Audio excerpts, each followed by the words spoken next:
depths of the void, where darkness reigns, stands the Mordian 50th, where courage remains. With lustrums gleaming, hearts of steel, they march into battle, with grim resolve to deal, for Mordian's honor, for Mordian's honor. They raise their cry against the dark's fury, they'll never die. With discipline and valor, they'll stand tall. The Mordian 50th, answering the Emperor's call.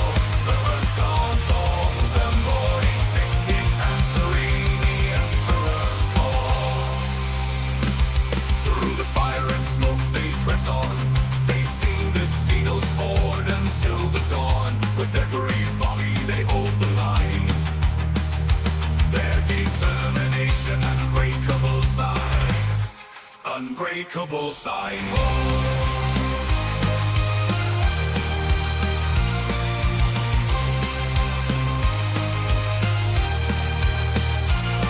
For Mordian and City, they raise, he may be advanced. The Mordian spirit will never be chased. With faith in the Emperor, they fight as one, their bravery shone, their braver shining brighter than the sun. The light shining brighter than the sun.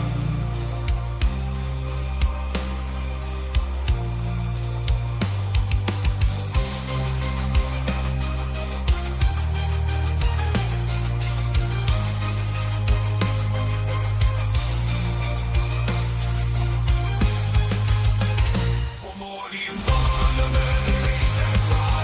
They raise the Tao's fury, they'll never die.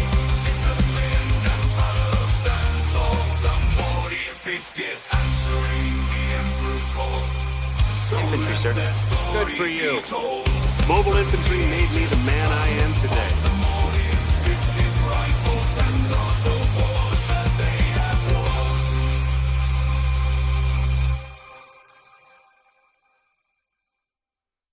Infantry, sir. Good for you. Mobile infantry made me the man I am today. Good morning, Damocles Golf! It's time for another Mordian Glory live stream! What a day! What a lovely day! What a day! What a weekend!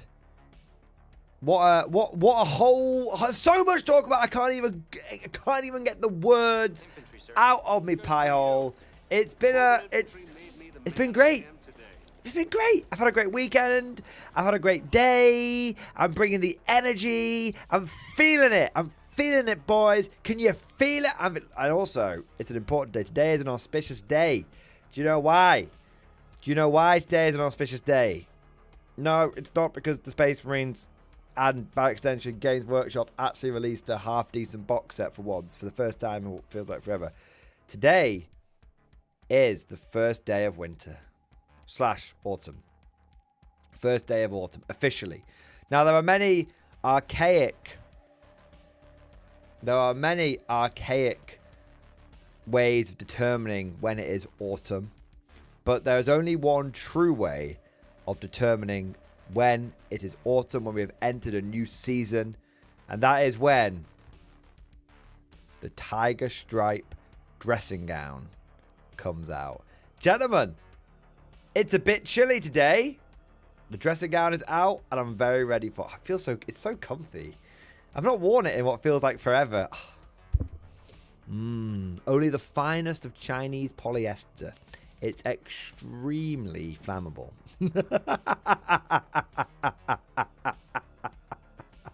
Oh my days. But honestly, I'm feeling good today, boys. I'm feeling good. I got lots of hobbying done over the weekend, and we've had loads of great news. At the end of last week, of course, we had Conflict 47 fully drop, and I know many of you were looking forward to playing your first games over the weekend, so I'm looking forward to I'm looking forward to seeing what you guys got up to, both whether it's conflict related, any tournaments you've been to, any hobbying you've done. It's Fun Day Monday after all. I love seeing what you guys have been up to over the weekend. And then we've got some big news. We have some big news with Games Workshop and gentlemen, a disturbing trend. A disturbing trend has emerged. I don't mean to alarm you, but Games Workshop hasn't been totally shit. And it's not a high bar. And it's not a high bar, but it is an important bar.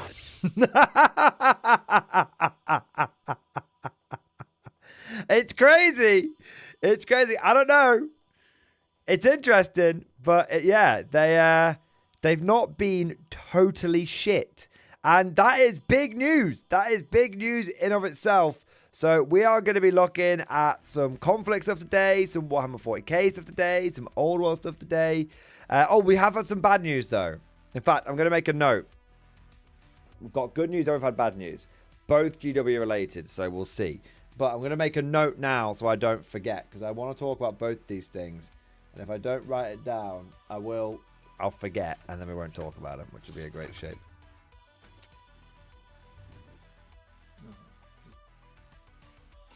One of my models fell in my paint pot. Fortunately, it's not painted, so it doesn't matter. My water pot, as it were. Right. I only thought of the second one now. I had the one thing I wanted to talk about, actually. I only thought of the second one. So that was actually organised, and then I've become instantly disorganised. So there you go. Right. Backbone of the guard, ready to serve.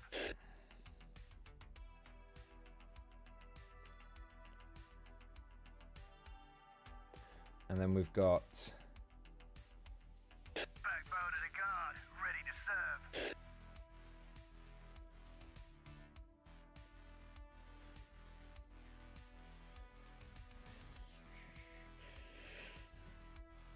Right, topics remembered.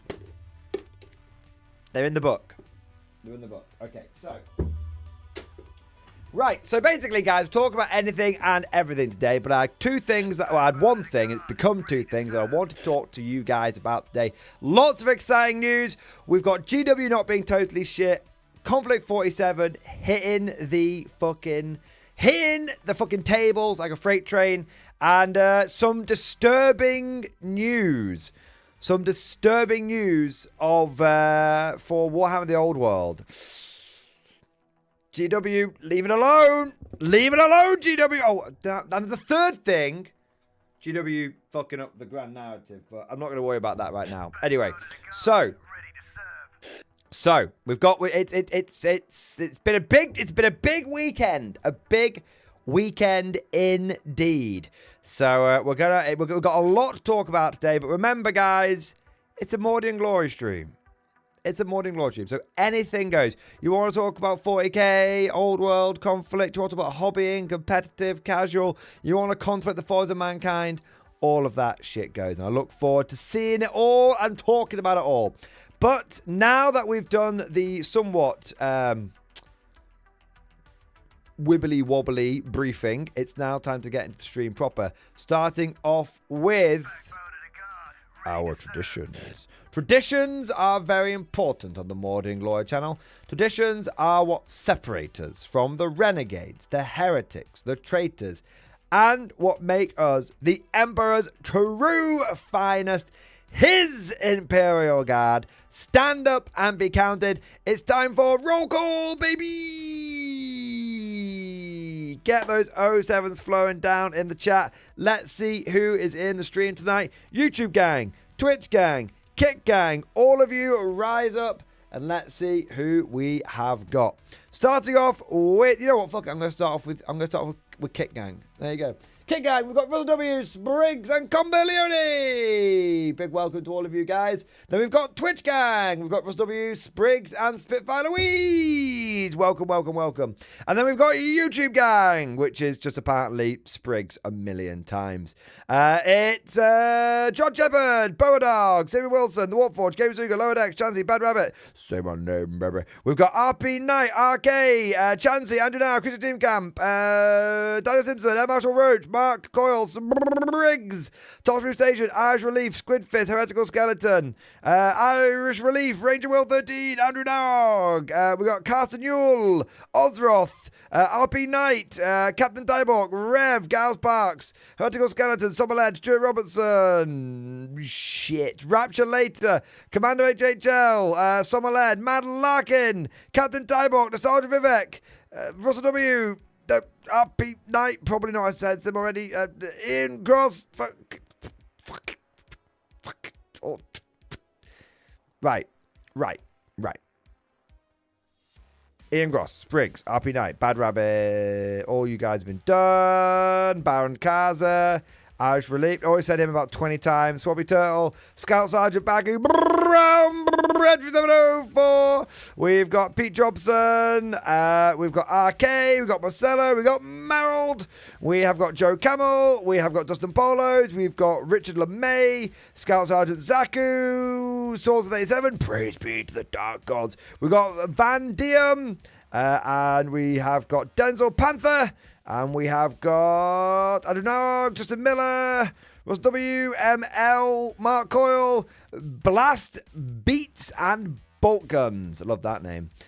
We have got Q-Tut, and Kuba, and Jason Plastic, and Matthew Edwards, and Raygo 9000, and I think that's everybody, but just in case, Commander HHL, and Stephen Bonner.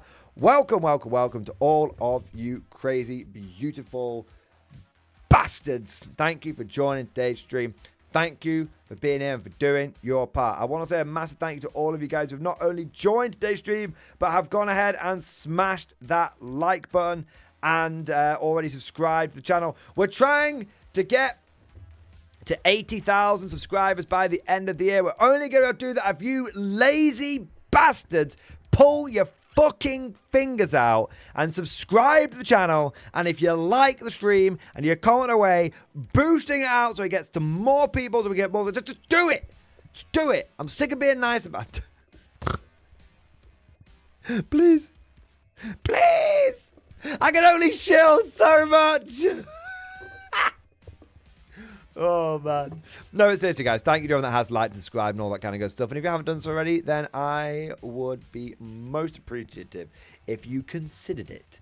And if you do go ahead and do it, then I'll suck you, love you long time. Moving swiftly on, I want to say a big thank you to everyone that's not only liked, subscribed, been chatting away, and all that kind of good shit, but also has come in with the super chats, the member flexes, the gifted memberships, and all of that good stuff. And it's got the stream popping up, baby! And let's take a moment now to go through and say our thank yous and show our appreciation for those people that have already got the stream started off right. Starting with the man, the myth, the Marold. It is Mr. The Knife. Marold the Knife. There we go. Thank you so much for the gifted membership, sir. Thank you for your support. Thank you for doing your part, you absolute fucking hero. You absolute fucking giga chad. Thank you, Mal. As always, sir, I raise my glass to you. You're an officer, a gentleman, a scholar, a good sir, a kind sir, and a goddamn hero. There we are. I also want to say a big thank you to Ozroth. Duh, comrade. Duh. Ozroth, thank you so much for the gifted membership. Thank you for the extra volunteer for Science City 17. Thank you, mate, for doing your part. Fantastic. Also, big shout out to Russell W. Russell W, thank you for the gifted membership, baby. Thank you for the gifted membership, Russell W. And thank you, as always, for joining on all the different platforms. Thank you for more than doing your part, sir. Fantastic. I also want to say a big old thank you to Andrew Narog. Andrew, it feels like it's been too long. Bro, it's great to have you back in the stream, man. Low, sir. Low, sir. Back to at you. I've been dealt a blow. Infantry, sir. Good for you. Oh, matron. In Discord. Well, I hope it's not too bad actually now. Let's have a look.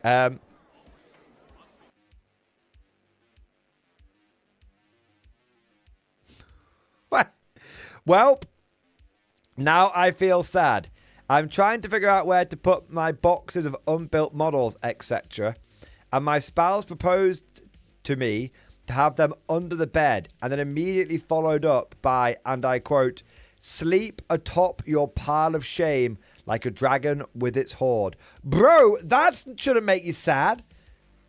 That shouldn't make you sad. That should make you feel pretty fucking badass. I'm just saying. That should make you feel pretty fucking badass. That's pretty cool. Yeah, absolutely, man. Like Smaug in the piles of gold, but it's piles of bits. Like, your eye opens up and all the bits, like, start cascading down around it. Dude, that's not sad. That's not sad. That's cool. That's cool. It's, yeah, I mean, look at this guy over here complaining about having a missus who understands the whole burden of having a pile of shame. Oh! But there are built too many. Those words don't even make sense. How can you have two of many? There's no such thing. You just have many. But not too many. Andrew, oh no, what will I do with all of these models that I own? Oh no, oh my steak is too juicy and my lobster too buttery. Oh, what am I gonna do? Oh man, oh fuck off. Andrew, I love you, man. I'm only taking the piss, bro. Thank you for the support. And hey, it sounds like a good problem to have. Chicken Detonator! Chicken Detonator, thank you for the gifted membership, baby! Thank you for the gifted membership, man. Thank you for your support. Thank you for doing your part. Amazing, man. Chicken Detonator, you're an officer, a gentleman, a scholar, a good sir, a kind sir, and a goddamn giga chat. Amazing. I also want to say a big thank you to John Shepard. Thank you for the super chat, bro. Picture of cheese cushion and linked some videos what I use to base. Okie croaky. Let's have a look. Oh my god, I've just seen what Ozroth put in the fucking chat and it might actually come, but I'm going to get to it in a minute. 1 minute, John. Hold your horses. Hold your horses.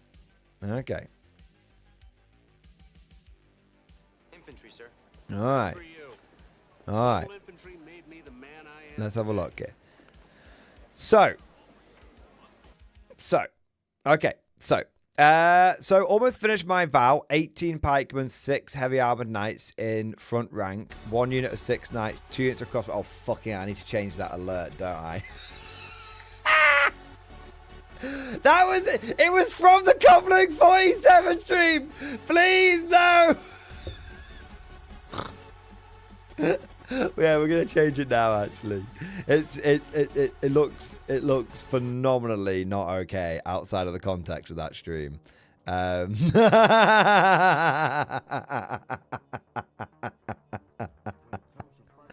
1 minute, John.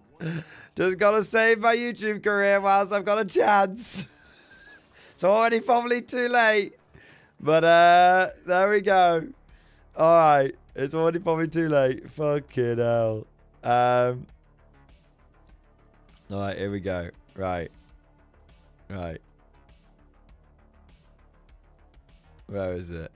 There you go. Alright, there you go. Do you guys I'll just put the other one on, not the really phenomenally inappropriate one on. There you go. All right, there you go. I'll just turn it down slightly. We got rid of the hat, okay? We got rid of the hat. That's all we've done. Okay, now, where were we? Where were we? Ah, yes, John. So almost finished my vow. 18 pikemen, 6 heavy armored knights in the front rank, 1 unit of 6 knights, 2 bases of 2 crossbowmen. I share the videos what I use to base my figures, and I find it works great. The glue mix and the water wet, which helps bind and harden, and it's really tough. Let's have a look. Dude, yes, mate. So cool. Is that guy, is it a gun? I think it's a fucking trumpet. Oh my God. I like the fucking Rusty Knights. That's cool. Hey, that's cool, man. They're coming along. They're coming along, man. They're coming along. All right, let's have a look at some of these videos. So we've got. Let's go big. So this is formula for making scenic glue. To another scenery basics video. My name is Luke, and today I'll show you how I make and apply my scenic glue to fix my scenery in place on my layout and dioramas. Mod Podge. Interesting. For the glue, I'm using Mod Podge matte. There are a few different types of Mod Podge, so be sure to check that you have the matte type for making the scenic glue. That way, when you spray it over your scenery, it won't leave any shine on the surface. I start by mixing 1 part Mod Podge to 3 parts water. Getting the mixture perfectly 3:1 isn't necessary, just as long as it's roughly 3:1. You can even try experimenting with different ratios, but I've found this ratio works well.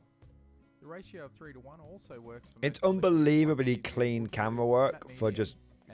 It's craft. unbelievably clean camera work for fucking making thin down PVA. This is it looks like milk. I mean, it's not milk. Don't drink this. Ready to go when I need it. So basically, yeah, I mean, I get the idea. Remember to pre-wet the area with wet water or alcohol. If you want to make your own wetting agent, be sure to check out this video here. Pre-wet the board. The first method is painting the glue over the surface prior to applying the ground material. This works well for the base layer of dirt. Then, once the base is covered, give the entire area a spray with the glue from a fine mist spray bottle. You can also simply mist the area with the glue straight from I'm just going to say, spray with the glue from a fine I'm mist kind of spray curious. bottle, mixed in evenly. I do have a couple of techniques I use to apply the glue. Before applying the glue in almost all cases, remember to pre-wet the area with wet water or alcohol. If you want to make your own wetting agent, be sure to check out this video here. Oh, wait, I get it. So he's like... I get it. So he's like, oh, yeah, like if you start from scratch, do this, but also you can apply it like in little bits if you just want to like, you know, make sure this bark doesn't like start floating all over the place. Okay, cool. I was a little bit like, how the fuck have we got from like, I'm sure there's a few steps in between this and fucking this, but it was 2 different use cases. Understood. The Mod Podge also Okay, that's cool. So that's one. And then we get wet water. Hey all, welcome to a back to basics video. Today I'm going to discuss making wet water. What's a good ratio to use? And I'll also demonstrate what happens when you don't use a wetting agent. This is unbelievably clean editing. It's unbelievable. Look at that. What the fuck, man? Let's get started. What the fuck? So unnecessary. So unnecessary, man, but so cool. Like, he obviously was like, I just want to do this thing in my video, so I'm going to do it. If you just think 1%, you won't go wrong. There are many thoughts out there about what type of liquid to use, whether it's low suds laundry detergent, hand soap, or even windscreen washing fluid. Everyone has their own method, and they all seem to work quite well. However, depending on the type of liquid you choose, you may need to adjust the ratio slightly, maybe 2 or 3%. Evan, you know what to do? Yeah, exactly. See how well your wet water absorbs into the scenery. Okay, so what the fuck is this? To demonstrate the effectiveness of using a wetting agent, I've set up a small experiment. I'm using a small piece of extruded foam, lightly topped with some Woodland Scenics fine ground foam, and setting it on a slight angle. Okay. For test 1, I'm going to apply the glue straight from the eyedropper. I've not used a wetting agent to pre-soak the foam. As you can see, the glue beads up and doesn't absorb into the foam at all. The glue I'm using by liquid soap in it as well. That's so cool. For test 2, I'm applying the wet water prior to applying the glue. So now he's in the wet water. The wet water gradually bleeds through the foam. Applying the wet water from an eyedropper is not always the best method. In an upcoming video about dirt roads, I demonstrate the recommended way of applying wet water and glue to your scenery. Oh, how interesting. So, Now as I apply the glue, it spreads through the foam evenly.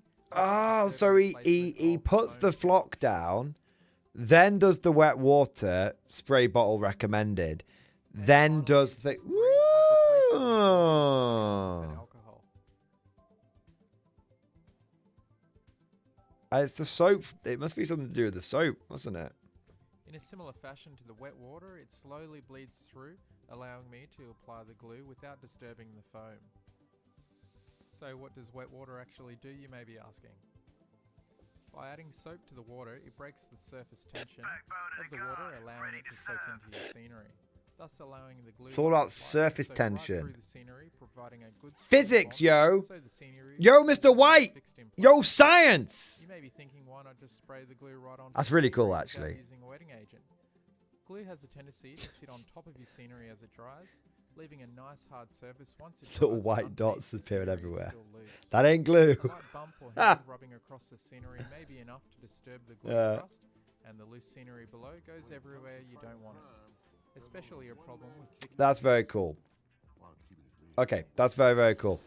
John, I find that very, very, very interesting, and I'm sure whilst there were a few chuckles had at the whole wet water and all that, you know, lol, Mr. White science, all that kind of shit, that was actually really interesting. That was actually really cool, and I actually really appreciate that extra knowledge and stuff, because that's something that I will definitely lock away in my brain, and then at some point I'll find myself really needing that information, using it, especially when I was getting a little bit more terrain pilled recently.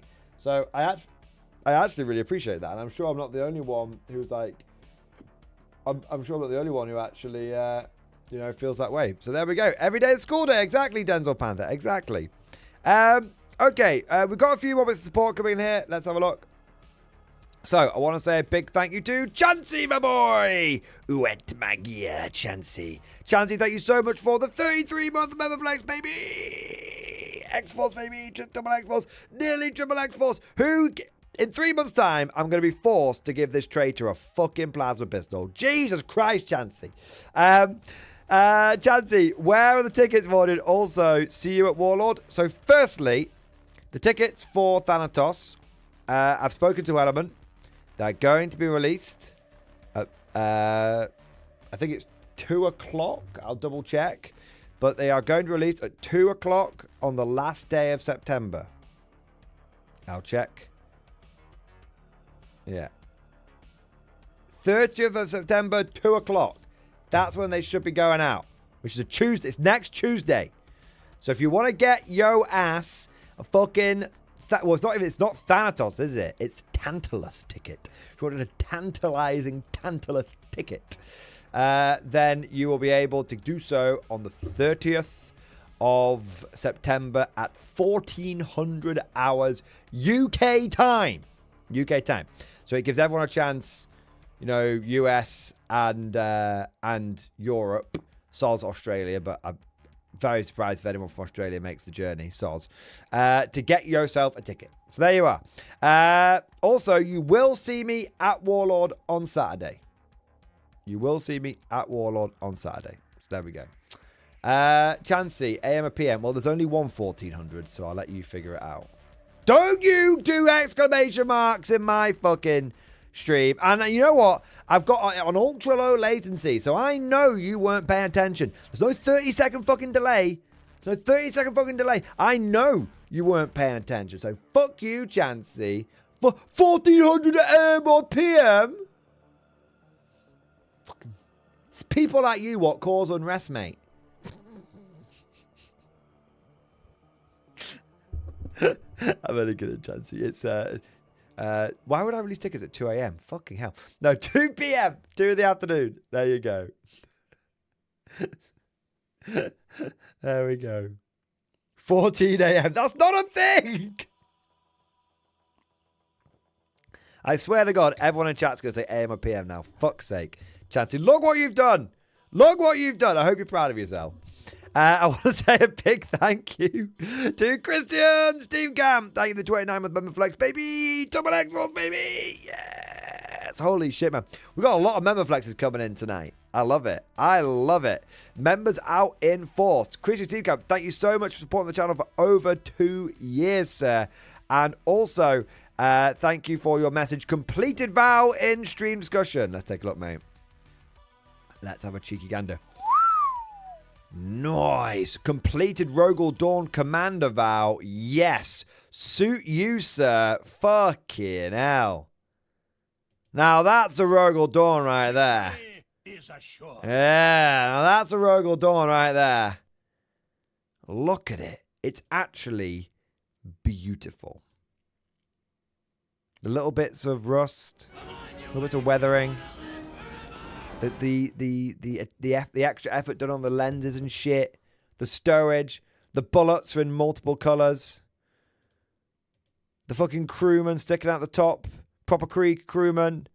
The transfers. The little bits of weathering done on the transfers as well. Oh!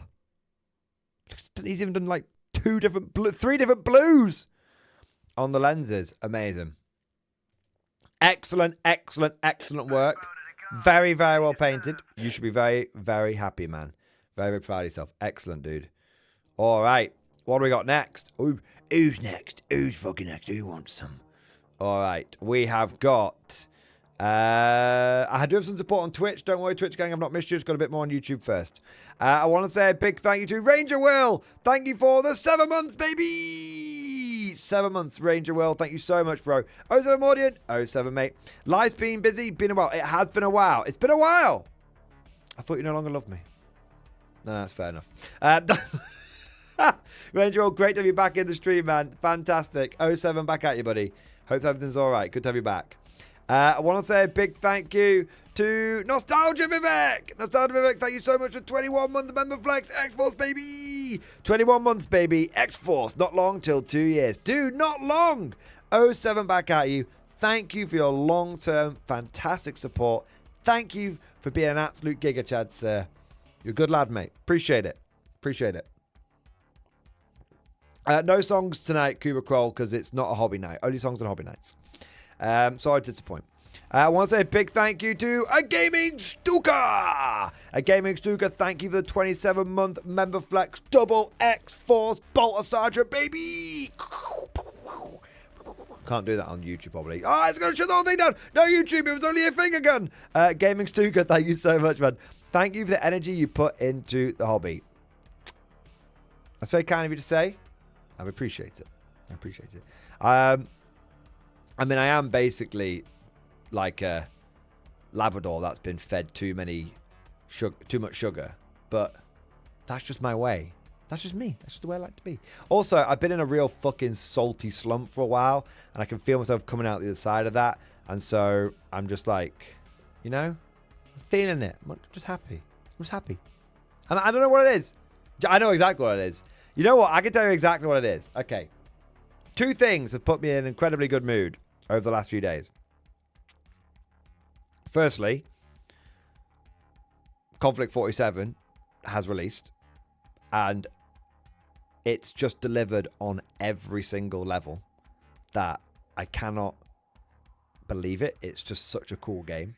And secondly, GW seems to be, in some ways, GW's massively fucking up, as they always are.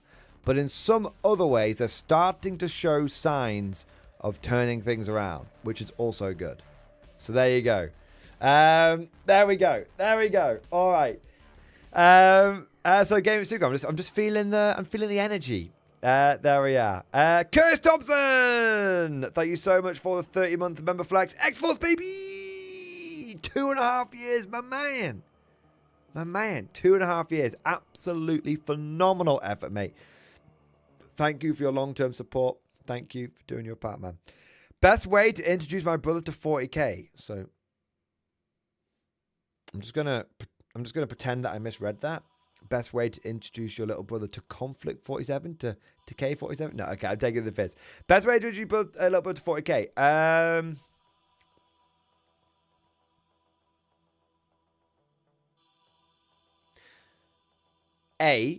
Don't give me an exact age because it's But I don't. Roughly, how old is he? It always matters. Like, give me like an age group. Is he like he's like a kid or is he like a young teenager? Give me like I don't want I'm always a bit careful about asking information about that kind of stuff. Probably overword it. Probably made it more awkward than it needs to be. But there you go. Give me a rough idea of like what age group he's in, and I think the mid-20s. Oh, he's fine then. Well, because obviously, if it was like a kid, I have to be careful about that kind of shit, you know.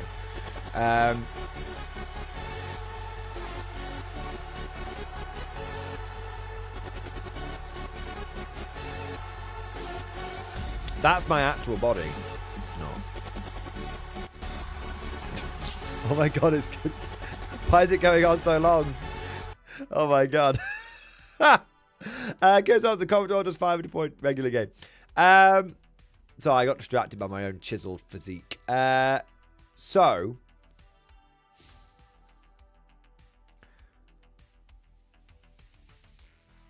just play a game, or just play like a. Best thing you can do is to, I would say, play like 1,000 points with a couple of armies that you have, and make sure that you pick armies which are pretty like no cheese. So just bring and try and like go for a more narrative. Well, it depends what kind of personality your brother has. If your brother's a more competitive kind of person, then introduce him to 40k, 10th edition, all of its warts and all kind of thing. But if he's not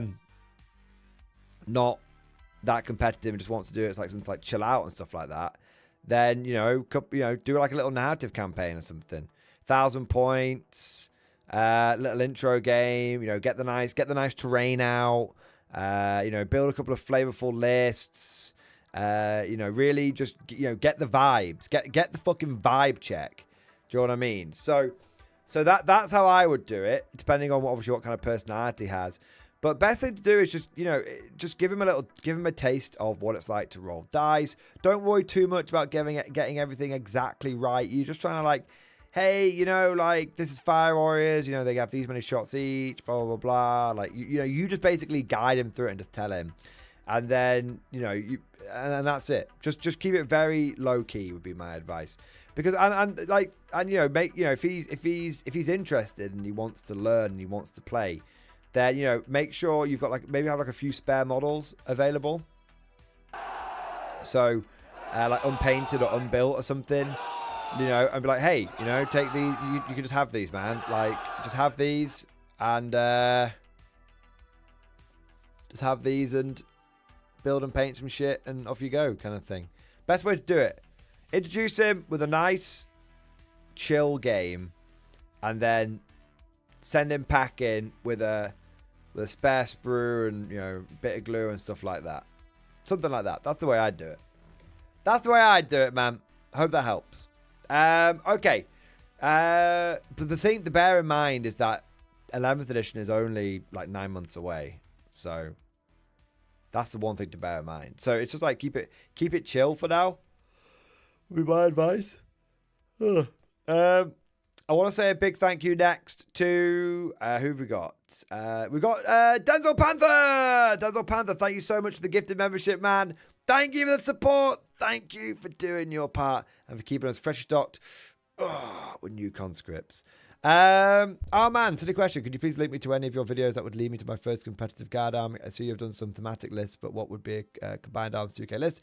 Silly, yes, I can. Amans, give me 1 second.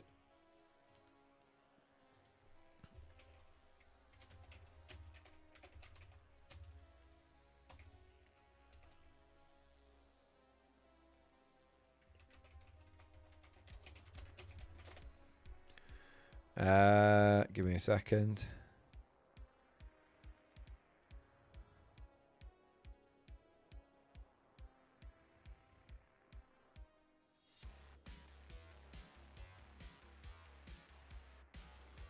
Combined arms.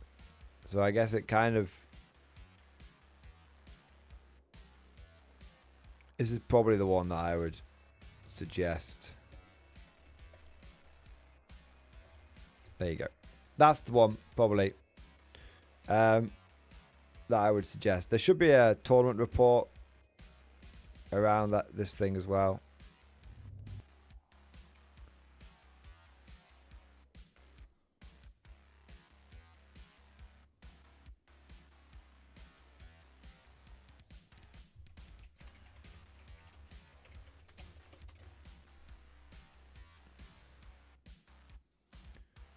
Here you go.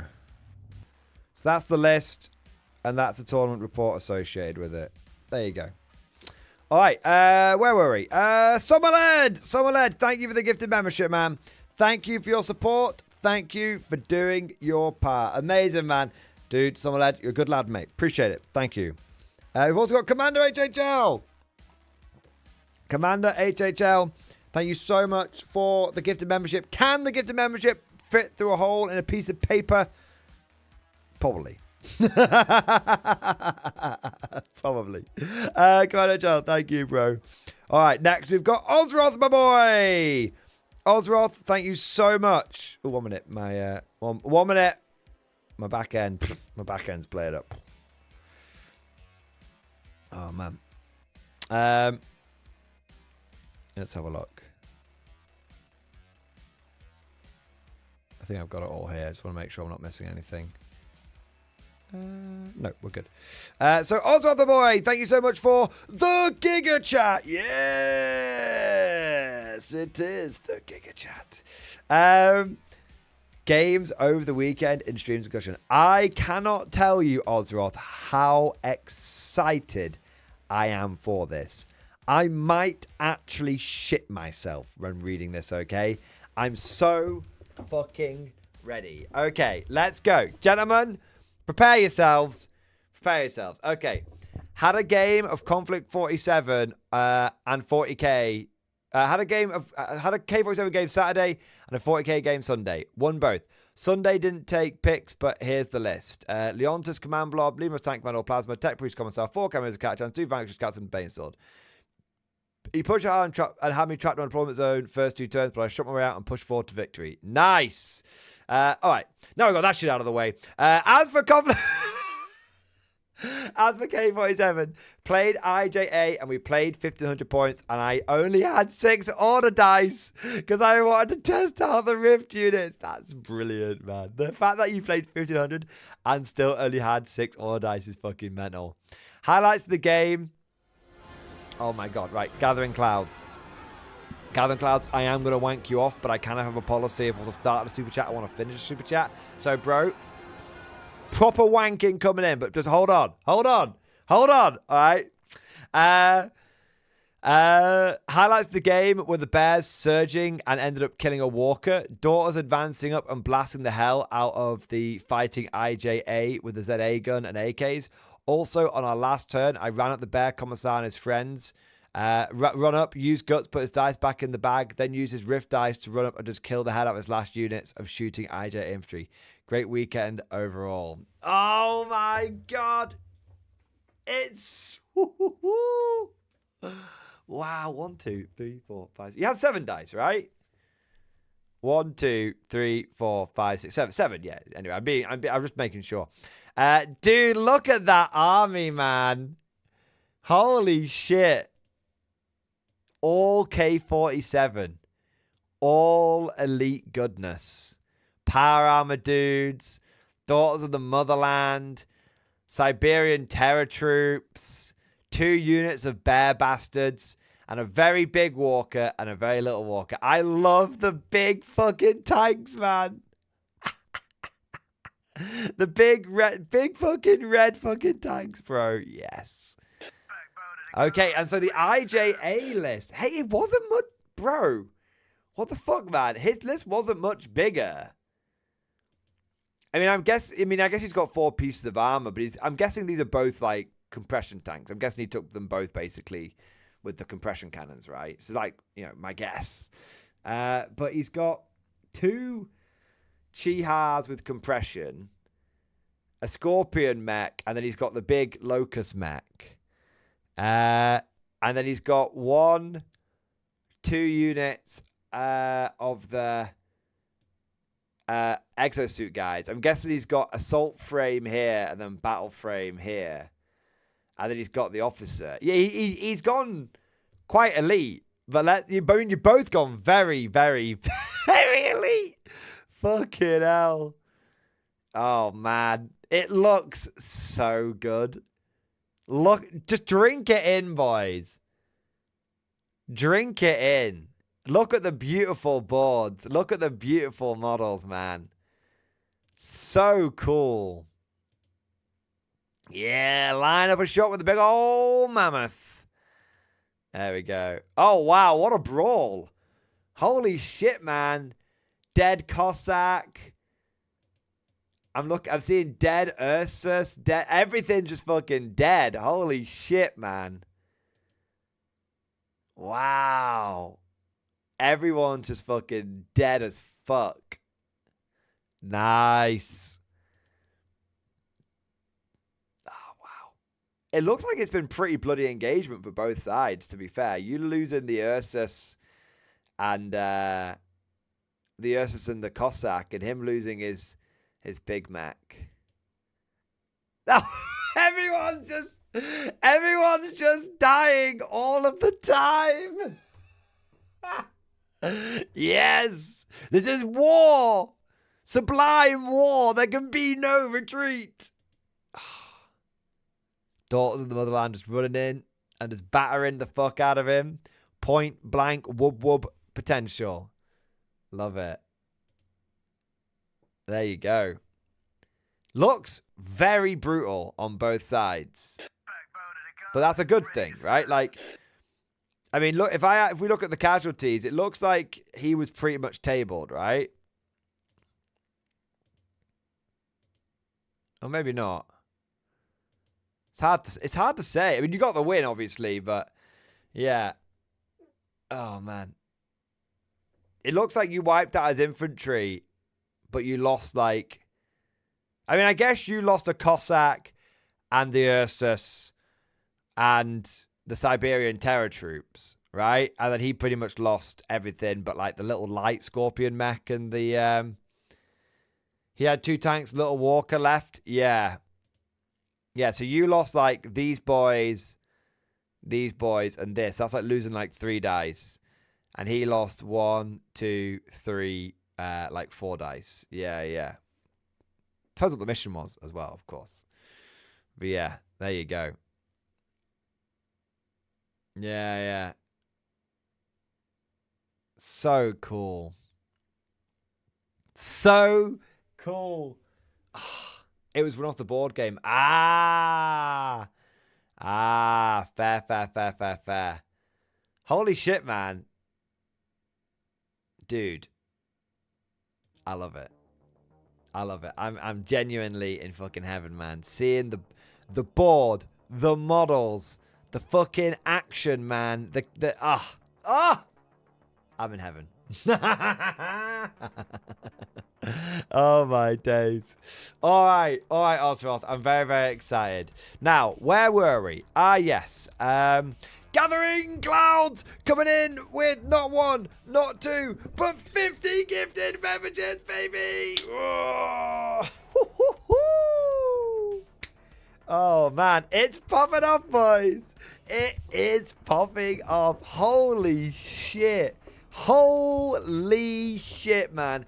Gathering Clouds, thank you for coming in with the incredible amount of support. That is like a Death Strike level of gifted memberships. That's a whole goddamn company. Holy moly, mother of God. Fucking hell. Everyone in chat right now, please join me in doing an 07, spamming your favorite emojis and showing our gratitude and our appreciation for Gathering Clouds coming in here with the big old support. I mean, that makes a huge fucking difference. It's a massive bit of support. Gathering Clouds, you're a fucking hero, mate. From the bottom of my heart, man. From the tip of my toes to the end of my big rubbery nose. Thank you, thank you, thank you 1,000 times. Thank you. Shit, man. Shit. Dude, I raised my glass to you. Oh, my days.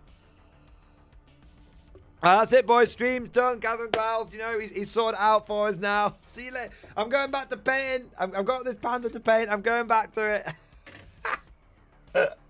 I'm only kidding. I'm only kidding. No grade A's allowed in this chat. It's true. It's true. All grey names must serve. All grey names must serve.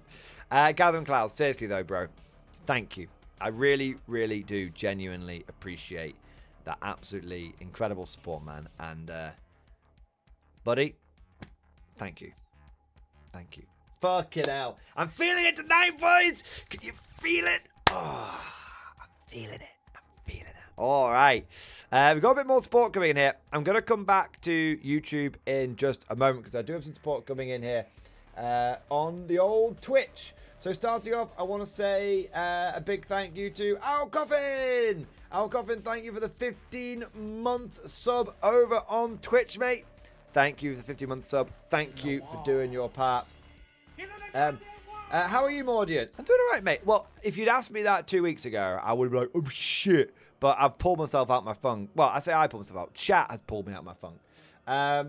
So I'm doing better. How are you doing, mate? How is the guard win rate looking? I haven't checked. I haven't even looked in like 3 months. I was just like, pss, pss, pss.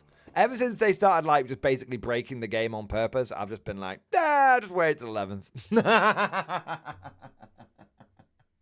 Bro, I played fucking Tau. Last time I played 40k competitively, I played fucking Tau, which is also coincidentally the last time I played 40k. Yeah. Now I've just been like hobbying. I've just been like excited for like conflict, bro. I don't even fucking know. I don't know. I mean, like, I'm sure it's something. You know what? You know what, man? I'm sure that it's between 40 and 45% because that's been the guard win rate for like forever and ever. Maybe it's gone up a bit, maybe it's gone down a bit, I don't know, but it's cool, man. I'm just chilling, you know. There you go. Got 2 places this last weekend, that's it, and they didn't even win. We're probably in the shit then. We're probably getting absolutely buggered with an iron rake, and you know what, I'm fine, I'm happy, it's all cool, it's all gravy, baby. To be fair, I have taken a little break from 40k because this year's been kind of a weird one with me with 40k because I absolutely no-lifed it for 3 months and went to like a super major. So I was like tournament, super major, and I didn't touch it for 3 months. And I absolutely no-lifed it for I didn't touch it for like a couple of months, and I absolutely no-lifed it for 3 months. Went to like 3 GTs, like bang, like out, and a couple of RTTs and stuff. Smash that shit. And then the last 2 months, it's only the last 2 months, I've just been like, pss, pss. So I'm going through a bit of a boom and bust with 40k at the moment, which is, it's probably not the way to do it. It's probably, the way to probably do it is to be like a steady stream. But I'm like, no. I don't want it. No, go. I don't want it. I've been boom and bust, baby. I've been booming and busting. There you go. Booming and busting. So yeah, I have no idea what the guard win rate is at the moment, and I'm just not worrying about it. Do you know what? I'm just not worrying about it. I'm just enjoying painting models and just chilling out and being excited about things like the new Creed Combat Patrol and all that kind of stuff. I've just been chilling. Yeah. I know. And that's fine. That's absolutely fine. I always say this to you guys, and it's actually something that I try and live by.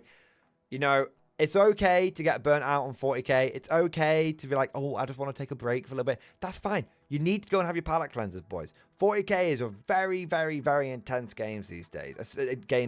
Especially, and I do it as my job, right? So it's like doubly as intense for me because I need to, I'm fucking in it. Do you know what I mean? It's not my part-time thing. It's my full-time thing. I need time to take away from it. I know many of you guys do. So look, and people, it's funny because people in the 40k community, they almost feel like they can't do that. They're like, no, if I stop playing 40k, somehow I'm being a bad boy. I don't want to be a bad boy. I want to be a good boy. It's like, no, it's okay. It's a sign of like taking care of yourself. If you are not enjoying something, don't keep pushing through it until you absolutely crash out and then never touch it again. What you should do is just step away, whether it's for a week, 2 weeks, a month, 3 months, it's fine. We had fucking Squidfist here go on an absolute old world bender for like 12 months. And then he came back and he's like, fuck yeah, I'm all about 40k. I'm going to pay up an entire 1,000 Suns army, and that's fine. Like, you've got to take care of yourself, boys. And like, that's taking care of yourself both, like physically, mentally, and all that kind of stuff. You've got to take care of yourself on the hobby front as well, on your wargaming front. Got to make sure that you're doing it because you want to do it. And if you're no-lifing it and you can no-life it for like 24 months, like bang, bang, bang, bang, bang, you just can't You just can't get enough of it. That's great. That's fine. But if you get to a point where you're like, it's not quite hitting the way it was, you know? Like I'm almost like I'm chasing a high, but I can't quite ever grab it. Then what you do, step away. You should play something. Genuinely, you should step away. Play something else. It could be playing video games. You know, do like a big Stellaris campaign, something like that. Do a big Hearts of Iron 4 campaign. You know, something like that. But just step away for a bit, and then just come back. And then just come back when you get the itch. Because you're always going to have that 40k itch. Never going to go away. You're always going to have that itch. And 40k is not going anywhere. You know, as Pete Jobs says, 40k is not going anywhere. So, you know, take a step out, come back in. And what's really interesting is when you take a step out and you're not constantly keeping up with the changes. You take a step out and you come back to it. It actually feels a bit more new and interesting because you're like, oh, this has changed. Oh, this has changed. Like some people go, oh, I hate that the game's constantly changing. For me, it's like when I take a little break out and then when I come back and I see how things have changed, like, oh my God, Dancers aren't on top anymore. Oh my God, like Black Templars are smashing everybody. This is crazy. Like it's almost like you get a little bit of that taste of like when you get into the game for the first time. Like when you get into a game for the first time, that's the best thing. You don't give a fuck about what's good or bad. You're just excited that you're here, kind of thing. And you take a little bit of time away from 40k, and you come back to it, you get a little taste of that again. Because like, ooh, last time I was, you don't go to tournament for like 3 months, and then you come back, and it's like, ooh, last time I was at a tournament, nobody was fucking running Death Guard. Now everyone's running Death Guard. This is kind of cool. Why is that? And then you find out why. You're like, oh, okay then. But you're not pissed off because it's not the 7th time you've had to play Death Guard. It's like the first time you've had to play them and you've enjoyed it because it's a novel experience. So yeah, it's always important to have your palette cleansers. And I've had a big palette cleanse. I've had a big palette cleanse. And I'm definitely back on the old 40k.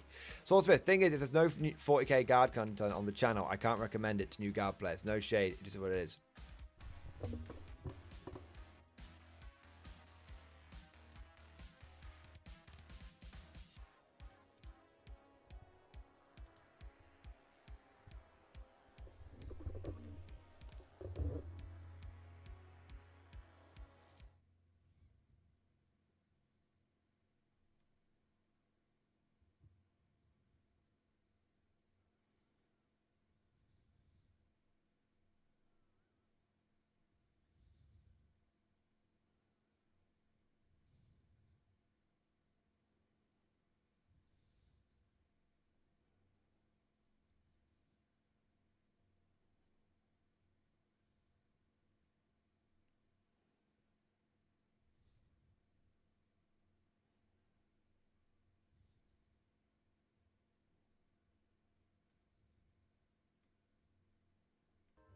When it comes to fighting crime, there's only one man keeping the streets safe, while keeping it real.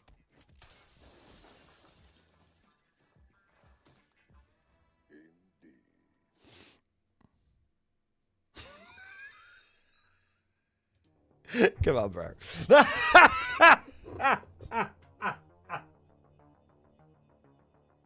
Every single week.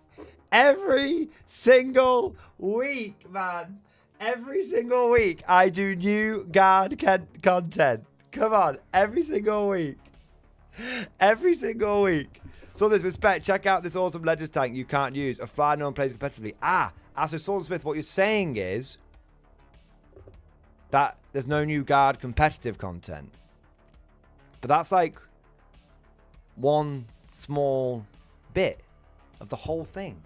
I cover 40k every single week from multiple angles. I talk about how you can build new lists. I talk about how you can get armies for cheap. I talk about, hey, what's going on in the world of 40k? Fucking hell, I feel like Games Workshop. You guys are never fucking happy. Oh, man. Literally. I'm getting recommended my own videos. Why do guard players love the fucking Doom Hammer? Oh, man. Streams don't count. Yeah, streams don't count. I stream and I talk about guard every single fucking day. No, that can't. That can't. That doesn't count. No, man. No, Swordsmith. It's your whole bit. It's not everyone else's whole bit. Oh. There you go. Fucking hell. Yeah. Oh, man. No, none of that counts. You know, I've covered every single unit. I've covered every single detachment. I've covered every single combo. I've covered literally everything. What do you want? I've covered everything. You know what, man? I'm just gonna go back and just remake every video. That's what I'm gonna do. And then when you know what I'm gonna, this is what the channel's gonna be. It's what the channel's gonna be now. Okay, just to make you happy, Swordsmith. This is what I'm gonna do. All right, that's what I'm gonna do. So I'm gonna record every video, every unit, right? And I'm going to, starting with the HQs and working all my way to the age defense line. And then the moment that that last age defense line video goes out, I'm going to go back to the beginning and review every unit again. So basically, every 60 days, every 2 months, every video will get redone. So it's always like the most possible up-to-date it could be. In fact, do you know what? Every single day. No, that's not enough. That's not enough. Every single day, I am going to release a new what is the status of the guard video. And it's every single day, it's going to be, this is the new, it's going to be a unit review of the entire, it's going to be the review of the entire codex. Every day. Every day. Just like, I'm sorry, Swordsmith, but there's not that much going on in 40k right now. Like, I've covered everything. I'm running low, man.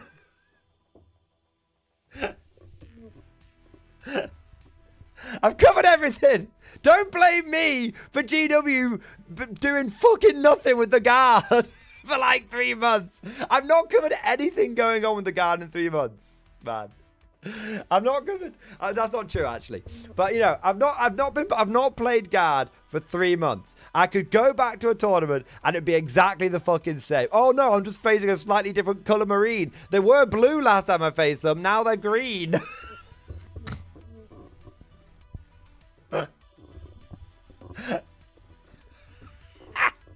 I'm only taking the piss. No.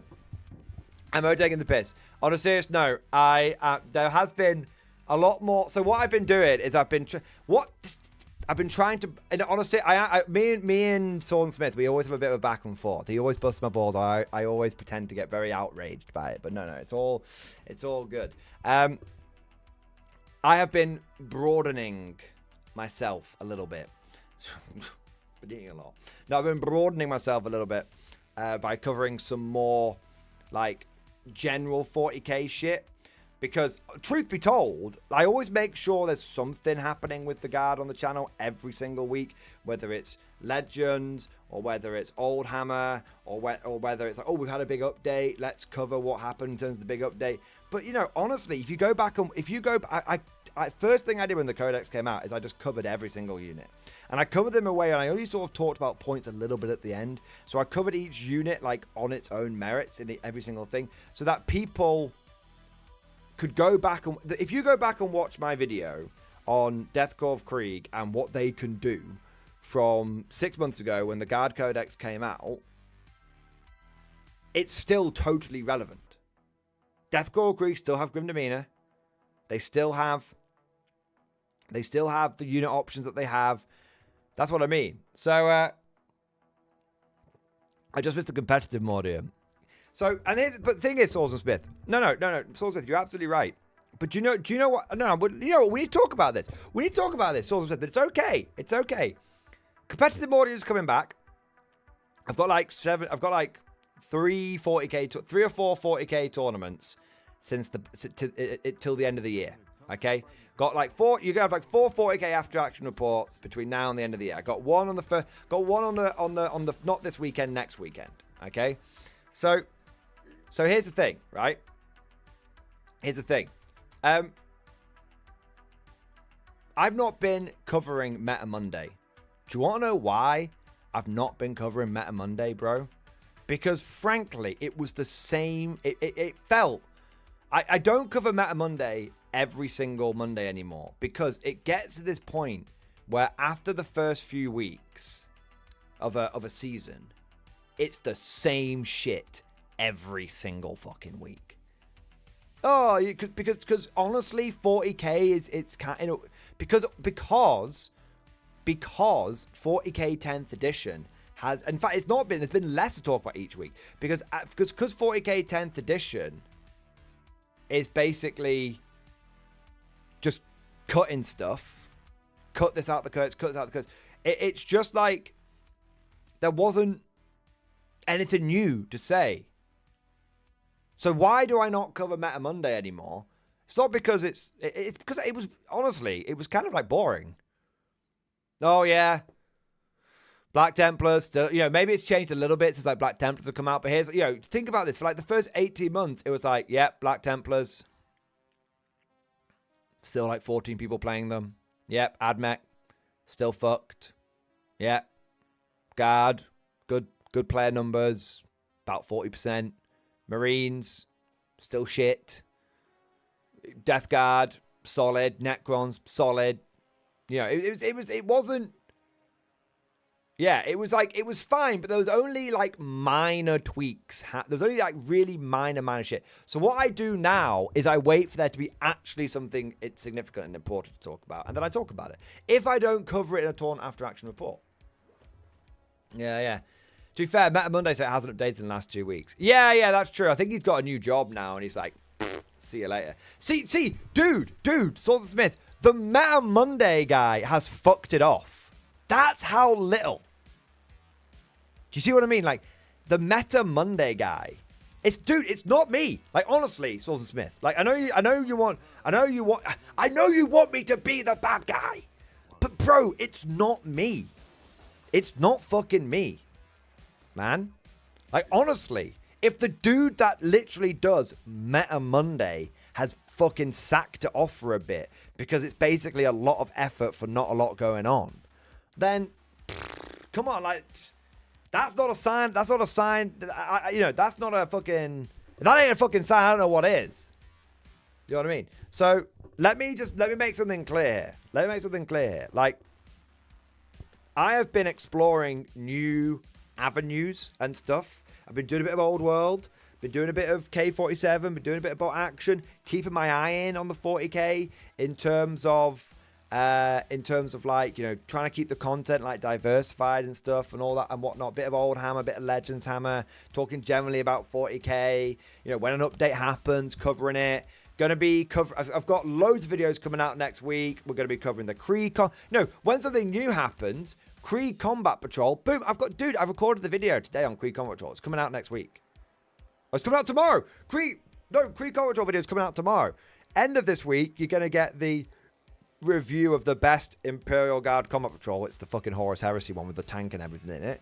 You're getting loads of 40k content. Yeah. Just a crumb, my lord. A tidbit of meta from your regal table. Dude. It's 2020. Let me go through this. When did 10th edition come out? Was it 2023? It was, wasn't it? Summer 2023. Summer 2024. Yeah. It's 2023. 5 to 6 Chimeras and 4 to 5 Lieben Russes is a great way of going 4-on-1 with the Imperial Guard. It's 2024.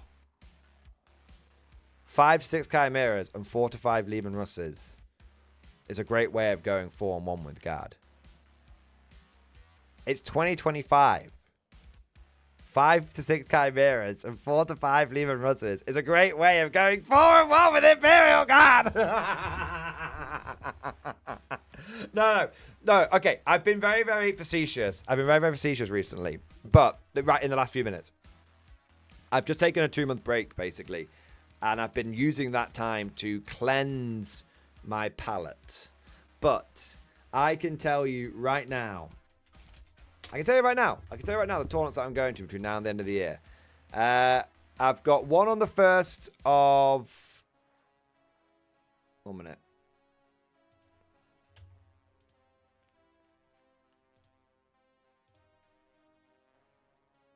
Okay.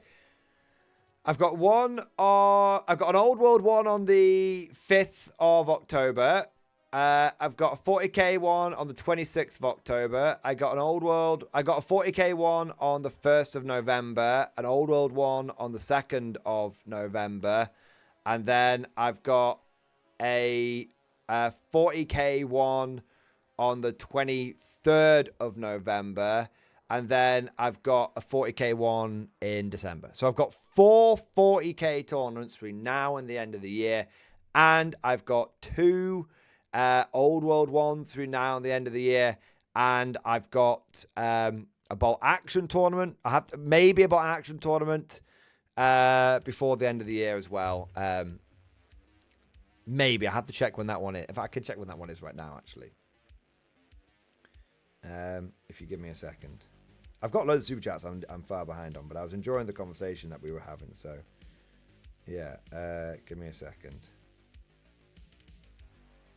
And then beginning of next year, I've got bot action event. 19th. I don't think I've got anything on the 19th of October. Yeah, and then I've got a bot action tournament on the 19th of October, which I don't think I've got another event on at the time. Just double checking. Yeah, so I've got and technically there's this 40k narrative event going on over 2 days. I could do a narrative event.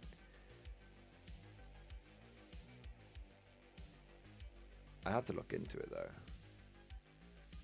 But yeah, so I've got 4 40k events, 2 old world events, and a bolt action event, all before the end of the year. So that's 7 tournaments between now and the end of the year, with the majority of them being 40k ones, which I'll be running my my guard at as well. So with the first one being, when's the first one going to be? With the first one being next month. First one, so it's not. So the first one's going to be a month away, to be fair, but there's going to be an old world one before then. So yeah, first one. So it's basically 26th of October, 23rd of November. 1 minute, I've missed one. Soz. 1 minute.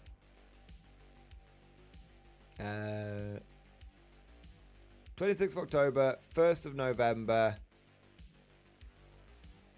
23rd of November, and then a December one. Yeah, so last couple of October, November, December. Yeah. And September's pretty much almost fucking done. You know what I mean? So, and me and Simon are going to be doing some. We're going to do a 40k battle report, 10th edition 40k battle report. It's never been done. It's going to be. So yeah, it's all coming together. It's all coming together. Right. Anyway, I've massively gone off on one, guys. You're gonna have to let me catch my super chats here because I'm literally fucking like an hour behind. It's fucking mental. So MLI 500, thank you for the Prime sub on Twitch, baby. Thank you for the support, man. Thank you for doing your part. I also want to say a big thank you to Elderleen! Elderleen, thank you so much for the 100 bits! Thank you for the 100 bits, man. I'm quite hyped about the new termies. The box is too much, but 5 will be an awesome bodyguard, my first company captain. Post some unrelated stuff on stream discussion if you want to check. I always want to check, mate. Let's have a look.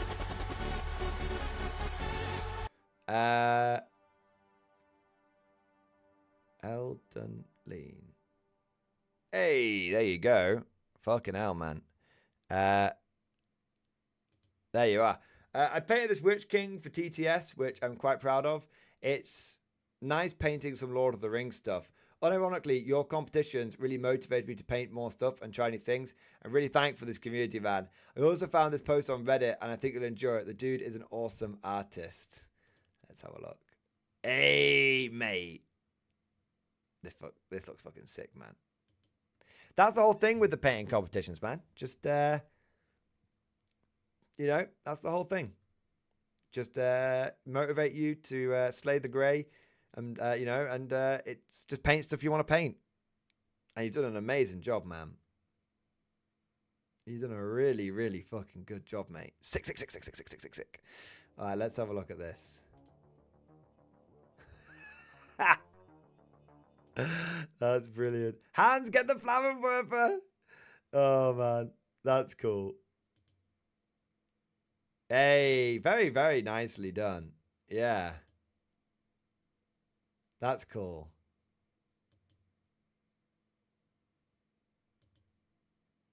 Very, what was he called? Julian Wilde. Yeah.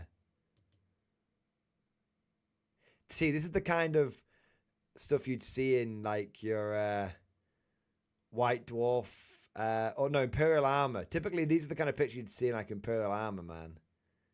Yeah. Very cool. Very, very, very cool. Yeah. Very cool. All right. Where are we up to? I want to say a big thank you to shit. Where am I up to?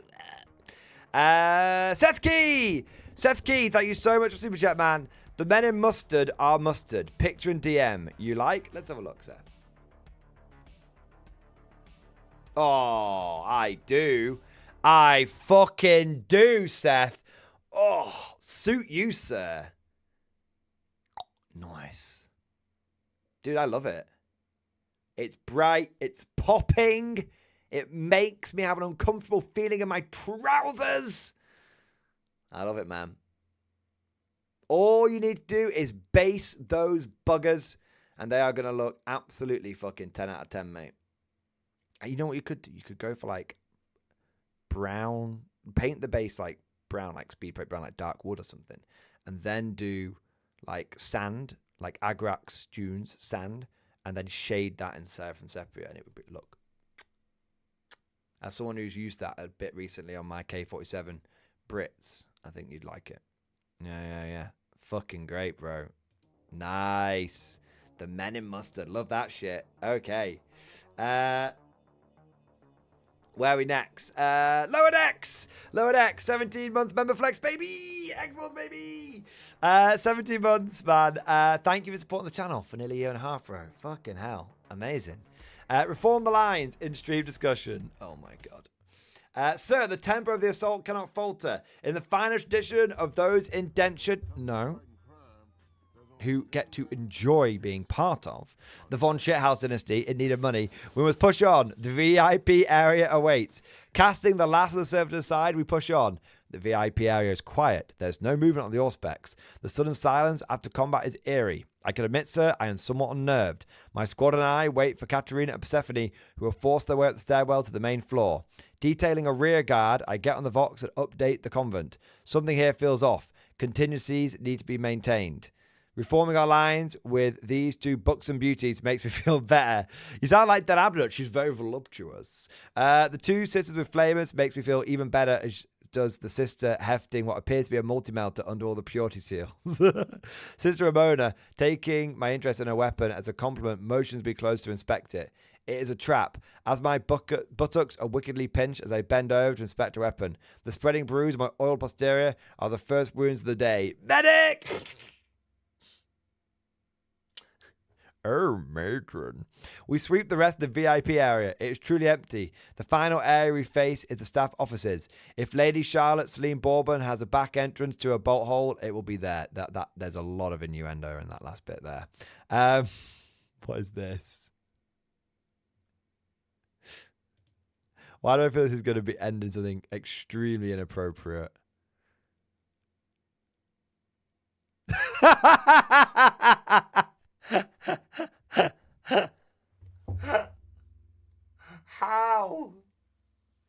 How? Fuck's sake. That's actually fucking well. I hope that's true. I hope that's fucking true, man. I hope that's true. Okay. I want to say a big thank you next to Cosmic Drew. Thank you for the super chat, man. Wet water. I prefer dehydrated water. Just add water. I think, isn't dehydrated water a thing? I swear it is. Is it dehydrated water? Or is that just taking the piss?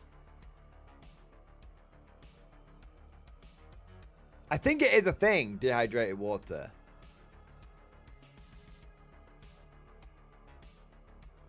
I just can't tell. I can't tell! Isn't it dry ice? Right, I'm just going to Google this. Is dehydrated water real? Is dehydrated water real? No, dehydrated water is not a real product, but a well-known joke or prank. Water is inherently a liquid that contains moisture. Right, so no, it's not a thing. It's not a thing. I didn't think it was a thing, and then I had a moment of unconfidence where I thought it was a thing, and now I look like an absolute fucking idiot. But I have to own it. I gotta own it. I've got to own it. You got me, Cosmic. You got me. That's it. Because sometimes you gotta own these things. You made me like doubt myself, man. You made me fucking doubt myself. All right, I want to say a big thank you to Solarius. Solarius, thank you so much for the 5 gifted memberships, baby.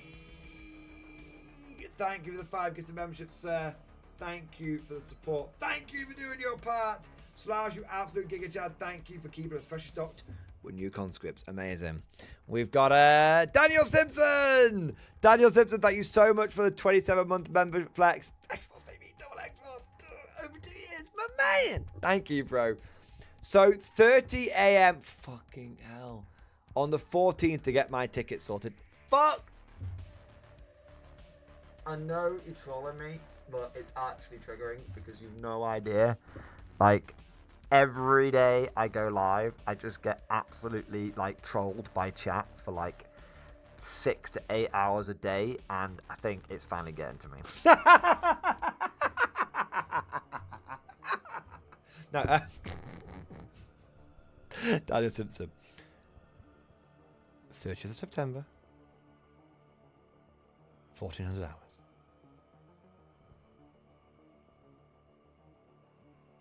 Okay. Denzel Panther! Denzel Panther, thank you so much for the Giga Chat. Yes, it is the Giga Chat. The International Warhammer Conference is this weekend. I'll be giving a talk there as well. Everyone check the page and streams. Many cool topics. I did not know that. And what?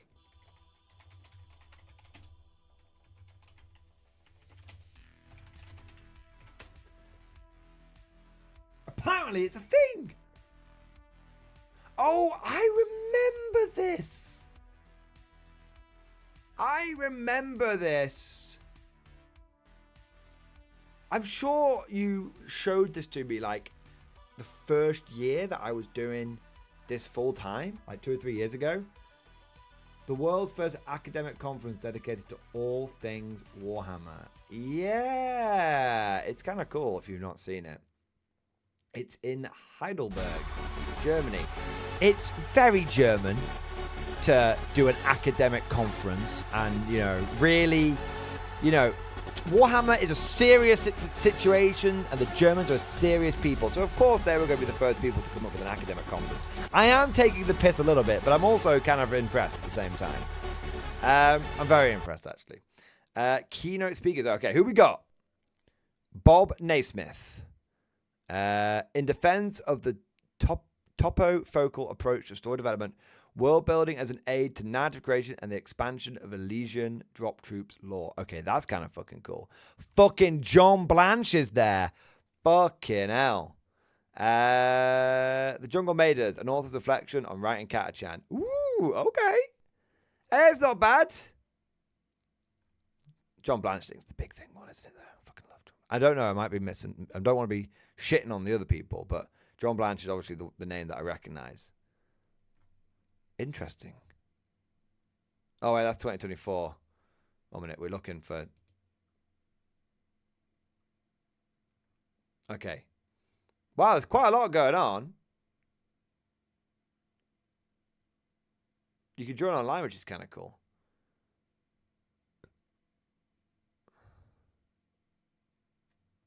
There's quite a lot going on. Look at this. very impressive. The Immaterium Within. Demons in the Warp as psycho-cosmological topography in Warhammer 40k. The mechanical reproduction of totalitarian truths in the Imperium of Mankind. A Ziskian reading of the Imperial Creed and its application. That's kind of cool. It's kind of, yeah. I have to say, it's kind of cool. It's kind of cool, Denzel Panther. Nice. Well, I hope you enjoy it. I won't be able to join on the Saturday because I'm going to be at the Warlord Open Day. But that is kind of cool. It's kind of cool. Nice. Denzel Panther, have fun and let us know how it goes. I want to say a big thank you to Solarius. Thank you, Super Chat Man. Haven't forgotten, don't worry. Tech Boys found some more salvage. I think that's just become the meme at this point, Solarius. The fact that's the meme. That's how you're immortalized. Tech Boys found some more salvage dream discussion. I'm starting to think they're a bit klepto. Let's have a look. Let's have a look. What have we got?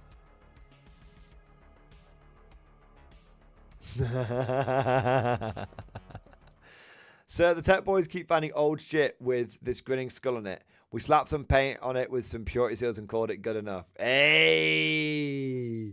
No, man, that's cool. Like, that's a Legion fucking Basilisk, bro. That's so cool, man. Yeah, yeah. I mean, yeah, a few purity seals, bit of green paint. You know, it'll do. Mate, it's come out very nicely. I like it. I like the way you've used the arms on the heavy weapon guy. That's cool as fuck. The Legion Basilisk is really cool.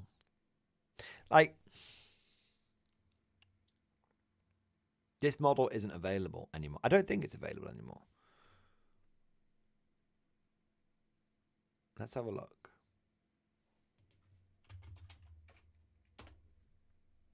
Fucking hell, I'm zoomed in from the video earlier today. I don't think it's available anymore. Horus Heresy. I'm just gonna search Legion. Legion.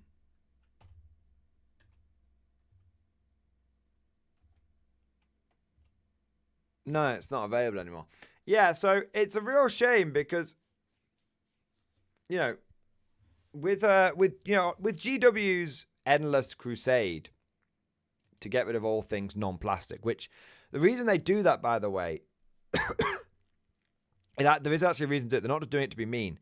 The reason they do it is Games Workshop has grown to such a size now that there is no advantage to them producing things in like resin and metal for almost anything 40k or 40k related, because the reason you normally produce things in resin and metal is because it's cheaper for small scale production. It makes sense for small scale production stuff. But Games Workshop's so big at this point that anything they make, they're going to sell enough of it that it's better for them to make it in plastic. So that's why this kind of shit isn't available anymore. But it is a shame that they didn't make this out of plastic. It is a shame because in the nicest possible way, this looks way better than the Guard Basilisk. It does. This is exactly what a Basilisk should look like. It's open topped, but it's got some armored sides and shit. I mean, this is one of the things that I think Forge World did really well in, like, they kind of quote unquote fixed some of the older, goofier designs. But they're not a thing anymore, unfortunately. Yeah. But there you go. All right. Solarius. Very, very cool, though. Very, very, very, very cool. Q-Top, my boy! Q-Top, thank you so much for the 17-month member flex. X-Force, baby! Thank you, man. Army list in stream discussion. Let's take a look. Good evening, sir. An army list for your judgment. A little bit about the list. Locally, I am seeing a massive trend of people having models with the fly keyword. You've taken 3 Hydras, haven't you? I don't need to look at the list. You've taken 3 Hydras. Yeah, you've given the game away. Like tons of Eldar grav tank style players and general airborne nastiness. Which got me thinking, why don't I use the tank that gets 4 rolls to hit and wound against flyers? Which means it should melt them with a little support. Also, my Hell Hydra list was born. And here it is. Combined arms. You got a command squad, commissar, because I had 30 points over. Fair enough. You've got Cadian command squad, commissar, Lord Solar, Gaunt's Ghost, Dawn Commander, 10 Cadians, 10 Catachans, Chimera, 2 times 6 Bulgrims, Hellhound, 3 times Hydra, 2 times Rust Exterminator. With combined arms, I can easily get the Hydra to AP -3, considering cutting the Dawn TC for more mechanized Catachans or Kazakin.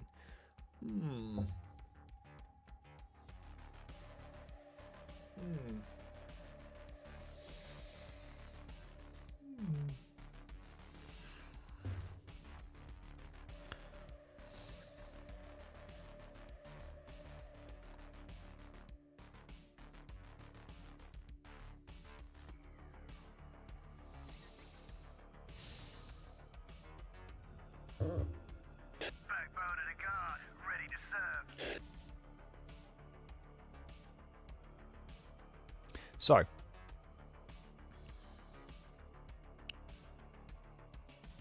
I worry that you are putting an inordinate amount of points into making a Hydra AP -3. At the end of the day, the Hydra is 95 points. So, 95 points times 3 is 285 points.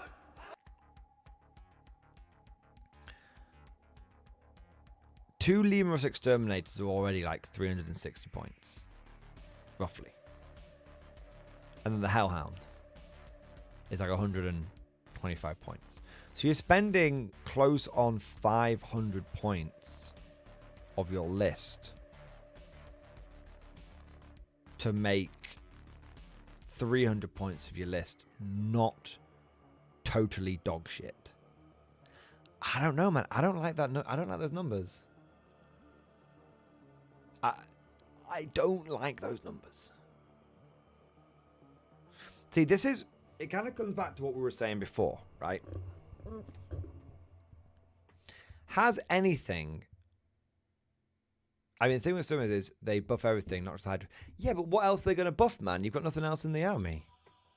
The Bulgrims don't benefit from it. The fucking Chimera? Pfft, no. What, the Dawn? There's nothing else in the army for them to buff. They're buffing the Hydras. And then a few little chiclets after that. This is kind of... Right. So, Kuta, I'm going to sort of hijack your super chat here for a moment. But it kind of comes back to what I was saying before in like in like a serious kind of way. I haven't played competitive 40k with my Imperial Guard in 2 months. Basically, there's been like a whole balance patch which I've not really given a shit about or interacted with. And nothing has, for me, I feel like nothing has changed in that time for the Guard. Where, why wouldn't you just take something that comes with good AP? Like, if you want to... so if we work this out, points-wise, if you bear with me.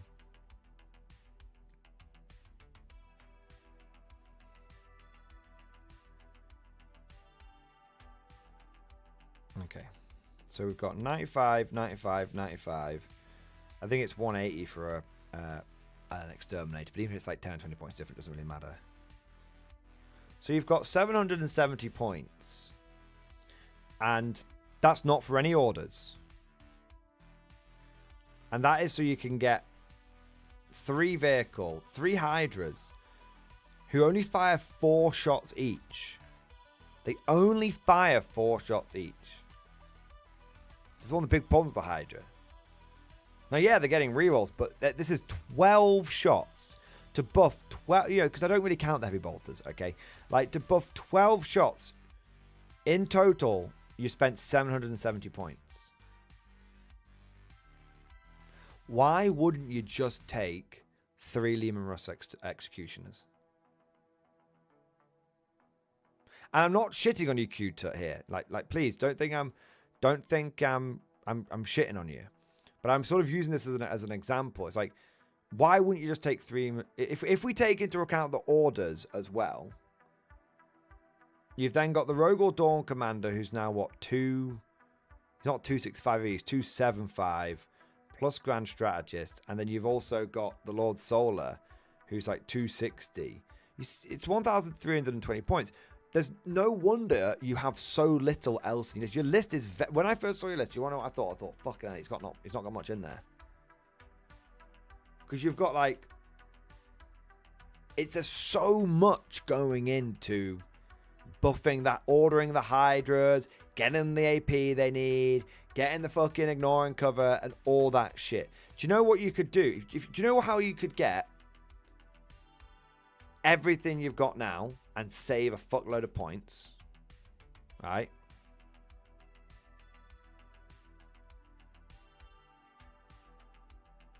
You could get everything you've got now and save 340... 1 minute. No, I've still got to take the Grand Strategy into account. You'll save 340 points. And do you know, and you'll get everything you've got now. Do you know what you do? You take 5 Lehman Russes. This is if you take 3 Lehman Russ Executioners and 2 Lehman Russ Tank Commanders. And everyone gets all of the plasma all of the time. No one... And if someone takes out 2 of your Lehman Russes, guess what? The whole army doesn't fall apart. Unlike if someone takes out the fucking exterminators.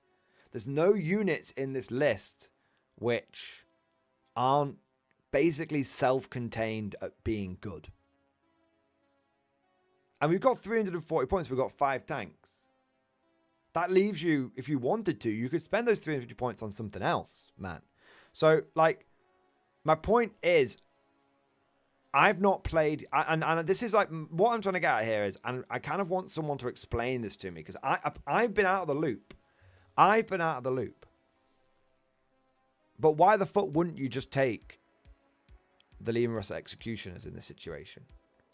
Every single one of those, on average, is going to be putting out 7 shots from the turret, Infantry, sir. and 4 shots from the sponsons, and a las cannon shot. Each one of those executioners is going to be putting out the same number of shots with the same AP. Damage doesn't, the strength doesn't really matter because you've got lethal hits, and the damage matters a little bit, but not enough to worry about. So, why wouldn't you just take all those Russes and just fucking plasma the shit out of people? So this is why, like, why, so go back. Why haven't I been covering as much stuff for the guard? Like, modern stuff for the guard, because everything that I've talked about in the past is still relevant today, as far as I can see it. Now, maybe I'm wrong, and I'm happy to be. I'm genuinely happy to be proven wrong here. Absolutely 110%. I'm not putting myself on a pedestal. I'm not fucking thinking I'm hoity-toity or anything like that. But 9 months ago, what worked 9 months ago still works 7 months ago, and I don't see why it would have stopped working 2 months ago. I don't see why it would have stopped working in the last 2 months. So, Q-Tut, my advice to you, man, is you are putting almost 1,000 points into buffing 3 fucking Hydras, man. I don't seem like a good, if you take into account, okay, that's not quite true, but, exaggerating for effect, that's kind of the effect we've got here, bro. So my advice to you, and it's sapping your points. Now, let me tell you, I like the Bullgrins. I think 2x6 Bullgrin really is making a big comeback, so I like that. I like the Commissar. I don't have anything against the Lord Solar Command Blob or anything like that, but I think that you're coming at this the wrong kind of way, man. You're trying to put a huge amount of effort into buffing 3 fucking Hydras, and you can get the same result for a fraction of the effort and with a fraction of the failure points. There's so many failure points. What happens when the Hellhound dies? Oh, can't ignore cover. Well, you fucked now. Like, half your getting your AP up's fucking gone. What happens when the exterminators go down? You're fucked now. Half your AP, there's so many failure points. And the thing is, your opponent will identify those failure points very quickly. And they'll go, first, second turn, Hydra's going to be gone. Not Hydra, Hellhound's going to be gone. So, Cuter. I'm being harsh. But there's no point in me being like, oh yeah, man, it'll totally be okay. Yeah, and then you go there and you get fucking butt fucked. Like, there's no point. I'm not doing you any favors doing that. And I'm not saying I'm 100% right here. I'm wanting people to fucking tell me I'm wrong in chat. And you know I'm always trying to keep an open mind about this kind of stuff. But I know that your local metas bring shit as a flyers, man. But honestly, you're overcorrecting. You're massively overcorrecting, man. Full rerolls to hit, full rerolls to wound on Hydras. I don't know, man. I don't know. I just don't see it. I see the theory of it. I don't see the reality of it. And I think the Hydra needs a buff. Massively. You know, dude, think about it this way, mate. Think about it this way. No, honestly, this is a good way of looking at it, right? Why the fuck wouldn't you take more Hellhounds? Hellhounds auto hit. So, don't need to re-roll to hit if you auto hit. And they're AP -2 ignore and cover. They don't have the re-rolls. That's fair. They don't have the re-rolls. But they're going to be firing more shots than the Hydra. On average, they're going to fire 7 to 8 shots each. They're going to fire double the amount of shots. Now, it's not a completely fair comparison, I know. But when you think about it, it's way more self-contained than having to fucking fuck around with a Hydra. Hydra's a shit, mate. I never get it. I never, ever get it. Whenever people do well with Hydras, it's because they're a good player. It's not because Hydras are good. Yeah. A Hydra's win on 2+, that's fair. That's fair. Yeah, Hydra's win on 2+, that's fair. Like I said, it's not a great comparison. It's not a great comparison. And I think you're just overcorrecting, man. The 2+ thing is good, though. The 2+ thing is good.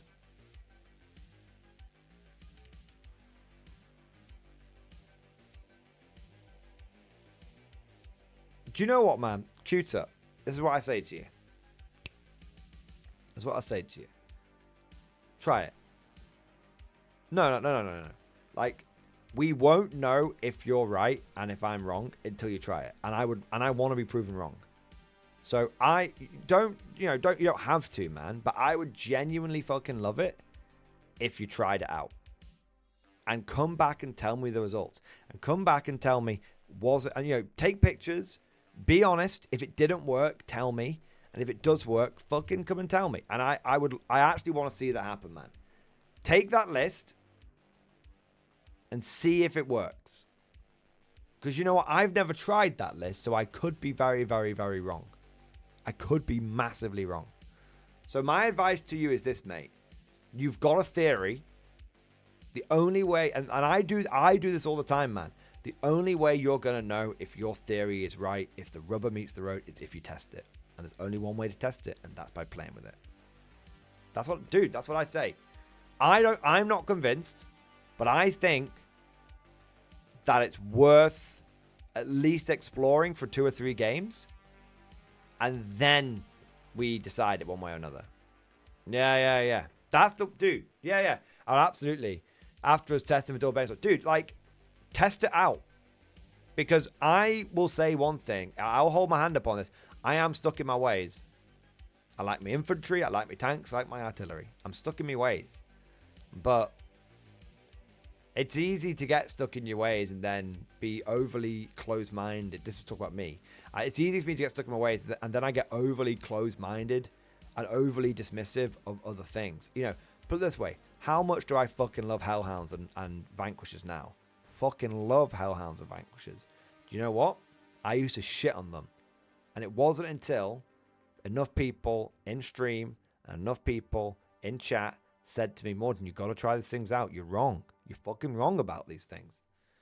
And now, I love them. They're absolutely my go-to. So I am, Cuter, I am ready to be proven wrong. But if it doesn't work, you have to tell me as well. Because we have to be honest so that we, me, you, and the whole guard community can learn from it and can apply it and be aware of it. There you go. So, Cuter, very interested to see how that pans out, mate. Fucking love it, man. Fantastic. All right. What we got next? Rapture Later. Rapture Later. Thank you so much for the 20 months, man. Gardified. Sorry. X-Force, baby. Thank you, man. Gardified Votan list in stream discussion. Okay, so we've got Dwarf Commissar, Grimnir, High OC Tough Battle Line, 5 squads of 10 half kin warriors, 100 points each. Missile launcher, rail rifle, crest, melee weapon, pistol. Indirect fire, 3 squads of 2 Athonian Earthshakers, 110 points each, tremor shells. Vanquisher, Dawn tanks, 3-ton Hecadon Land Fortress. Transports, 4 times Sagittar. I quite like it. I quite like it.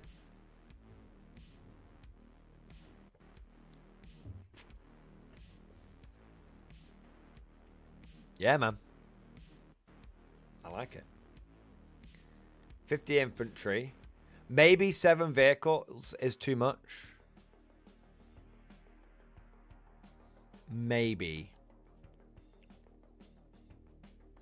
I would be tempted to have some of the steel jacks in there just to like not wank people off, stab them in the face.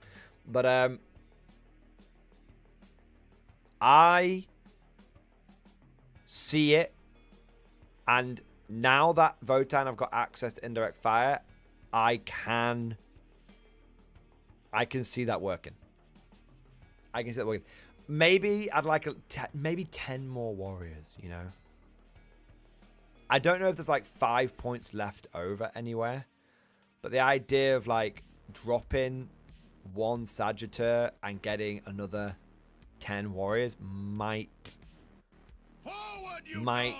appeal a bit more. But yeah, otherwise, generally speaking, I'm very open to it. Lieutenant Grimmel, thank you so much for the super chat, man. For the Emperor, check it in. For the Emperor. Ugh, yes. I want to say a big thank you to Tony. Tony, thanks for subscribing on YouTube, man. Fantastic. Andrew Narog, thank you so much for the Bane Blade. Yes. Following up, yes, it's been too long. Yet more house troubles have pulled me away recently. Glad to catch at least some of the stream. And yes, my steak is too juicy and my lobster is too buttery. I can't taste my caviar.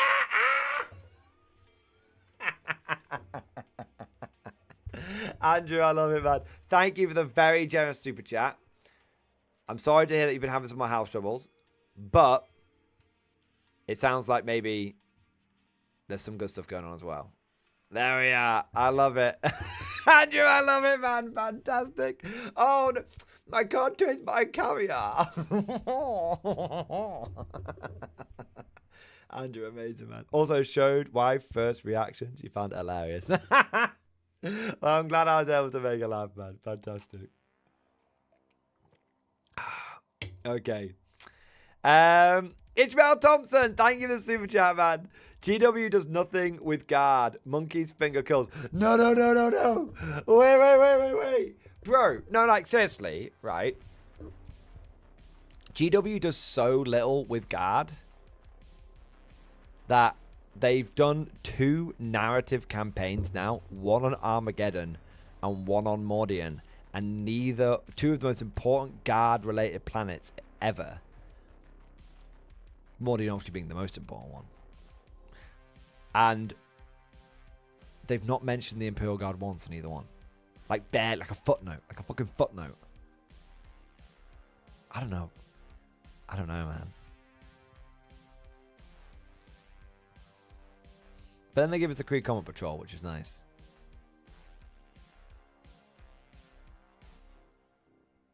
Sauls and Smith. Are you feeling okay? Hear me out. Imperial Guard should be the poster army, not Marines. Someone check behind Saul and Smith's ears. I think he's been taken over by a skinwalker. I agree with you. No. No. So yeah, yes and no. Okay. So from a selfish point of view, I'd love it.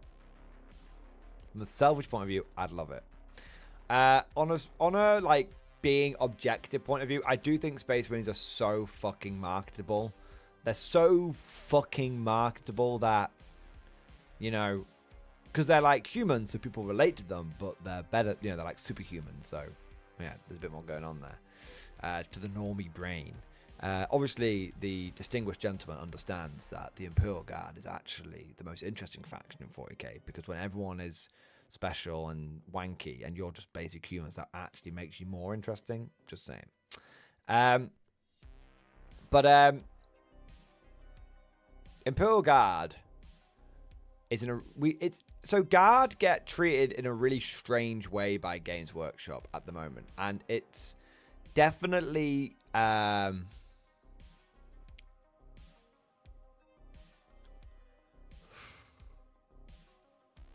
it's vexing. Because on the one hand, we actually get treated quite well. Like, look, we had loads of plastic models released with our codex. That was nice. And they've given us they've given us a new Kree Combat Patrol, and that was nice. And, you know, last edition, we got all the new Cadian models, and that was great. You know, we always get good we actually always get pretty good box sets. You know, we've had, and you know, remember when GW did the new Combat Patrol / Cadia Stands box set, which was like a platoon of Cadians, Fob, and the Sentinel. And then that Christmas, they also did the Christmas box set, which was 2 Rogel Dawns and another platoon of Guardsmen, and it was like, GW, you sexy minx. Like, I was wanking GW off so hard that my arm was getting tired back then. Like, and this is the thing, like, people think I'm a GW hater. I'm not a GW hater at all. Like, I'm not saying I'm not a Warhammer hater. No, I'm specifically saying I'm not a Games Workshop hater. I just, when they do something bad, I have no issue with shitting on them. And when they do something good, I have no issue with wanking them off. The problem is, it felt like there's been too many reasons to shit on them recently. But I'm looking forward to, I'm hoping that now I'm going to have some reason to wank them off. So yeah, I mean, GW could do, you know, when Guard got the proper refresh towards the end of 9th, they couldn't do any wrong. They were smashing out. There was like a Guard, I swear there was a Guard boarding patrol box as well, which is weirdly good. I'm sure there was a Guard boarding actions thing going on as well. Astra Militarum boarding action box. I'm sure that was towards, what was, oh no, it was more of a, oh yeah, no, so it was Agents of the Imperium, but it came with like Voidsman and then shitloads of Navy breaches, if I remember. And it was when those were actually quite useful. And I was like, hey, you know, there was this series of box sets where it was like, you get Cadia Stands, then the Christmas box set, then the Agents of Imperium one, and all of these things just coming together were, you know, and then off the back of the old Guard Combat Patrol, which was actually quite good as well. And it was actually like a golden age of discount boxes from Games Workshop. It was a really, really golden age. And then it just feels like recently there's just been, specifically, when I say recently, I mean 2025. In my opinion, 2025 has been a fucking awful year for Warhammer 40k.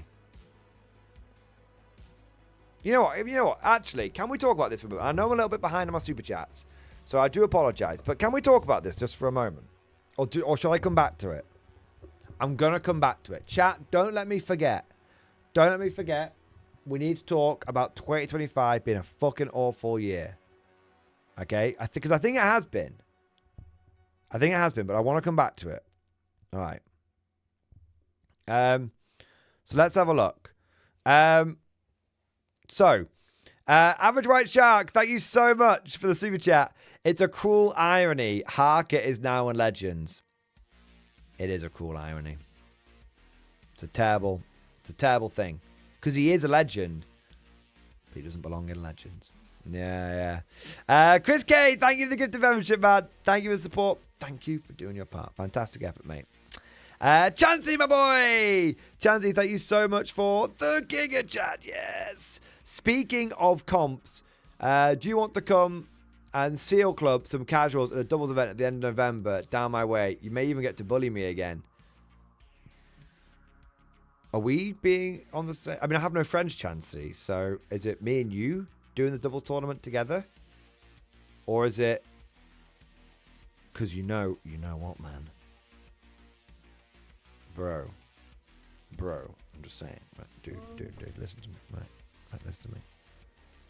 You've got the red tanks. I've got the red infantry. Oh, it would look. Oh, chance you have to bring a friend, I'm afraid. Probably not going to happen then. Maybe, but it probably won't happen. And Simon might be free, but it probably won't happen, to be honest. It's a long way to travel, for an event. I'd do it for you, but I wouldn't do it for myself. But thank you for the invite, man. Thank you for the invite. All right. Chris K, thank you for the super chat. Hail Mordian, weekend project in chat. Chansey, there's no point in giving me a free ticket. I've got no friends. Not like... No, honestly, most of the people that I know don't really play... Loads of people that used to play 40k that I know don't fucking play 40k anymore. It's pretty bad. Loads, I am like last man standing. I kid you not. I'm like last man standing. It's fucking mental. Everyone's switching over to other things, man. Everyone's switching over. It's cray. Anyway, Chris K, let's have a look here. 10 more conscripts for his Imperial Guard. Now to treat myself with a Hellhound. There are those that would say 3 Hellhounds is too many. I disagree. Nah, man. 3 Hellhounds is... There you go. 3 Hellhounds is where you want to be. Bro, I have 4. I can't run 4, but I have 4. I know. It isn't a case of I used to be able to run 4. And no. I never could run 4. And I still have 4.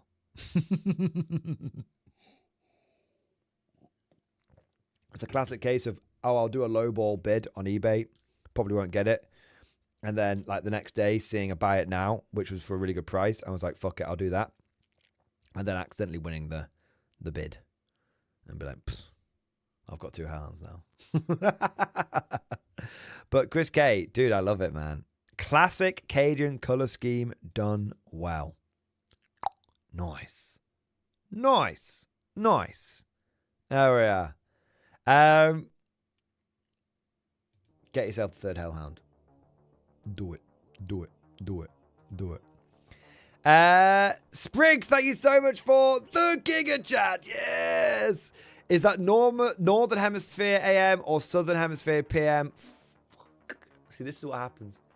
Now you guys are like, dog. Do you know how long I had to put up with people telling me, Mordian, did you know that engineers got nerfed?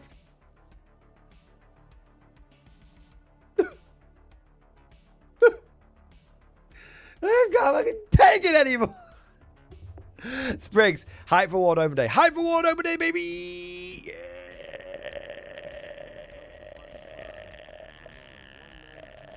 Yes. Yeah, just let me on Saturday. Only if you ask nicely. Hey, Mo, do you know engineers got their... Fuck. Spriggs, thank you for the super chat. Chance you go fuck yourself. Swatty, my boy! Swatty! Thank you so much for the 3-month member flex, baby. I wouldn't have a guard army without your wisdom. Thank you, Swanee. That means a lot to you. That means a lot to, that means a lot to you. That means a lot to me. Similar tongues, Swanee. Thank you very much, man. And that actually does mean the world to me. I take great pleasure in knowing that I'm responsible for your financial destitution, because guard is an expensive army. No, seriously, man. I appreciate that. That's very kind of you to say. Swanee, thank you for the super chat, man. Banzai! For my beloved British Strike Force, I can't quit you. Hey, if the going got tough and we all fucking quit, then, you know, this is what I mean. I ain't a fair weather guard player. But I do also like it when my guard is actually interesting to play. GW needs to come in and just fucking... Okay, you know what? I'm just going to say it. GW just needs to come in and just fucking mess with the points. For guard. For everyone. I'm serious. Like, this last... There should be one more balanced data slate before 11th edition. One more. And that balanced data slate should be at Christmas. 3 months from now. And it should. And every single unit, not one or two, every single unit, without exception, should get a points change. Everyone. Fucking go nuts. It needs to be like a fucking lightning bolt to the fucking game. A lightning bolt to the meta. I don't know if this is a good idea, but I'd like it. Come in, just be like, Battle Tanks 150 points, Vanquishers 180. Fucking just change it. Suddenly everyone's running. But like, oh, but Battle Tank's the best option. I don't think so. I think Vanquish is the best option. Like, I just go through and just be like, 50% off here, 20% up there. Just bam, bam, bam. Kazakin, 70 points. Kriegers, 110 for 10. Just go fucking mental. Okay, I'm being slightly exaggerated. But like, just come in and like, just every single unit just needs to be fucking changed. Let's get something different going on.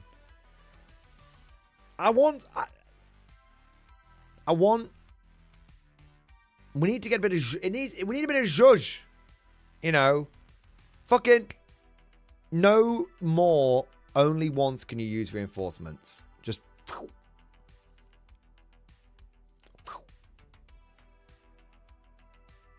That's what I would do. You know what? Another thing I want to talk about, chat. Another thing. Don't let me forget to talk about why I think 2025 has been a bit weird. And don't let me forget why I'm going to go through the Munitor on field manual, and I'm going to change the points on every single unit. I'll do that live. We'll talk about that. I think that could be quite interesting. And the point is, how do we fundamentally make the meta different for every single faction, so we no longer have just same shit, different day? Okay? All right. Tiki, my boy, thank you for the gifted membership, man. Bandai, thank you for the extra Shabito. Sadron Davies, thank you for the super chat. Thank you for the 10, mate. I require help articulating to my fellow kin that the Sagittar is still good. My main idea is, would the guard pay 10 points more to have a Chimera with 2 las cannons and a turbo twin-linked heavy bolter? Yes. Yes, I fucking would. Okay? See, Sadron, there's a mentality that's kind of runs through the competitive 40k community these days, which is the moment GW nerfs something, even if it's only slightly, it becomes tainted and people stop taking it. Like, you see it all the time. Like, all the fucking time. People, you know, GW will nerf something, and then they'll just stop. And then, even if it's like, that unit goes up by 10 points, and realistically, a Rogue or Dawn tank commander going up like 10 points should not stop you from running one. But no one will run Dawn tank commander. They're all going to switch over to Russes. Not everyone, but there'll be a big shift. Yeah, everyone was running Hellhounds. Yeah, like, honestly, people just, there's this whole thing of like, it's Imber or trash. Imber's like an old saying. I've not heard that in a while. It's goddamn Imber. What year is it? It's like, is it like 20 fucking 15 or something? Goddamn Imber. That's so fucking Imber, boys. Fucking hell, that's back from when I used to play fucking StarCraft, Wings of Liberty, baby. Bronze League hero, all the way. But yeah, like, that's the thing. Would I pay 10 points more to have a camera? Bro, I'd pay 5 points more for... I'd pay 10 points more on a camera that had a fucking auto cannon. I did a whole video about it this weekend. You know? Yeah. So, yeah, I would absolutely take... if I could take chimeras with las cannons, like one in the hull. Honestly, think about this.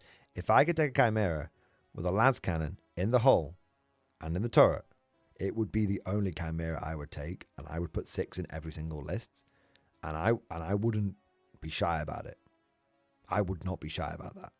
So yeah, they're good. They are good. So John, trust your instincts. Could be a whole bunch of your instincts. You may get proven wrong, but trust your instincts. If you think they're good, fucking run them. There you go. The Blackstone Chapter Master, thank you for the super chat, man. Just some memes, a stream discussion. Let's take a look, man. Look, I fucking love some memes, man. Let's have a look. Are these all fucking like Barak memes? Right. GW parking 02:53 p.m. Don't need it. The fuck am I supposed to do against this guy? Oh no. Hey Pat, you forgot your armor. I don't need it. What the fuck am I supposed to do against this guy? Figure it out, mate. I believe in you. You're on. 50 members on the big guy. Local British man challenged GW to trial by combat. He just kept screaming, "Get me off the blacklist." Quoted from CEO.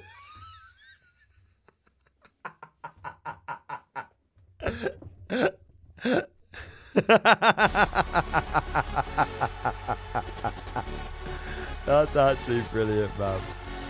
Local British man shitting Games Workshop cat. I don't know what the fuck is going on with this guy. Quote from CEO.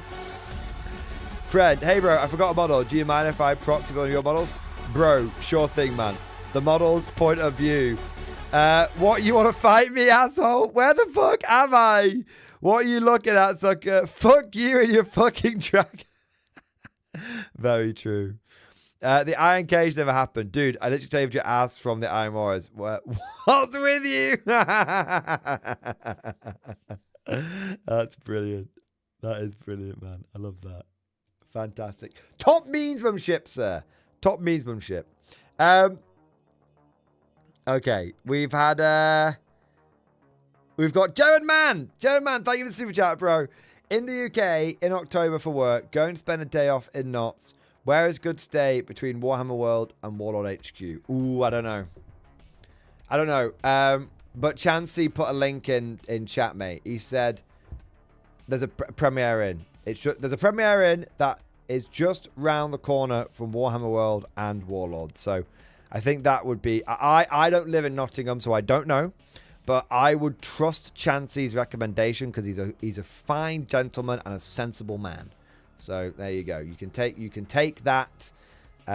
You can take that. I think recommendation. You should be sorry. Premiere Inn. It's not fancy. It's not a fancy place, but it's clean sheets every night, and you get a half decent bed every night. It's that simple. It's very basic, but nothing wrong with it. Yeah. So yeah, gentlemen, I don't know, but I would see what Chansey's put in chat, and there you go. Hardcover, thank you for the 16-month member flex. X-Force, baby! God to listen and build the kill team Tomb World box. God to listen?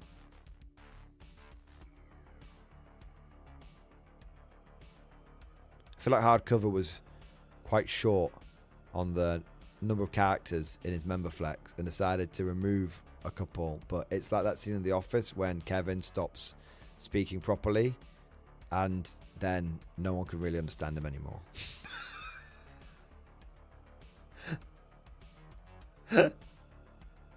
Should have been good to listen.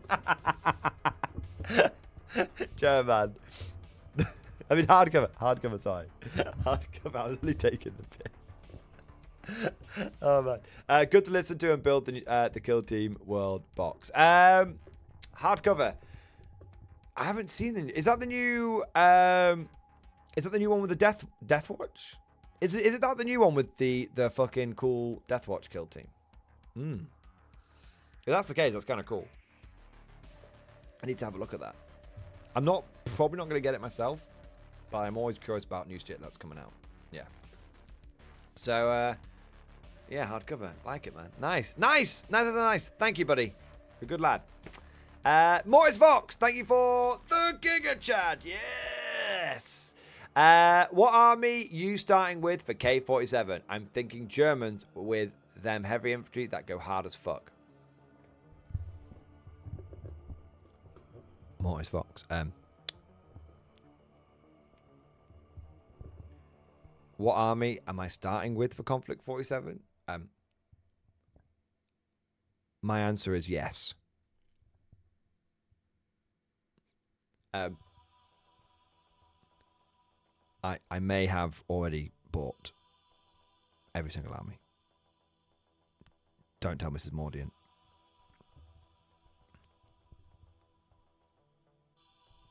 Ignorance is bliss, she doesn't know.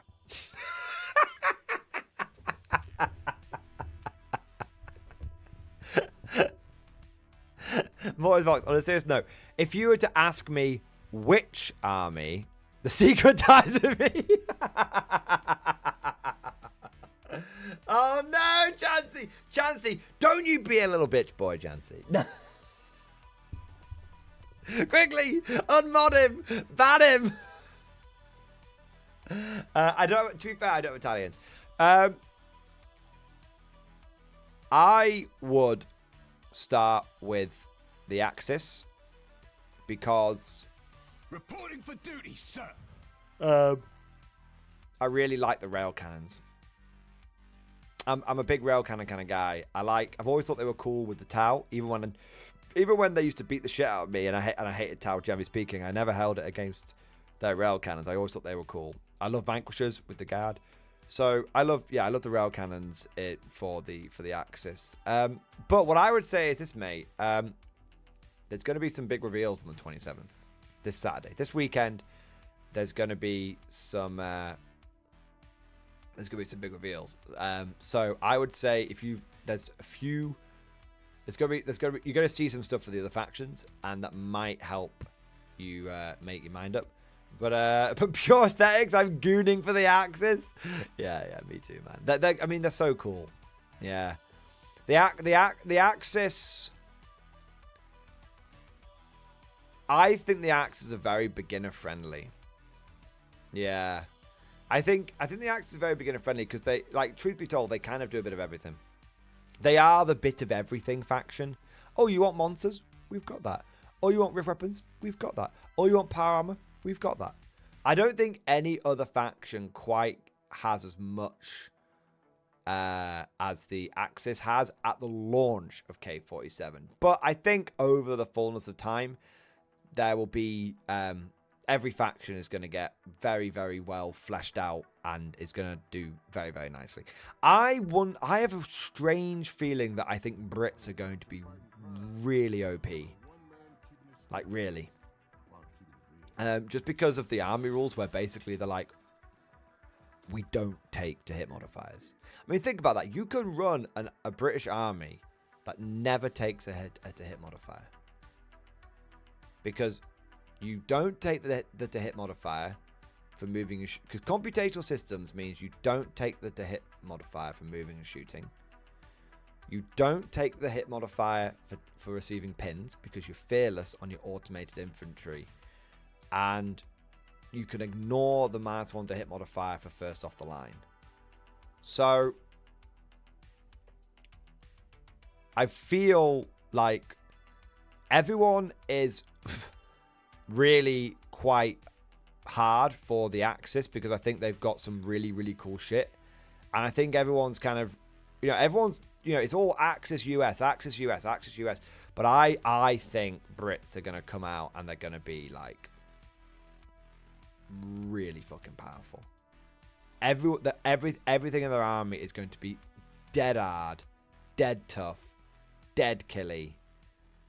Yeah.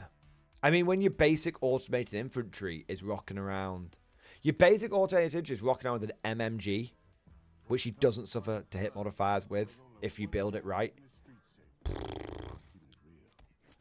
Yeah. Yeah. Yeah, I don't know, man. I don't fucking know, man, but I got a fucking feeling that the Brits are gonna be whoo-hoo, mama. You gotta try and figure out the anti-tank situation, but I think some fucking Tesla cannons, you'll be alright. Yeah, man. Yeah, Tesla cannons, you'll be okay. Or you just punch tanks to death, because you could I think the Brits could really punch a lot of tanks to death because of the what do you call it? Because of how Walker combat works. So yeah, I can feel the Brits basically just having dead-hard I can see the Brits having dead-hard infantry and then like 2 or 3 like light mechs, but that are designed for combat, like the Guardian, just running around just fisting people. Yeah.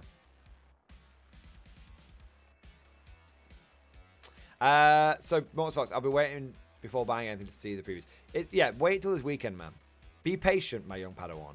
Wait till this weekend, and I think it will allow you to make an informed decision. But I think Axis go hard as fuck. Love that. But I think Brits might be strangely powerful. I think they're going to be the unsung OP faction. Because I bet I could build a double-digit ordered dice army out of them. And yeah, man. Yeah. I bet I fucking 1,500 points. I bet I can get 10 order dice out of them. And like 10 rift dice. That's spicy. Chansey, my boy. Thank you for the super chat, man. Cheeky list review in stream discussion. All right. Let's have a look. That format is poop. Not played comp properly since about April, May. What could go wrong? WCT terrain. Concept list is basically use the infantry for board presence, the fobs to keep the opposition moving. Kazakin. What do you mean keep the opposition moving? It's not fucking bot action where you're dialing in, you knobhead.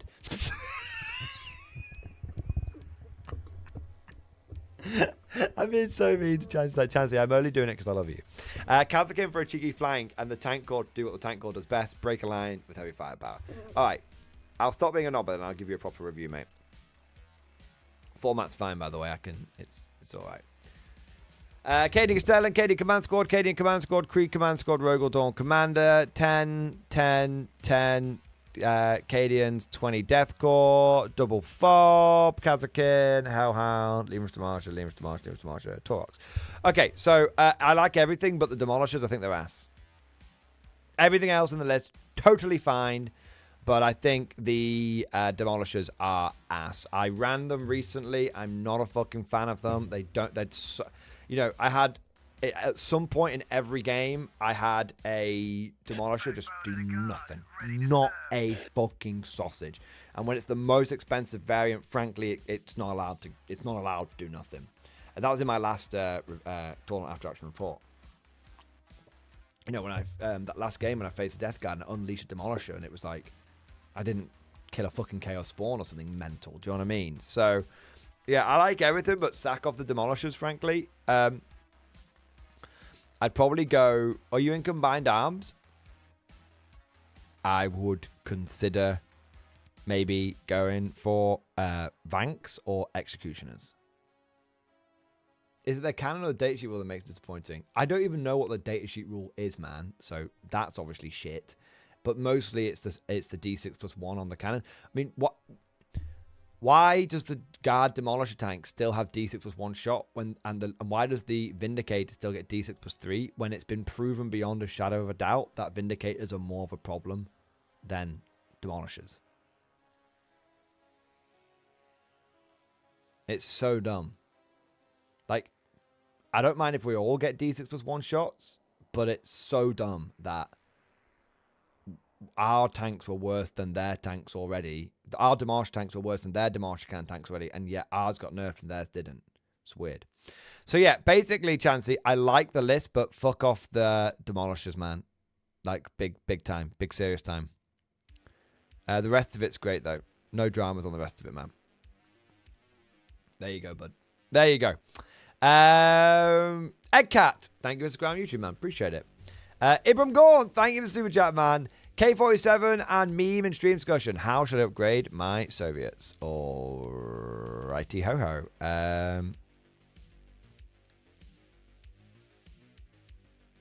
Here we go.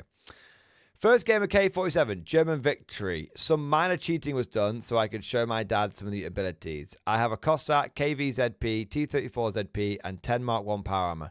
What should I get next for my Soviets? Also, you see that US government acknowledged the new Terminator box. Right, I'm going to look at this. So,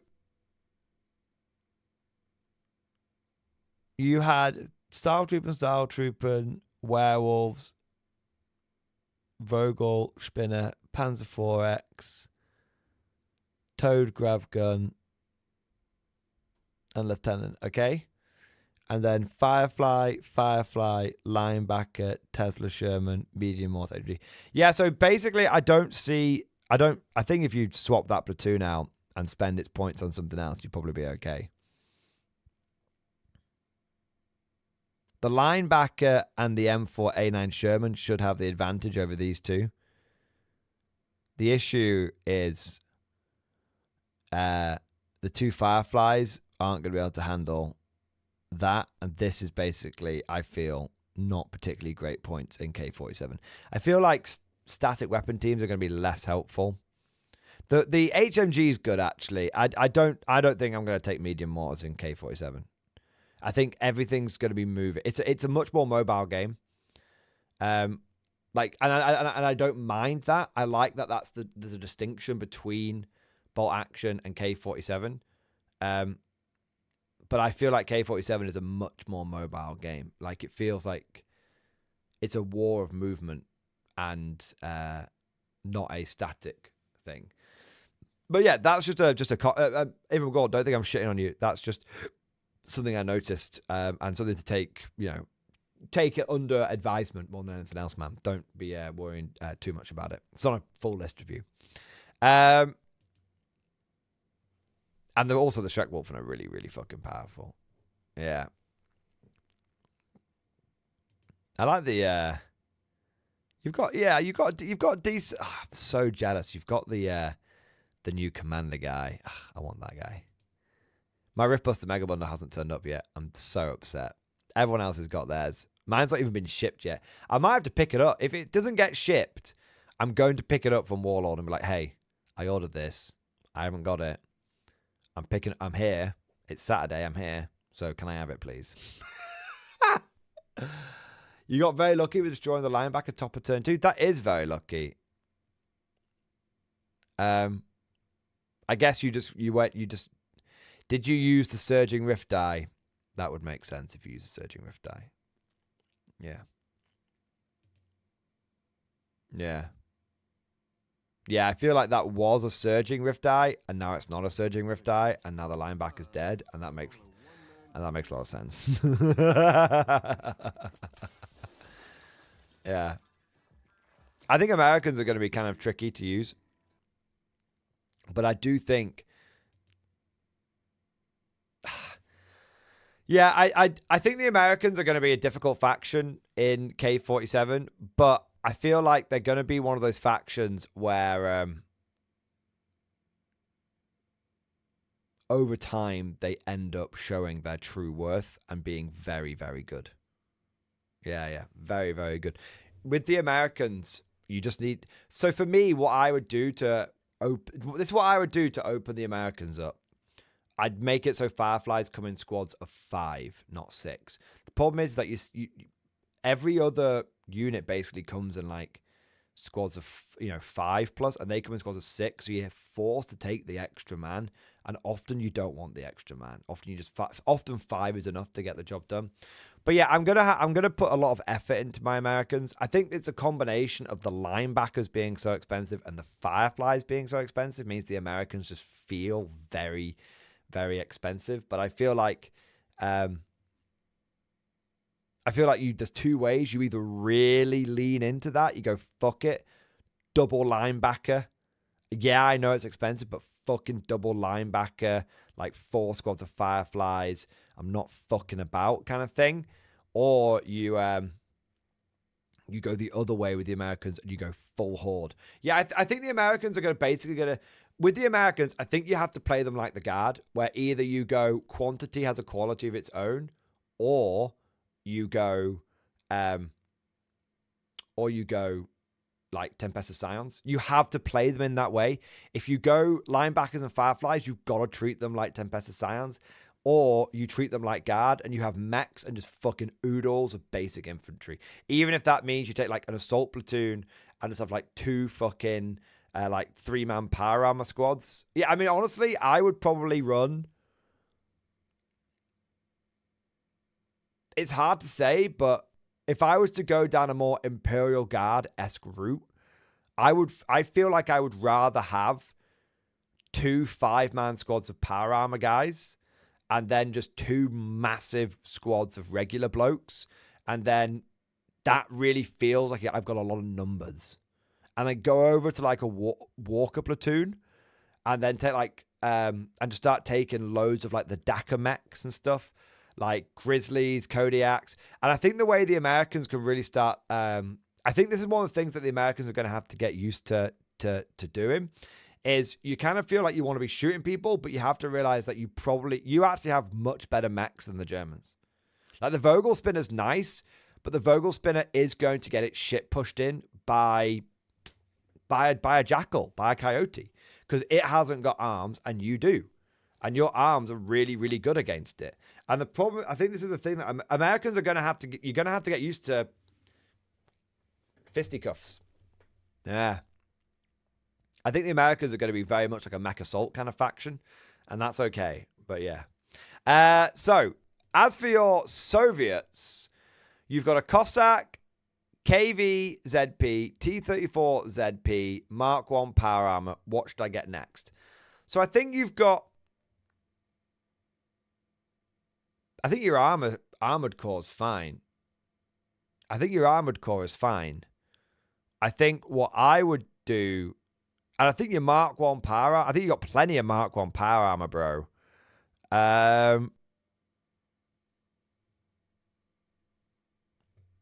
I feel like I think Ursus are very good.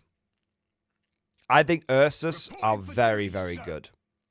I would be tempted by like Ursus with Mauls, maybe, because then they could do some sort of anti-tank kind of shit going on there. Backbone of the guard, ready to serve. But I think there's going to be some new stuff for the Soviets coming soon, so it might be worth waiting to see what they come out with. But yeah, I think every Soviet player is going to want some fucking Ursus, frankly, and I think that would be where that would be where I would expand to next. You're going to need an officer for your platoon, and you're going to want some Ursus. Yeah, that would be my advice, mate. All right. And then we've got Bad Rabbit, my boy. Bad Rabbit, thank you for the super chat, man. Weekend progress in stream discussion. Let's have a look. Oh, sorry, I missed the meme. Autism breakthrough.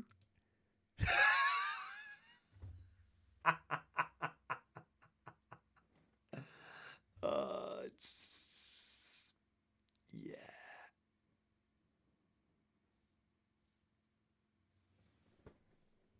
Yeah, it's probably true.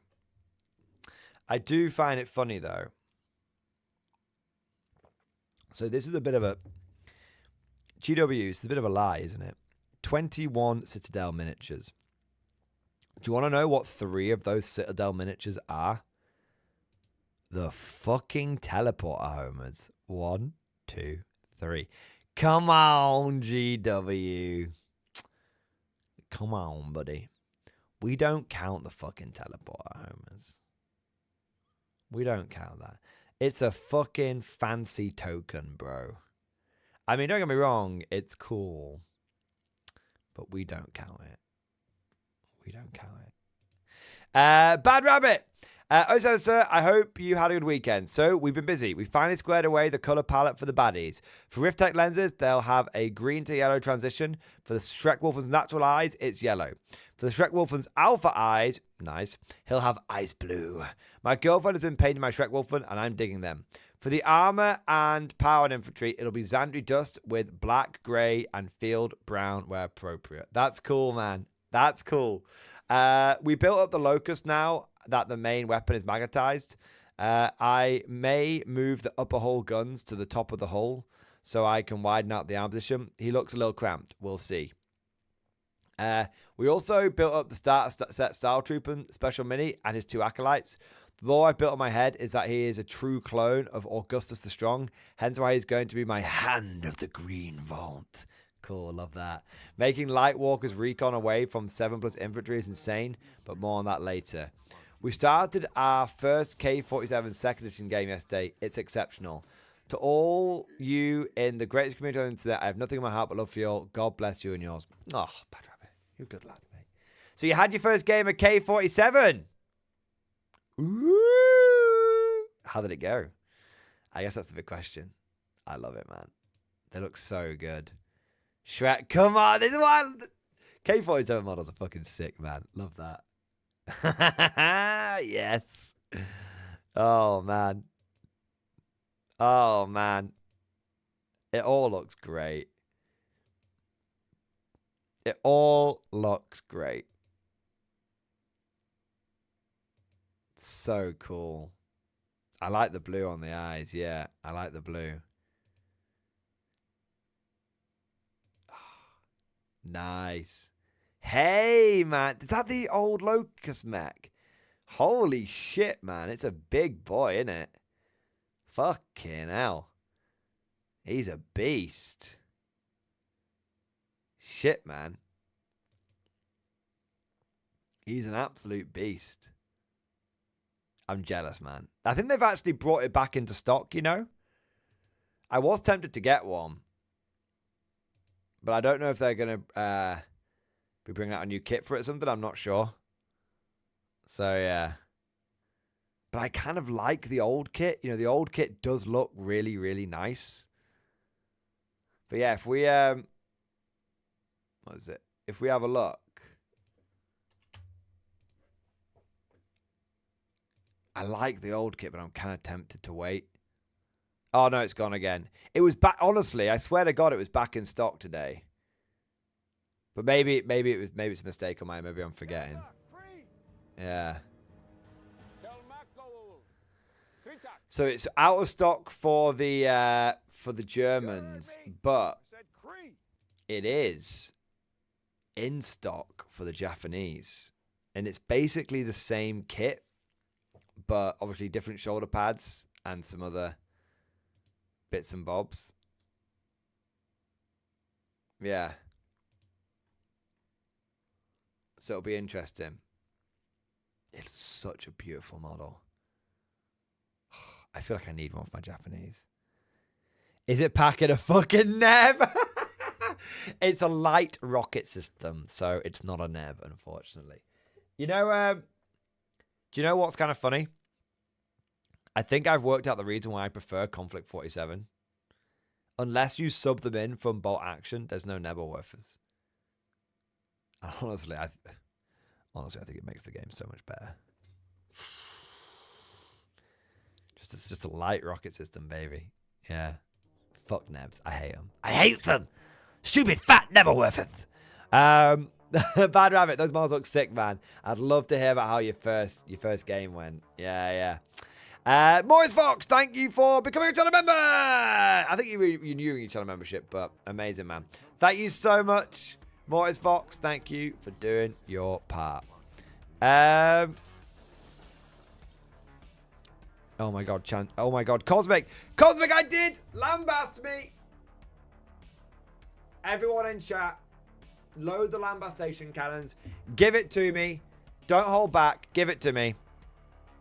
I missed Cosmic super chat, and he's had to do another super chat to get me to see his first super chat, and now I just feel like a fucking piece of shit. Cosmic, I think you missed my super chat. I see how it is. I'm sorry, Cosmic. No, one more guide to fate, and it's all K47 pictures in stream discussion. Let's have a look, man. Let's have a look. Cosmic. Fuck.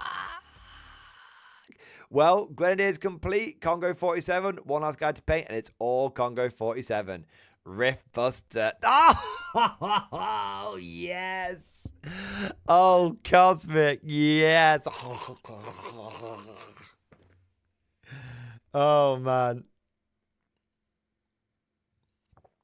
Oh, man. US Starter Army, Axis Starter Army, K47 starter set, and the Paragons. Oh, shit, man. Hey! I like these guys. Yeah, man. Digging it. I think the red bits incorporated into the models makes a big difference. Yeah. So cool. So fucking cool. I love seeing the Cosmic creations. If in doubt, fucking muddy the shit out of it. Makes it look Krieg as fuck, mate. Fucking brilliant. Yeah, baby. Oh, man. Cosmic, yes, 1,000 times yes, mate. 1,000 times yes. So cool. So fucking cool. Love the K47. Love the Warhammer 40k, love the Kriegers, and Cosmic, my man. I'm so ready to get fully conflicted. I'm so fucking ready. So fucking ready. Oh, man. All right. Shit, man. I'm fucking ready. Okay. So let's have a look here. Cosmic, I do want to apologize, by the way, for missing a super chat earlier. I do want to apologize. I suppose it was Jenny on Wednesday. Nice. That's cool, man. Siri 8, have you given your thoughts to Control yet? I have, and there's a video coming out tomorrow dedicated to the whole thing. There you go. What do we got next? Jimmy Squid, thank you for the super chat. TTC updates in stream discussion. Sparvian PDF time. Let's fucking take a cheeky look then, mate. Let's have a little gander. Rooney. Update on my Spardian PDF. Have finished 20 men. Commander, Commissar, and Taurox. Hey, bro! You've smashed these guys out. You've had a very, very productive weekend. That's cool as fuck, mate. Honestly, they look great. Honestly. Really digging the head swaps. Really, really digging it, man. They're very, very, very cool. I love the fact that you've, like, converted this over to being Imperial Guard as well. Yes. Yeah, for all you people that couldn't get Tauroxes in stock for months, you should have just been buying these fucking things. They're basically the same size. A little different, but close enough. Yeah. Hey! Classic metal titty commissar. Look, commissar. Jimmy, great work. Fantastic. Very, very productive weekend, mate. Love that. Drew Smith, thank you for subscribing to YouTube, man. Appreciate it.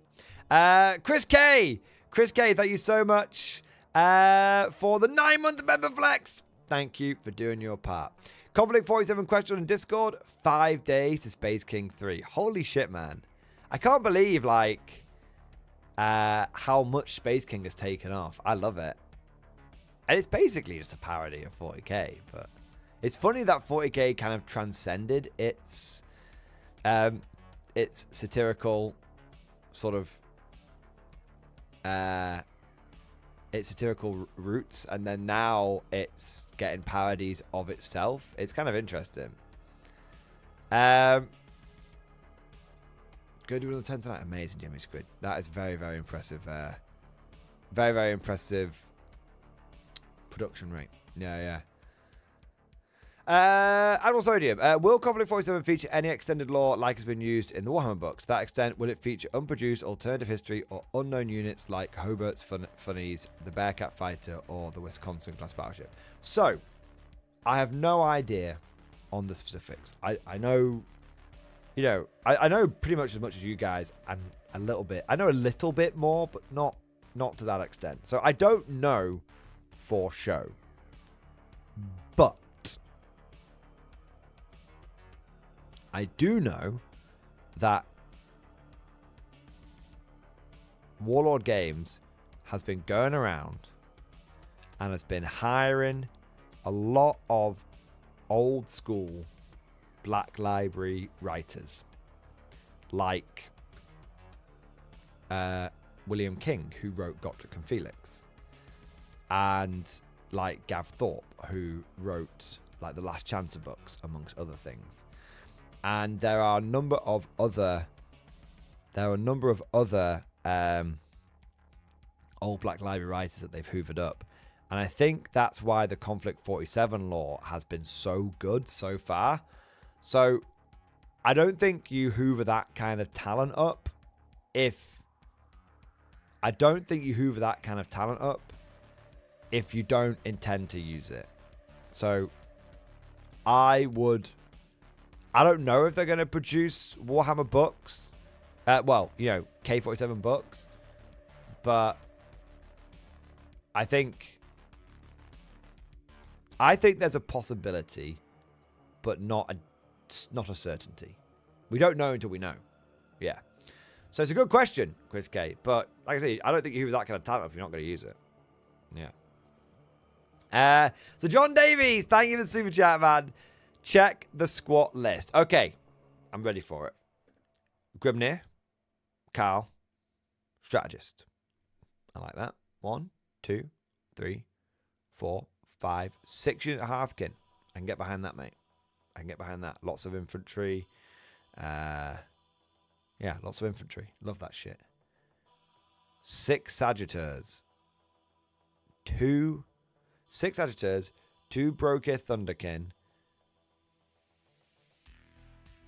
2 Scythonian Earthshakers and 1 Hecaton Land Fortress.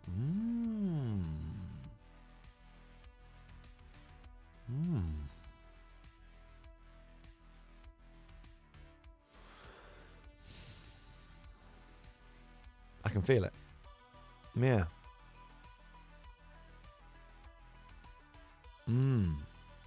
Very interesting. Plenty of infantry. Plenty of firepower. Indirect fire.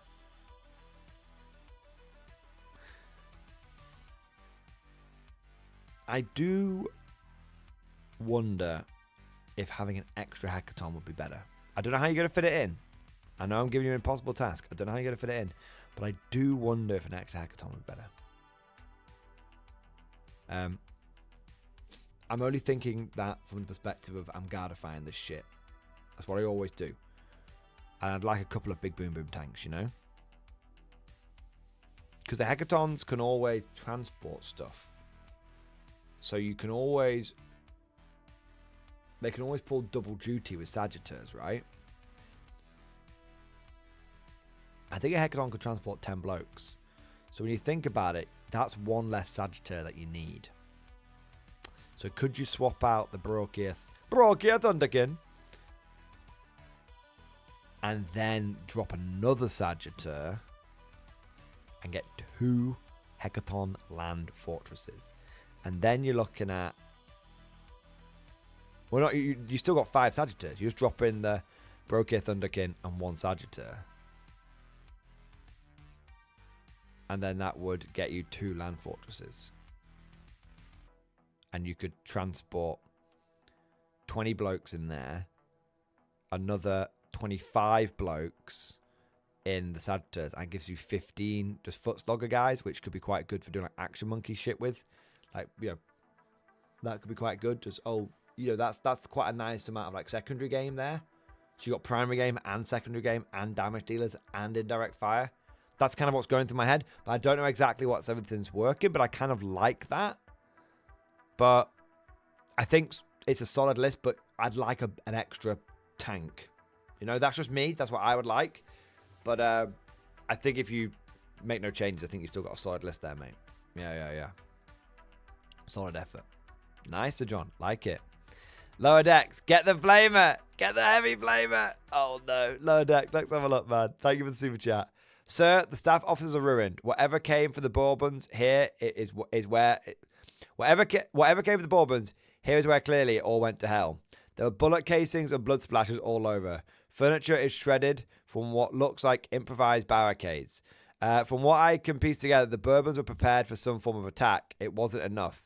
A blown-out hidden door behind what were bookcases in the manager's office is our bolt hole. We lead with the flamers down a rough corridor. Several flights of stairs lead down. There are some lumens still working as we progress. My unease is growing. There is some strange smell in the air that I can't quite put my finger on. Oh, yeah, because you framed them, didn't you? And someone clearly has come for them. Someone or something. There's someone on the wing. Something. We move out of the stairs into the upper railing of a warehouse space. The cavernous space is full of boxes and pallets of gear.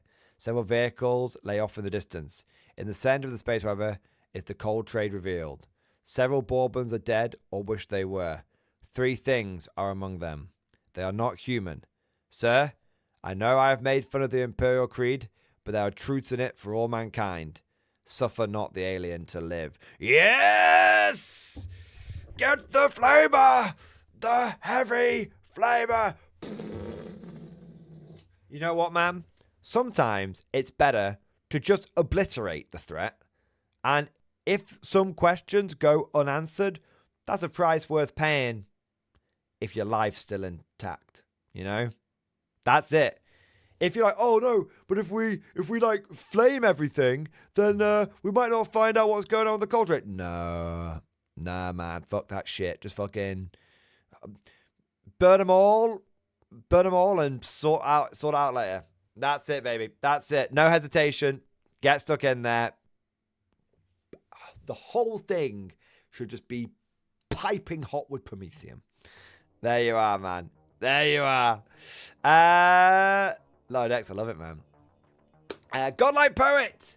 Godlike Poet, thank you for the super chat. Vow for progress in stream discussion. The motor pool grows. 07, sir. 07. Let's have a look here.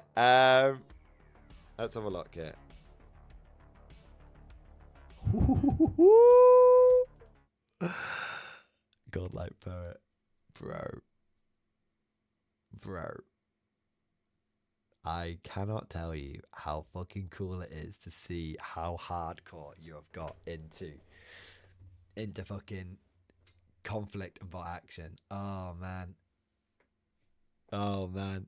Infantry still need bases, but progress is being made. 24 Volks Grenadiers, a light mortar, an anti-tank sniper, and a spotter. I do enjoy how the Lanza Grey looks, so thank you for the recommendation. Bro, it's great. You are welcome. I recommend it to everyone. Lanza Grey, fantastic. Only warning to others is that it did reactivate in places when I went over it with the wash. Not a huge problem, but something to be aware of. That's fair enough. I've never shaded it. I always just one and done, but yeah. Quite pleased how the vehicles turned out. I wasn't sold on the eyeball look for the Panzer IV, but I think I just don't like the colour scheme Warlord did on theirs. It looks fine. Yeah, I mean, you're always going to prefer your own colour scheme, so that makes sense. I think the eyeball one, I was never sold on it, and then now I like it. So yeah, I like it and the old version. I like both. It and the new version, I'd say. I like both. Also, you want the recipe for the colour? It is as follows. Black primer, white zenithal, Dark Angels green contrast to an airbrush, heavy dry brush with Dark Angels green mixed with white, Coalia green shade to an airbrush, Bosch. Thank me later for making you buy one. Amazing. Yeah, buddy. Dude, they've come out so good. 1, 2, 3, 4, 5. assault rifles, 1 LMG and a loader. 1, 2, 3, 4, 5. So that's a 12-man squad. Look at fucking hell. Godlike Parrot, you're not fucking around. Godlike Parrot is like, I'm here to fuck. He's loading up with the fucking gear, and that's how you should do it. One of the Germans' unofficial special rules in bolt action, and I think in Conflict 47, is, you know, we get a lot of good gear. We get a lot of good gear. Yeah. And you got another squad just like that. Yeah, man. Loving the field caps as well. Everyone getting field caps is a nice little touch. I like that.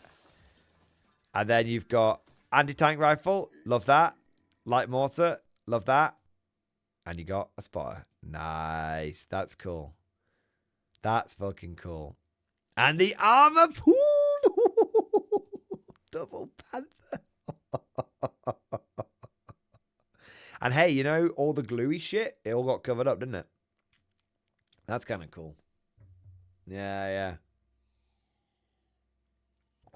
I love the eyeball turret, man. I love the eyeball turret. Oh, man. It looks so fucking good. Oh, man. Look. Look, there's more in the background. Ladies and gentlemen, we fucking got him. We fucking got him. What I want you all to pay attention right now. I want you all to pay attention. Before you see the transformation of a 40k player. No, that's not even true. Because you were a 40k player, but let's put it this way. Before you see the transformation of a GW game system player to a warlord ball washer. Yes! He is converted. Godlike Poet. Welcome. It's not a cult. Welcome to the club. He's fully in. He's balls deep in now. He's got fucking multiple platoons of infantry. He's got double fucking panther. He's got multiple vehicles. And he's got more on the way. Yes. Yes. 1,000 times. Yes. I love it. More. Godlike Poet, on a serious note, man. On a serious note, it's really genuinely nice to see you enjoying a new game. Because, and seeing, actually, I want to say two things, actually.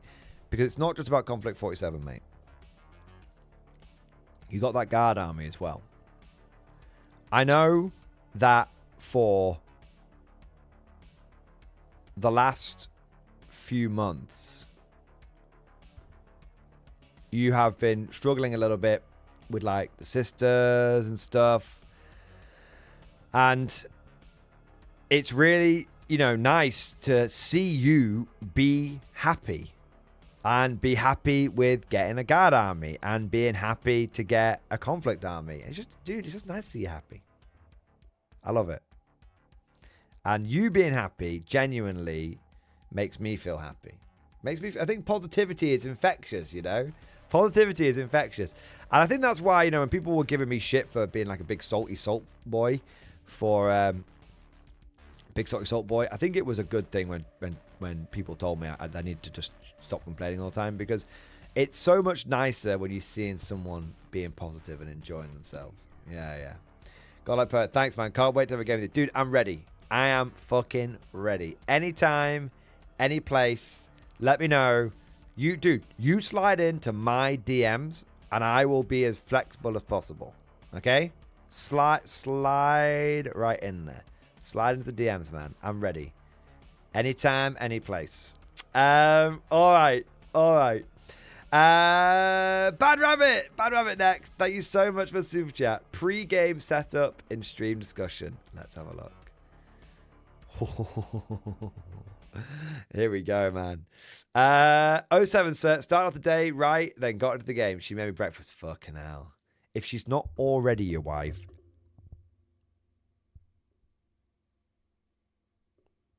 I'm just saying. I wouldn't, you know, I wouldn't fuck around too much. You know? I'm just saying. Come on. That is ring material right there. I'm just saying. Bad Rabbit's like, he's like, I can just imagine Bad Rabbit's girlfriend just looking over at him like,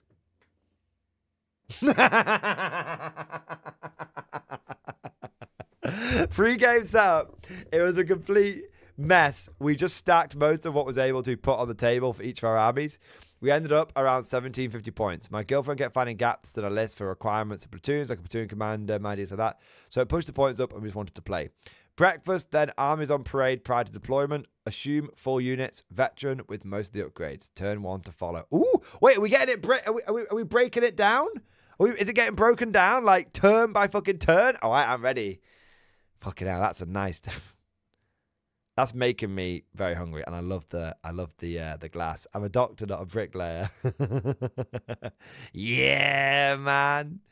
So we've got power armor guys, anti-tank sniper, big full squad of daughters of the motherland, platoon commander. We've got Ursus infantry, big old squad of conscripts, a couple of the old Cossacks, and a big old fucking squad of Ursus.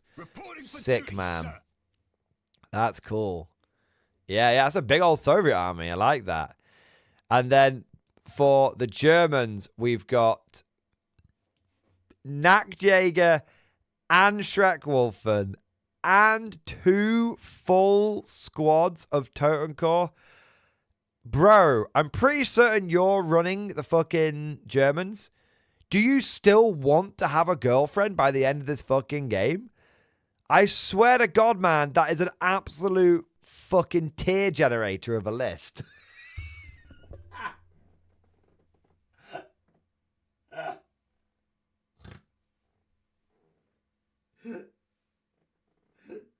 No.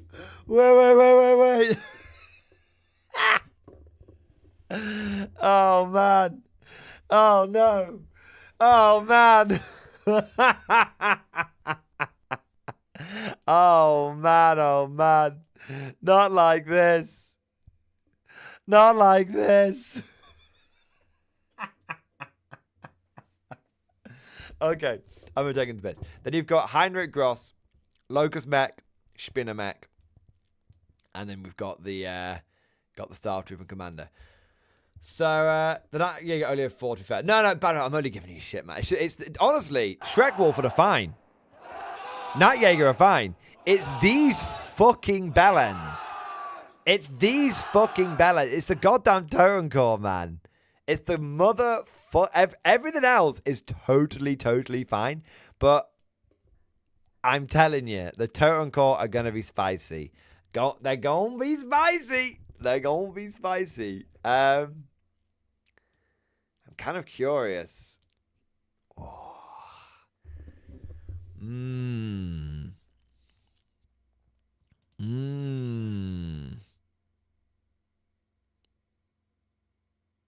You've got 2 ZP guns in this squad, though, which is very, very nice.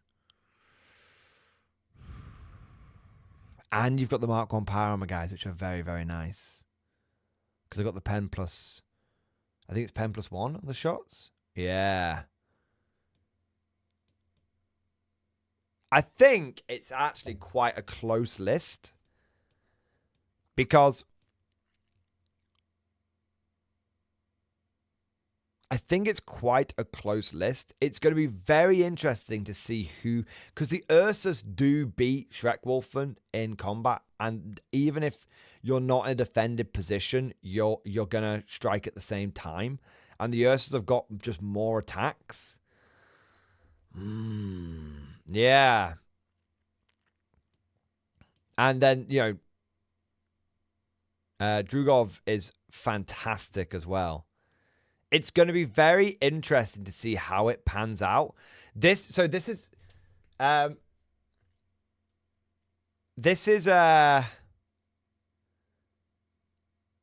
it's really interesting. Like, so this is where I think Soviets versus Axis is going to be a phenomenally interesting matchup, because if anyone has the tools to just beat the ever-living shit out of Totem Core, it is Soviets.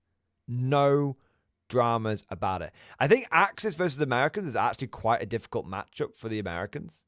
But I think Soviets versus Germans, I just think Ursas just do so much. So much. Yeah. I think fucking Marold, who's got like 18 fucking Ursas infantry, is going to be really ahead of the curve with this one. Yeah. So good luck to both players. Good luck. Have fun. You are a bit of an evil bastard for bringing that many Totem Core. I'm not going to lie. But it's only a fun game. It's only a fun game. Yeah. I love it, man. Very, very cool. Because you can't respawn in melee. This is the thing. Totem Core have a really big weakness. Totem Core have a really big weakness, which they just can't respawn in melee, like, ever. They just can't do it. And this is why I think the Americans struggle into them, because the Americans don't have, like, great melee infantry unless it's Paragons, and then Paragons are really good. So I feel like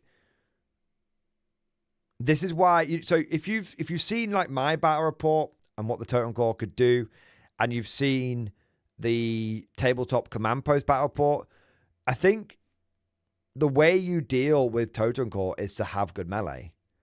And I think if you look at the units that the YouTubers like myself have available for the Americans, it's not good melee. So yeah, I think Totem Core, they're going to be one of those things where everyone's like, oh my god, they're so broken, they're so overpowered.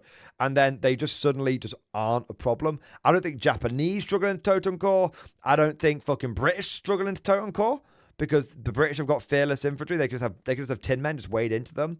I don't think other Axis struggle in the Totem Core, and I don't think Russians struggle in the Totem Core. I think the only people, and I don't think Americans struggle in the Totem Core if you have Paragons. Yeah. And I think that, I think Americans are the faction that might struggle with them the most. But I think that I think Totem Core only seem overpowered at the moment because we haven't seen them go into everything else. But, the first time you see a unit of Ursas go into Totem Core and just beat the ever-living piss out of them, people are suddenly going to be like, oh yeah, they're not a problem. They're not a problem. Not even slightly. Yeah. It's going to be interesting. Yeah. So Bad Rabbit, very, very, very, very, very cool. And I'm only teasing you when it comes to the Totem Core and, all that kind of stuff. On a serious note, I think that they are very handleable, but I just think our perception of them has been skewed based on what battle reports and stuff we've seen of them and the units that have been available to them. Yeah. There we go. I really don't think Brits are going to struggle into them. Not with automaton infantry. Yeah. Not with the Cerberus squads as well. Good luck. Have fun. Hope everyone has a great time. By the way, Mordy, I know, but she's kicked me out. I live under a bridge now. Brilliant. Dream for number 2102. Thank you for the super chat, bro. I can stop anytime I want. Hobby update and stream discussion. Yeah, bro. Yeah, anytime, man. Anytime. Yeah. Anytime you want. Anytime. It's your choice. It's your decision. Another beautiful day in the mech stables. Look at all these machines, fresh from the priming booth. Left to right, Madcap, Marauder, Marauder 2, Loki, Centurion, Hatchet Man, Raven, and Forza, Wolfhound, Puma, Jenna. Mate. I love it. I really love it, man. So fucking cool. Freshly primed and ready to fucking rock, baby. Get them painted, lad. Get them painted. Because, you know, when you get them painted, then because you are fully in control, you are then able to control yourself into buying more, because then you've been disciplined in painting the ones that you have. And then you can, yeah, exactly. You can get more. Exactly. But you're in control. It's your decision to do that. Exactly. Exactly, man. 100%. Now off to prime these. Banshee, Marauder 1, Victor, Warhammer, Griffin, Grasshopper. Yeah, man. So I love the look of this motherfucker. I've got one of those, the Warhammer. I love the look of this. Love the look of that motherfucker. And I really like the look of this one and this one. And this one. They're all really cool. And this one. They're all really good. In fact, they all look great, but those are my faves. The Hatchet Man's cool, though. He's got an actual fucking hatchet. Love that. Who's this big fucking Giga Chad off to the side as well, man? He's cool as fuck. Nice. Trooper. You're in control.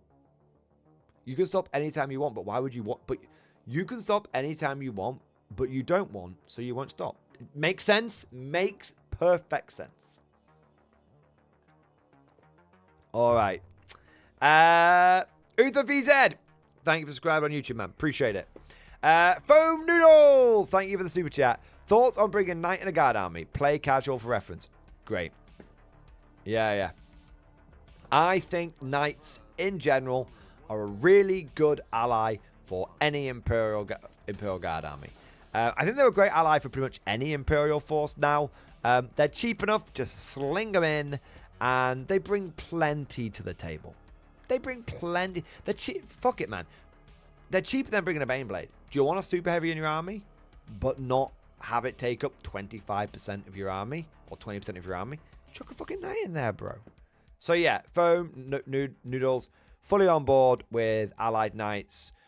Competitive or casual play.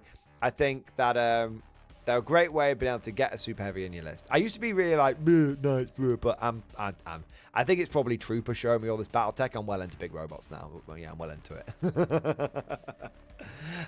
Cosmic Drew, thank you for the super chat. Playing Modern Warfare. Sorry, not Modern Warfare. Playing Mech Warrior 5 right now. I love the Marauder 2. I played a little bit of Mech Warrior 5. But no, was it Mech Warrior 4? Pretty sure it was Mech Warrior 5. It was on Xbox. But it didn't play very well. But I think it probably played better on my new PC. Yeah. I think it probably would do. Cosmic, love it, man. Love it. Wait, Cosmic, why are you playing Mech Warrior when you should be painting that last bloke and then busting rifts? Busting feels real good. Who you gonna call? Rift Busters. Oh, man. Right. So, there's a whole number of things. Right, I've caught up with my super chats. I want to say a big thank you to everyone who has supported the stream and been absolutely smashing it. It's been fantastic. It's been popping off, boys. It has genuinely been popping off non-stop. Absolutely fantastic effort, lads. Now, give me a moment. Got an itchy shoulder. Yeah, you like that? Oh, I've got new comfortable pants on. I feel it's a little erotic to show you. But I bought them yesterday. It's like wearing a cloud. They're just cheap fucking sweatpants. So, complete random tangent for 30 seconds. I was very snobbish. So, for like 31 years, I never wore sweatpants. Always looked down on them. Okay, 31 years not right, because I used to wear them as like a little kid. So in my entire adult life, I looked down on sweatpants. Never wore them. Turned my nose up at them. And then a year ago, I did a live stream where I was taking the piss out of... I was planning to be like a gopnik from Russia/Soviet Union. And I bought a pair of sweatpants as an outfit to do on stream. And it's completely converted me. Now I own 2 pairs and I might be buying some more. They're so comfy. Nobody knows what you're wearing in the comfort of your own home. Oh. Yeah. Anyway, random Mordian life tangent over. We need to talk. I got a few things I want to talk about. So, I don't remember one of the things I was going to talk about. I remember saying I was going to talk about why 2025 had been a bit of a shit year for Warhammer in a weird, for Warhammer 40k in a weird kind of place, but in a weird kind of way. But oh, and the other thing was I was going to go through and change like everyone's points. How would Mordian make a new meta? Okay, yeah. I'm going to do both those things. I think that's going to be a ton of fun. Where's my pen? Mordian makes a new meta. All right. So.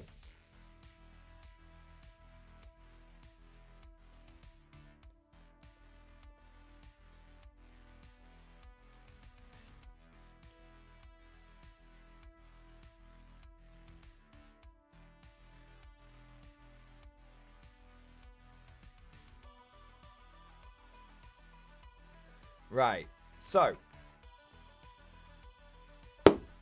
Sorry if that was a bit loud on the microphone. Catch you later, Denzel. Catch you later, man. So.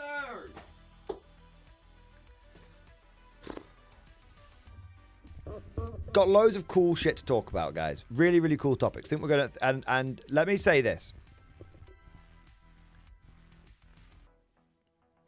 I want your feedback. I want your thoughts. I want you to, if you disagree with me, tell me, but also explain why. All right?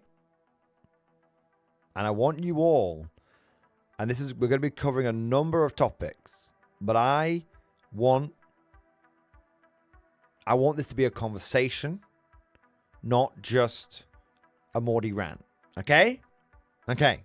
And I think I've got 4 really interesting topics for us to talk about. And I think all of them are going to be things that people will have opinions on. They're going to have opinions on. And I think that I would find it genuinely interesting and important to get your perspectives. All right? All right.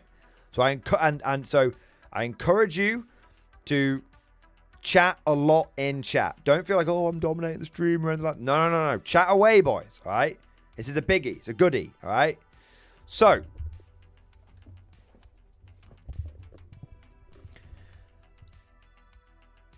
I feel like 2025 has been a strangely bad year for Warhammer 40k. Now, why do I feel that? So firstly, I think that over the course of 2025, we have seen the completion of GW's grand master plan over the last couple of years, which has been cut it all. It feels like it's been it feels like we've really felt the addition of loss. And I feel like we've especially felt that with, not just with the Imperial Guard, but across every faction. I think this was happening over the course of 10th edition in general. But I think that at first, it was happening to a few factions. And then it kind of feels like in 2025, there's been a real rush. I mean, it feels like in a strange sort of way, 2025 should have been a really good year for Warhammer 40k because so many armies got their codexes. You know, Death Guard, Knight. When I say 2025, we can include the last 12 months, so sort of end of 2024, beginning of 2025. But you know, you had like Blood Angels, Eldar, Guard, Death Guard, World Eaters, Emperor's Children, Imperial Knights. Admech got like their 7th rewrite. You know, there's probably like double digit Chaos Knights. There's probably like, you know, Thousand Suns, Grey Knights. On paper, it should have been like a really good year. But it feels like because there's been such a rapid fire, like a new faction every month, sometimes like 2 months in two releases in 1 month. Sometimes, it's been really, really, really, really, really rapid fire, the releases. And yet the thing is, every release that has come out, more has been lost than gained. And so even though on paper 2025 should have looked like a really good year for Warhammer 40k, because, outside, I think, basically outside of like Guard and Eldar, everyone got really, really like limited releases. Even like brand new factions that got conjured out of the ether got really limited releases. And so it just feels like the more that they have, the more armies that have been updated for 10th edition, the more the game has actually got like weirdly worse, or the factions have got worse. The general game state has got worse because people have just lost so much. I mean, look at the Dark Elder release. Dark Elder, after their codex, have less data sheets than the Leagues of Votann. That's fucking wild. Think about that for a moment. So on the surface, 2025 should have been like a really, really good year for Warhammer 40k, because since Grotmas and a little bit before Grotmas, it's just been like non-stop, like faction release, codex. But every codex that's come out has basically been chop. And it's been kind of mental. So I think that the actual sort of, I think what now the dust has settled, I feel like there's a reason why so many people have been checking out on 40k. And look, guys, people have been checking out on 40k. I'm not saying new people haven't been coming in, but a lot of people, including people who are relatively new to the hobby, have kind of been checking out. I mean, just within our small community, just within this stream alone, like today, we've looked at multiple people's like armies that are nothing to do with Warhammer 40k.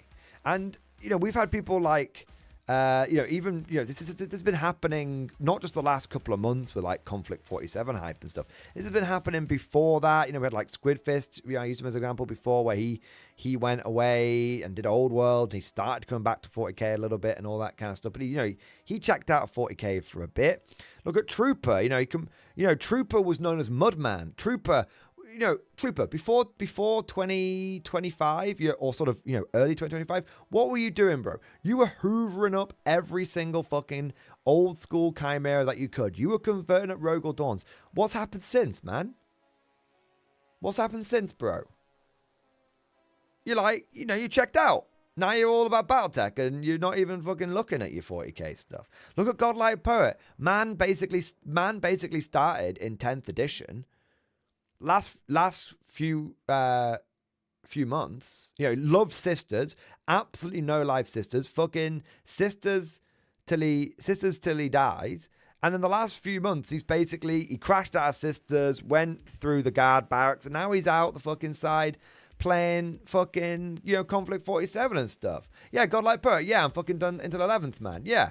So it's crazy. Like, when people would look at my channel over the course of 2025, you can see that like it starts off, end of 2024, going into 2025, it's just non-stop guard content, tournament reports, everything, just go. And then as 2025 has gone on, like it's I've not crashed out of 40k in any way, shape or form. I still cover 40k on this channel every single week without fail. I always make sure there's some kind of guard content on this channel every single week. But, my head's been turned, boys. My head's been turned to Old World. My head's been turned to Bot Action. And my head's been very, very, very turned to Conflict 47. Yeah.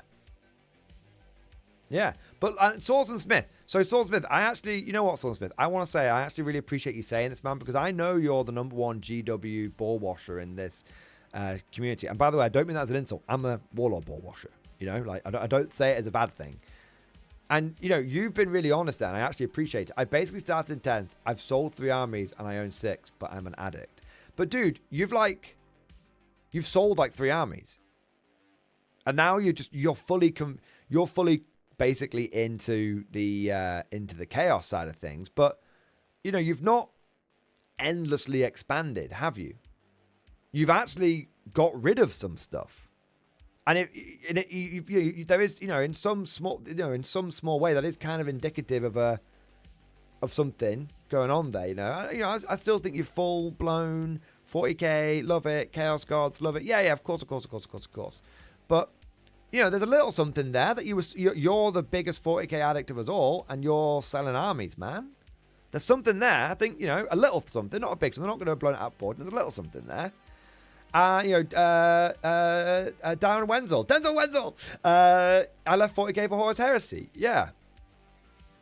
So I'm not saying like everyone's crashing out. I'm not saying no one's playing 10th edition. Don't get me wrong. What I'm saying is that it's not just myself screaming into the void here. There's been a fair number of people which are also kind of feeling this. And if you look at where we all were as a community at the end of 2024, and look at where we all are as a community as we get towards the end of 2025, and there's been a big fucking shift, boys. A big vibe shift. So I think, obviously, there's elements of this being, you know, them cutting models and whatnot. But I also think there's another element to this, which is, there's two elements to this. Firstly, the balance. I feel like the balance in 2025 has been worse than the balance in 2024. I think, I would say from Grotmus onwards, it feels like the balance has been in a state of flux. I think that's fair to say, right? And maybe that's a natural consequence of them releasing so many codexes. Okay, you know, no. I'm not saying there's not reasons for why it is. Yeah, I'm not saying there's not reasons for it. Good reasons, valid reasons. But I think the balance has been in a state of flux. And you know, although I don't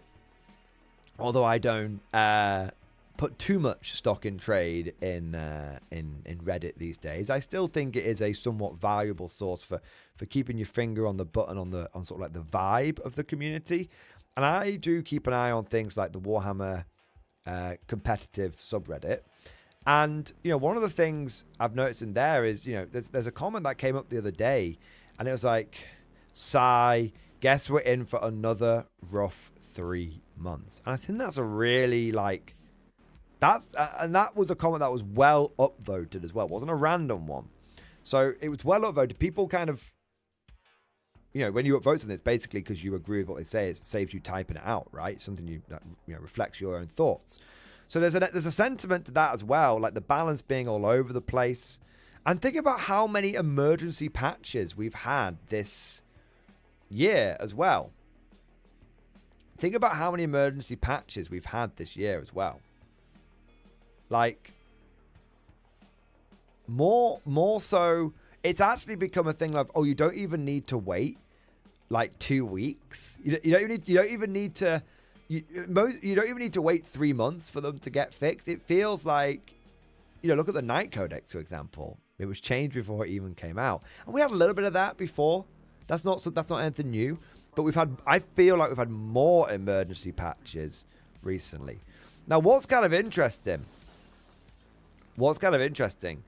is that I don't actually dislike the game of Warhammer 40k 10th edition.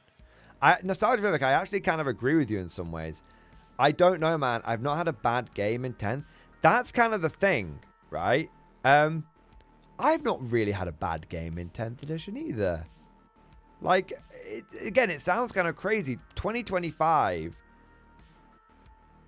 there's been a lot of mad shit going on, but like the core game of 40k is still like fine.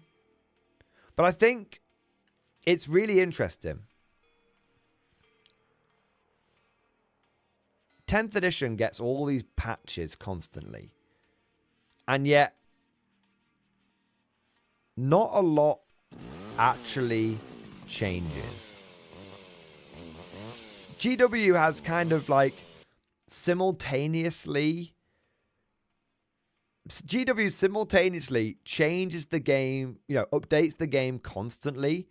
And yet, and this might just be for me, by the way, and this I will acknowledge that this is very much a guard through the lens of the guard, but GW is doing all these little tweaks, all these little changes, and yet the army list that I was running at the end of 2024 are the same army list that I'm kind of running now. I think guard, and I actually, what's interesting, shout out to the Fireside podcast. They actually covered a little bit on this the other day, and I recommend you check it out. They were doing their tier list, and they were basically like, yeah, nothing's changed for guard. They talked about, Baneblades is kind of cool, but yeah, nothing's changed for guard. Again. David Gaylard, who's a big fan of the Imperial Guard, he's like, I've not really been playing the faction for the last few months because nothing's changed. There's nothing interesting going on with them. And I am putting a few words in his mouth there, and I am paraphrasing a few little bits, so I do recommend that you check things out. But it's like, GW has somehow managed to, make the game, tweak, have it where the game is constantly changing, but then also have it where the game, nothing's changing. And it almost creates like a double doozy effect, because if there's only like a few obviously good things to run, then over time, so this is the big one, right? If you've got a faction like Imperial Guard, which is one that in the past has been famous for the variety of play styles that it can encompass, and then you have a situation where you're playing in a very competitive environment where if you don't bring 100%, efficient list, you're just at a significant disadvantage. Even if you're like 80% efficient, everyone else is trying to bring 100%. So if you don't try and bring 100%, you're actually massively behind. It means that you just end up running the same shit day after day after day. Look at earlier in the stream, we had Q-Tut, right? Earlier in the stream, Q-Tut came in and he was like, hey, Mordian, what do you think about this list? And I was like, yeah, man, you could run that list. You could absolutely run that list. But there's a better, but it's not going to be the most efficient way you could run it. There is a very, very obvious answer on how you run guard. And I think, guard is, if guard is a faction where everyone is bringing the same, if you want to win, everyone is bringing the same shit every time. If you don't bring that, you're just going to lose. And because everyone is playing to win now, it means all you do is lose. How do you make a fucking faction like guard boring with no play styles? Do you know what I mean? And a huge part of that has come down to the fact that guard hasn't really been meaningfully touched since they just nuked Bridgehead. And the guard, Dreer still hasn't been fixed. I think that's like a great example. Dreer hasn't been fixed. In how many months? Maybe 2025 has been a really good year for some factions and some people and whatnot. But it seems like there are a lot of, it just seems like from the guard perspective, for me personally, and this is where I want you guys to chip in and tell me what you think from other people's and other factions perspective. Like, it just feels like the guard, nothing has changed, and there's only like a few proper ways you should run your army. And those ways got very quickly figured out. The codex got very, very quickly figured out. So it's weird because there's some things that have been really good for guard. Like the new plastic models, great. The new Krieg Kill Team, great. The new Horse Heresy not Krieg Kill Team, Krieg Combat Patrol, great. Horse Heresy Combat Patrol, great. So there's, it's started to turn around a little bit. I do want to get to that. But it feels like the first 9 months of 2025, it feels like something hasn't been quite right. And I don't think there's any one explanation. And I think that GW has done loads of different things, but there's been something that's just not been quite right. So I don't know. I feel like, but the good news is I think that I'm starting to see the worm turning. I'm starting to see GW turn the franchise around. But yeah, my feeling with 2020, my feeling is up until Grotmas, and including Grotmas, I thought I was completely and utterly addicted to Warhammer 40k. I was. And I was completely and utterly addicted to the Guard. And I was really, really excited for the Guard Codex to come out. And then, as things have gone on, I've become less and less enamored with Warhammer 40k 10th edition, and I think it's really fascinating because truthfully, I think Warhammer 40k has so much going for it. It's like just to round this bit out, and then we'll take some thoughts and we'll take some super chats and stuff. The other day we were looking at past tournaments, and we were looking at older editions. And if you look at some of the stuff in older editions and older tournament reports that I've done this channel, and then you look at the new ones, you would think that 40k has come on leaps and bounds, and it has done in so many ways. This is the thing. I should be loving Warhammer 40k right now.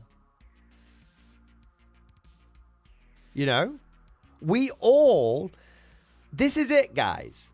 We all should be loving Warhammer 40k. 10th edition, in so many ways, has done everything right. And yet, weirdly, it's not.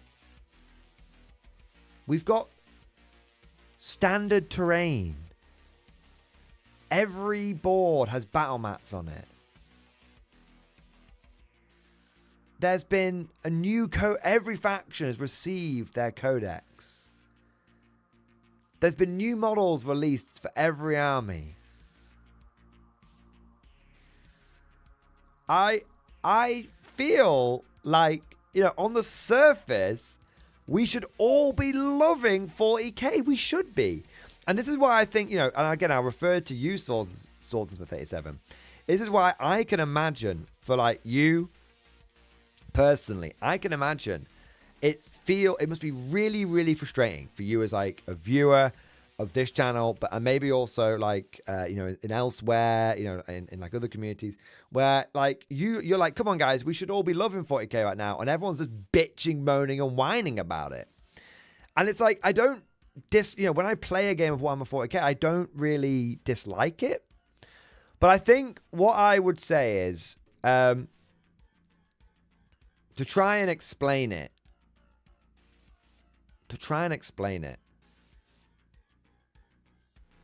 40k 10th edition, there's been a lot of change and there's been a lot of flux. I think I've got it on the head here, guys. Bear with me. See if this makes sense. Over the course of 40k 10th edition. No, going back a bit further. Over the course of Warhammer 8th edition, I massively expanded the number of armies in my possession.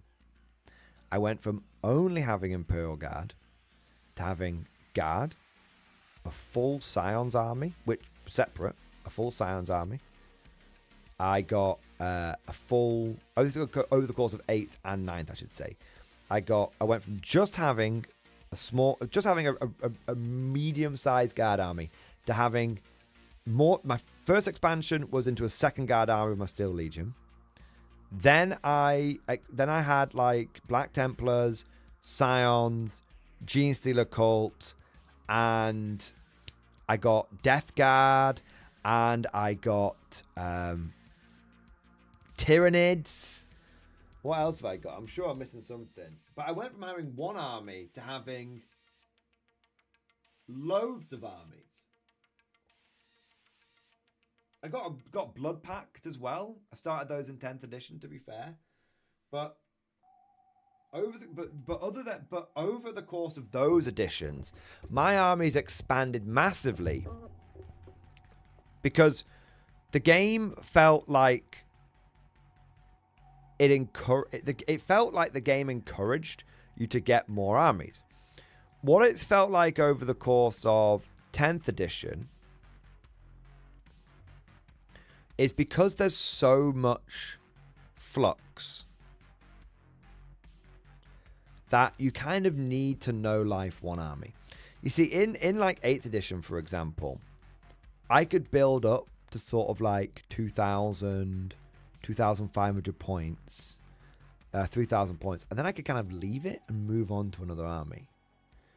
I can't do that in 10th edition because, I mean, how many? I've had multiple arms. I've had my Black Templars. I've lost all love for them because they just been invalidated. I can't even build a fucking Black Templar army anymore, and I own a lot of Black Templars, and I love my Black Templars. I absolutely love them. So because because you could build up to 2,000 points and then something will change. And then the 2,000 points you've got either is now over 2,000 points, so you have to get something else. Or it's now under 2,000 points, you have to get something else. Or the unit that you'd built is now significantly worse. So you can run the army, but it's not going to be fun because you're just going to lose every game. So because there's been a lot of flux, and because each army now requires quite a lot of attention to be kept quite relevant, what ends up happening is you kind of, for me, this is what felt like's happened. I've been focusing a lot of my attention on just the guard rather than expanding my horizons and being able to get palette cleansers from within 40k. Because I'll get a 2,000 point army of that, 2,500 points, and then I don't touch it again. Because of the way 10th edition has kind of worked with things getting cut and whatnot, it feels like you've got it, and things getting cut, things getting better, things going down. I do think that it's basically forced me as a player, and I wonder if this applies to you guys as well. It's kind of forced me as a player to really kind of just focus on one or two armies. Like, just going to focus on those. And so you put all your effort into keeping up with one army, but then that army starts becoming significantly less like flavorful. Like you get 6 detachments. You get 6 detachments, but there's only really one good one. You get like 7 different kinds of Lehman Rust, but there's only really one good one. 1 or 2 good ones. You get like a Rogol. You get Rogol Dawns, but there's only really one loadout for it. Do you see what I mean? So all that ends up really happening is you have to keep on top of this faction, but because there's a lot less flavor in it, and each unit has a lot less options, and because all it really feels like is like work, you know, like it's work to keep my guard army up to date. It's not. That's what it kind of. That's what 2025 has kind of felt like Like, there's been less flavor than ever before, and there's been less changes than ever before. They've not really given us many different... So it's like a two-pronged... It's two problems, and they're almost opposites, but they're very... You'd think they'd be opposite, and you'd think that they'd make you a hypocrite, but they don't. They weirdly exist at the same time. You've got a situation where nothing meaningful changes, so that's boring, but also there's... Also, all the little changes... mean that you now have to focus on just one army, so you only focus on one army, and to keep it up to date feels more like work. It feels like you have to buy units because you need to stay relevant, rather than buy units because you kind of like them. So I feel it's like those two things shouldn't exist at the same time, but they do. That's where I think has kind of gone that, and I think this all comes back to what I said at the beginning, which is it's a byproduct of when you scratch below the surface. It's a byproduct of the more that has been released for 10th edition, the more that's been lost. And I think this is a byproduct of the fact that Games Workshop, and I think they get a lot of respect for this, they've kind of been working flat out. People say, oh, GW just the bare minimum. No, they fucking don't.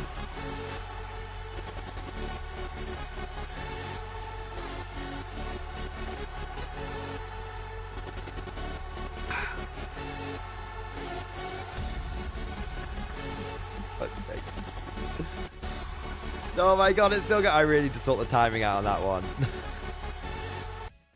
Right. I don't know where I was now. So yeah, I think it's a byproduct of... Oh, that's it. People say GW has been doing the bare minimum. No, they haven't. There's been such an unbelievable pace of release. I agree with Swords and Smith 87 on this one. It's been codex overload. I don't think they've had the time, although they are a 280 million pound profit company, so they probably should have the time. But I don't think they have the time with the people they've got available to give every faction its due care and attention. Why do you think everyone's just been released with like one character? It's crazy when you think about it. Yeah. I think that Games Workshop has been working flat out, doing multiple releases a month, every month, just for Warhammer 40k and Warhammer 40k adjacent alone. And so there's been quantity, but I'm not sure there's been quality. And so I think, yeah, it's kind of, that's been my experience anyway. Like, again, I refer to the fact that why is the Aegis defense line still 145 points? Why is Dreer still 100 points? Why did it take them so long to fix the Lord Solar after his codex release? It feels like they've been working flat out, but they've not had the time to really dot every I and cross every T. And I think that at such a big scale is why so many people with multiple armies kind of feels a little meh about 40k. I don't think everyone feels that way. Nostalgia Vivek's making some good points in the chat I want to circle to in a moment. But that's kind of my take on why has 2025, and I think the best way of explaining this is, why has 2025 felt like a worse year than it should have done? It's not been like the worst year of 40k. Jesus, I was talking about 6th and 7th edition a few weeks ago. You know, fucking hell. It's nowhere near that, man. It's nowhere near that. But weirdly, do you know what's crazy? I'm just going to say it. I'm just going to say it. And this is going to be a very controversial point. Even when 7th edition was at the height of its tomfoolery and chicanery, shall we say, in a strange way, right now in 10th edition, but even at its height, I never thought about bowing out of it. Even with 9th edition's incredible boom and bust, I never thought about bowing out of 9th edition. But in 10th edition, I've had my head turned more so than ever before. And not even 10th edition. Not even 10th edition. 2025. I've had my head turned more than ever before.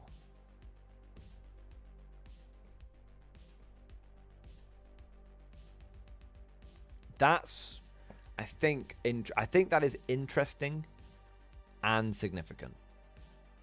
And I think it's for many of the reasons that we've discussed, so I'm not going to repeat myself. So let's have a look here. We've got Nostalgia Vivek. Mordian, I do seriously understand how shit it is to have an army invalidated. I was faced with that when I tried to get back into 8th with my 5th edition army, but back tempted the best Primaris range.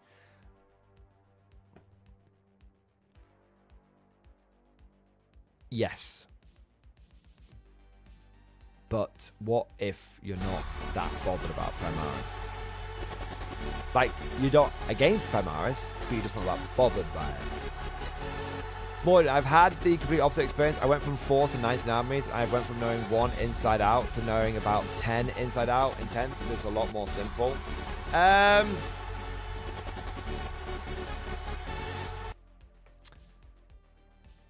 I'll say that again. I've had the complete opposite experience. I went from 4 to 19 armies. I went from knowing 1 inside out to knowing 10 inside out in 10th because it's a lot more simple. Isn't it weird that every army got at least 1 new mini? Like, it wasn't that long ago that some factions didn't even get a codex every edition. Well, it's been a thing since 8th edition. For 10 years, it's been a thing. Yeah. But I know what you mean. Yeah. I don't want armies to be more simple.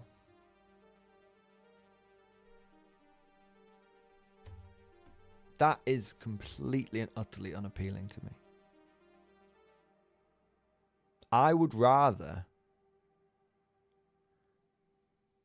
This is the thing. Everything's so much more shallow now. Everything's so much more simplified now. Why would I want simple rules?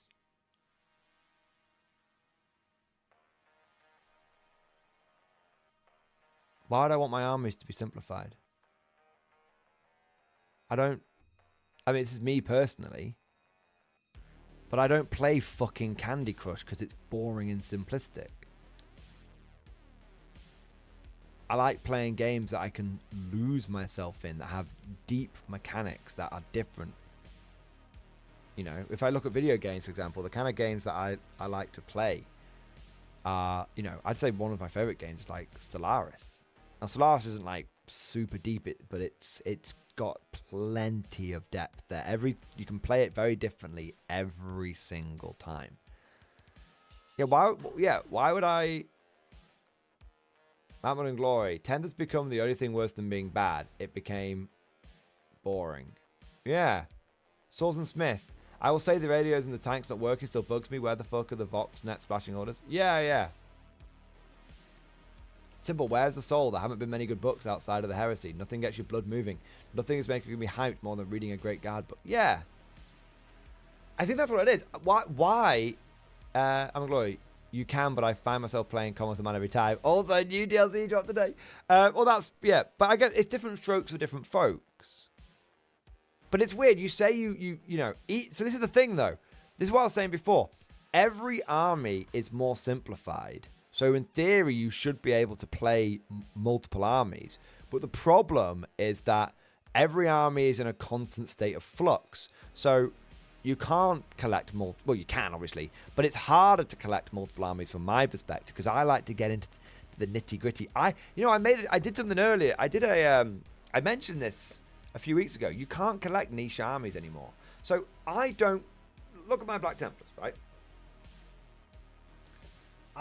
I don't collect Black Templars. I collect Black Tide. That's what I like to play. But that's a really niche play style. It's one that's core to the army, and it's one that really, really should be like iconic to the army. But Swordsmith, I'm sorry, but Black Tower is broken as fuck. It didn't used to be, and it used to be really fun and interesting. Here's the thing. I like to be able, if I'm going to play multiple armies,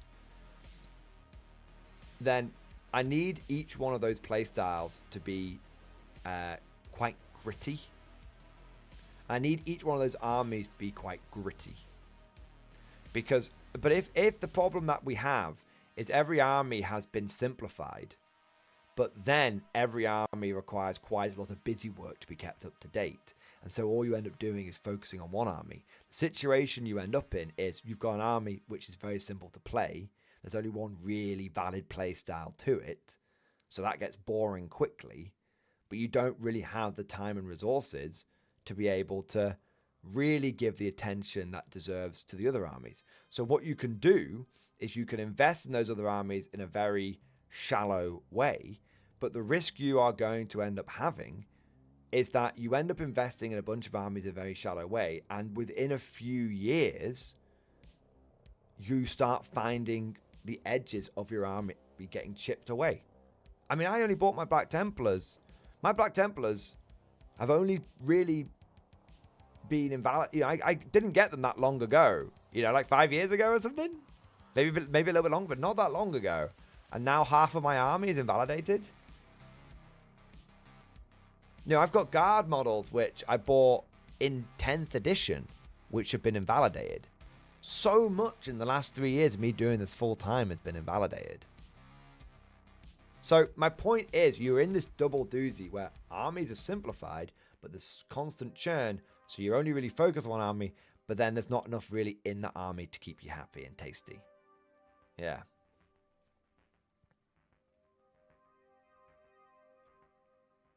It's just, things are just simplified. Yeah.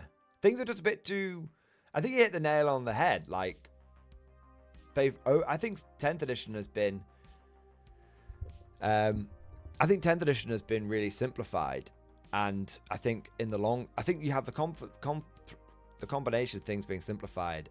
Do you know what it is? I don't want to, so just join me, buy yourself 50 Berserkers and when we're tied. Why the fuck would I risk it? No, Swords and Smith, I mean, that comes across quite harsh, but why the fuck would I risk it? Why would I buy 50 Berserkers? Only in 3 months' time for them to get invalidated. Why would I? I'm not going to invest in an army, take the time to build up, paint up. I'm not even going to do that even if in a year's time, give a year's time, 2 years' time, 3 years' time, it's invalidated. Why would I, even if I bought an army at the start of the edition, let's say I bought Berserker Tide. Let's say I bought Berserker Tide when the World Eaters Codex came out, which was this year, right? It's only a few months ago. And I was like, fucking 100 Berserkers. I'm going to have to buy all of those models, which is expensive. Or I 3D print them all. So fine, fuck it, let's take price out of it. I 3D print it all. I run like 100 Berserkers. And then, let's say somehow that stays valid for like a year. And then 11th edition comes out and, oh, Games Workshop says you can no longer run squads of Berserkers in squads of 20. Oh, that's a shame. Well, I own 100 Berserkers now, but Games Workshop's decided that now, well, how many come in a box? Like 8? Probably 8, I'm guessing. Maybe 10. But 8, because it's Khorne's number. So now you can only run 6 squads of 8 for Battle Line. oh, shit. Well, I've just been left with like 30 berserkers. Probably more. 8 times 6 is going to be 48. Oh, shit, man. I've just been left with like 52 fucking berserkers that I can't run. They're coming 10s. Fine, I've just been left with fucking 40 berserkers I can't run. That ain't cheap. I just can't run that now. No, but Sullivan Smith, if I wanted, this is what I'm saying, you can't run niche armies anymore. And I find niche armies really interesting. I don't, that's the thing. So, what I'm saying, Sullivan Smith, is you're absolutely right. And you know what, there's nothing stopping me from printing 100 berserkers, full blood tide, really cool, all that kind of stuff, fantastic. Let's say 80, 80, 100, whatever it might be. I go and do that. There's nothing stopping me from doing it. But at the back of my mind, I'm like, but that's a lot of time and money to invest in something that's probably going to get invalidated. So subconsciously, I go, I'm not going to do it. So I think that I think that there's basically kind of like there's two different mindsets, two cultures clashing at the moment between myself and you and Nostalgia Vivek, where basically I'm thinking to myself, I want to make an investment here, especially if it's going to be something for like, I have another decision I have to keep on top of, which is I want to invest something not only personally, but I also need to make sure I'm investing things sensibly for the channel and whatnot. And so I've got to think to myself, oh, is that going to be a good investment? Or am I going to end up spending hours and hours and hours of stream time, hours and hours and hours of my personal time, and all this kind of stuff just for it to get invalidated? I think that's what it is. Whereas you and whereas Sullivan and Nostalgia are like, don't think about it. Just buy product, then consume next product. I think there is an element of that, right? I don't like buying things I don't want to buy something with the risk of it getting invalidated. Yeah. I don't like to buy things for the risk of them getting invalidated.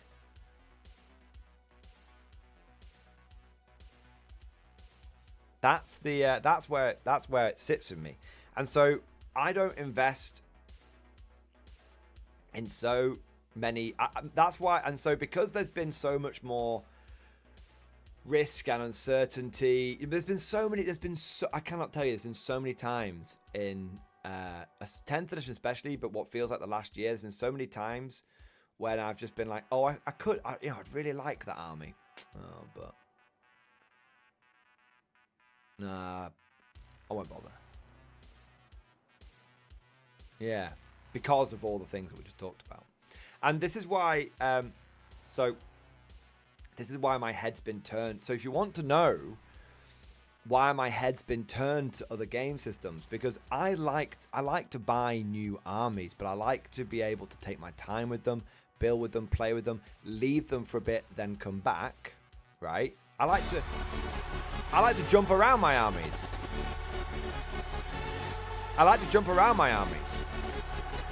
When I was playing 8th edition, I'd play Guard, and then I would play when I was in 8th edition, I'd play, I'm getting so distracted by my own fucking alert, man. Jesus Christ.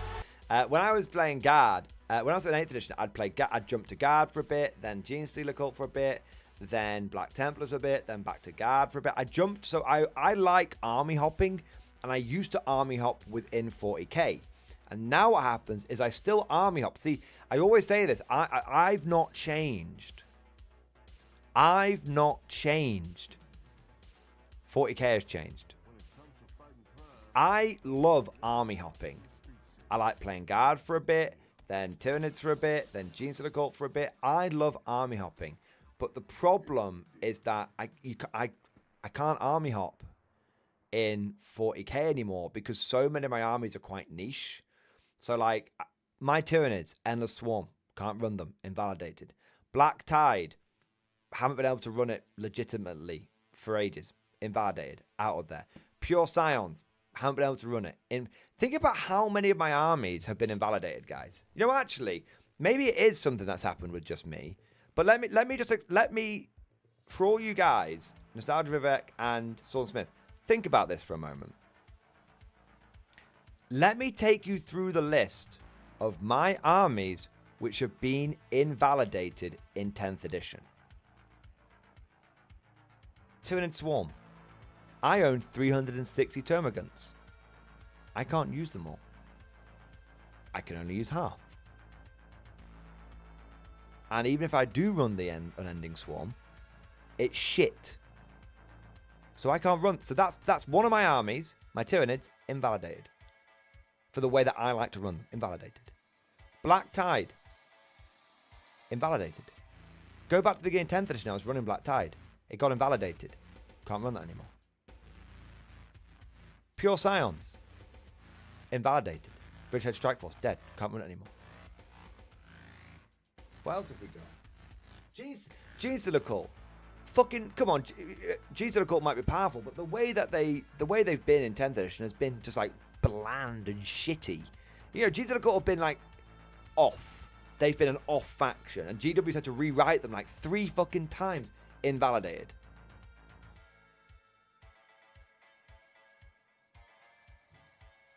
Every single army of mine, except for Imperial Guard and Death Guard. Oh, my orcs. I bought all those eBay orcs, like Green Tide, invalidated. Why do you think I've not bothered doing the Green Tide? I should have a Green Tide army right now. I have painted a lot of orcs and goblins for fucking Warhammer Fantasy. Why don't I have that same army in 140k? Green Tide invalidated.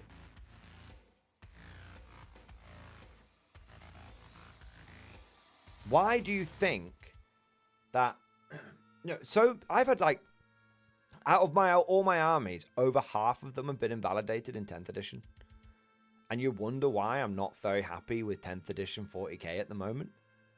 And why I'm bored and why I'm only playing like one fucking army. It's the army that I should fucking love. It's the army that I named my fucking channel over. And yet there's only one fucking play style that... I can't even run infantry platoons anymore. Guys, I can't even run infantry platoons. Because reinforcements got taken out back and fucking shot. And then have you tried running an infantry platoon in 10th edition? It's dead like that. And yet it costs an unbelievable amount. Because I have to spend fucking all these points on weapon upgrades, which frankly I don't want to take. I want to take 10 blokes at 40 points again. 50 points again. Like I could.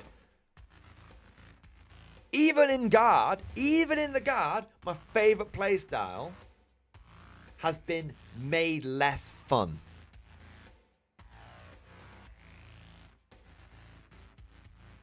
And you wonder why I'm fucked off with 10th edition? You wonder why I'm not covering 10th edition as much? I'm bled white. I'm fucking blood white. What do you want me to... You wonder why I'm invested... by the way, I'm only faux angry, by the way. I just want to make something clear. We're having a bit of fun. But do you wonder why I'm so... Why do you think I've invested so much in Warhammer the Old World? Guess what? Let me put this to you. Let me put this to you, right?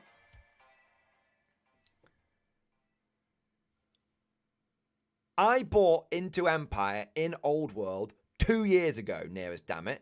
2 years ago.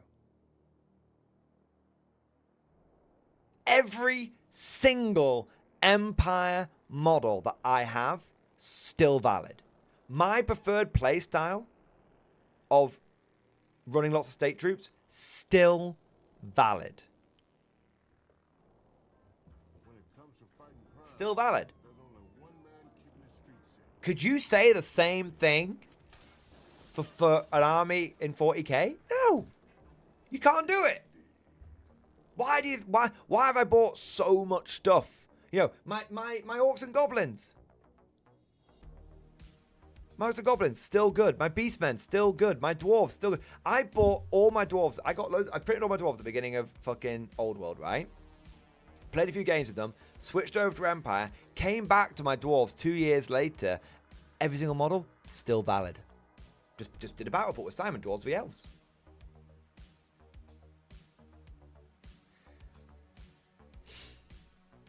So, if you want to know why why 10th edition has felt, especially since the Guard Codex came out, but over the course of 10th edition especially, why I have been having my head so easily turned by the game systems, it is because I can invest in those game systems and come, have a bit of fun with them, come back to Warhammer 40k, and then go back to those game systems and everything is still okay. The way I like to run those armies, still okay. 5 years, not maybe 5, 4 years ago, 3 or 4 years ago, I liked running Volks Grenadiers and Tiger Tanks in bolt action. Fast forward to today, I can still run my favorite playstyle in bolt action, Volks Grenadiers and Tiger Tanks. It's my Japanese, I can still banzai the fuck out of people. My Soviets, I can still run the hordes of conscripts.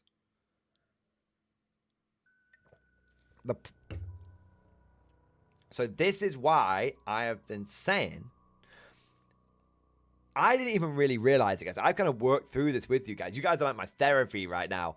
But come on, I think, you know what? Nostalgia Vivek and Swords and Smith 87 and some of the others, like, I feel like maybe I am deserving of just not like any sympathy or any shit like that, but I feel like I deserve a bit of understanding when I have kind of explained, when I show you guys how much stuff has been invalidated, how much, like, every army that I have for 40k has basically been, like, diddled, apart from fucking Tau.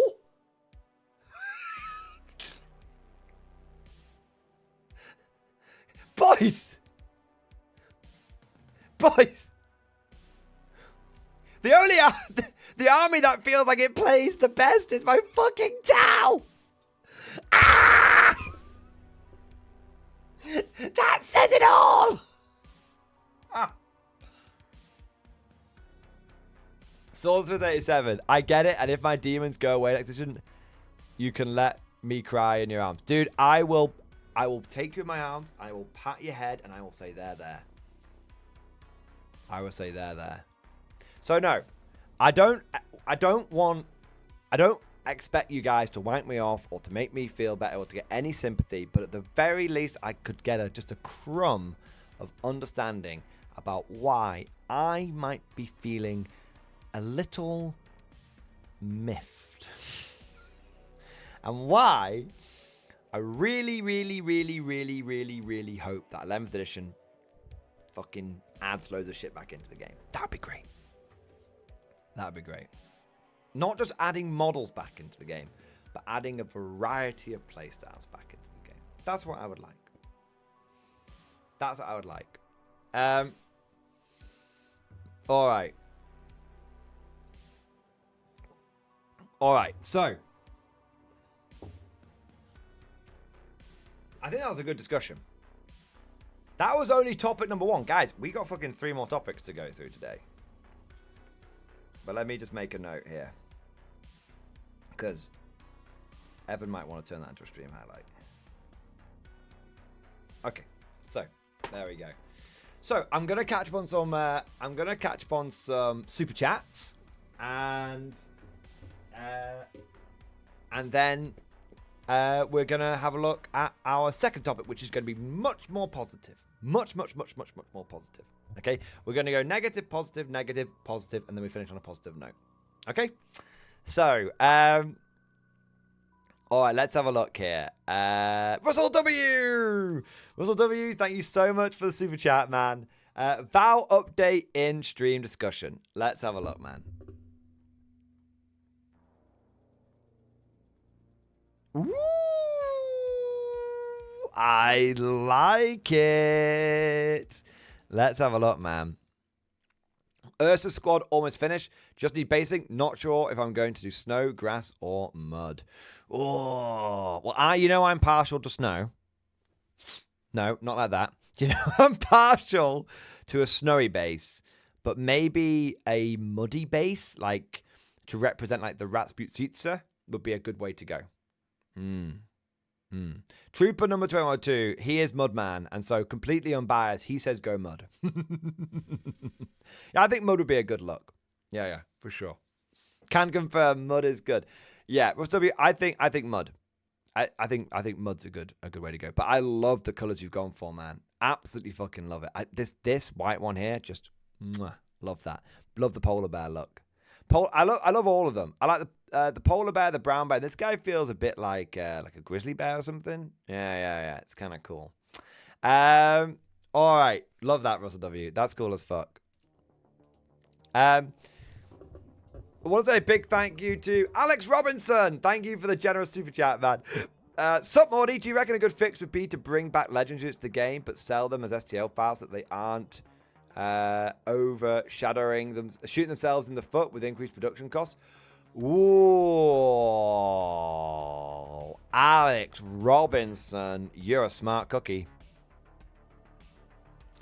That is a very interesting question, because Games Workshop has to find some way of doing something to 3D printing, and they've got, you could get STLs if you've got like a Warhammer Plus subscription.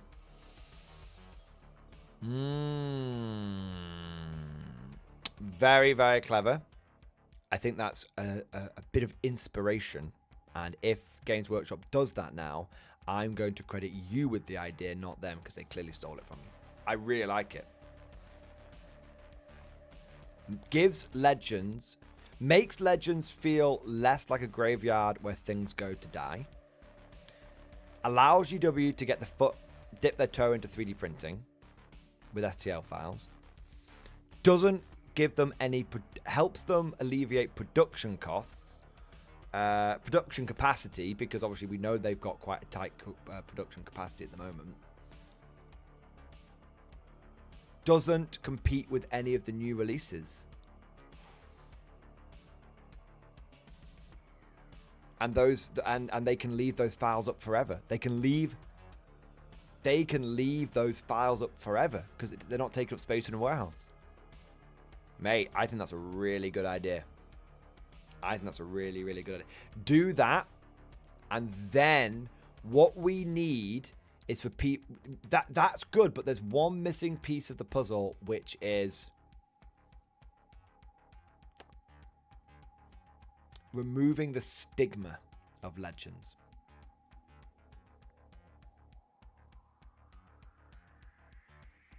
We need to remove the stigma of Legends. I do think there needs to be an element of there being Legends tournaments and not Legend tournaments.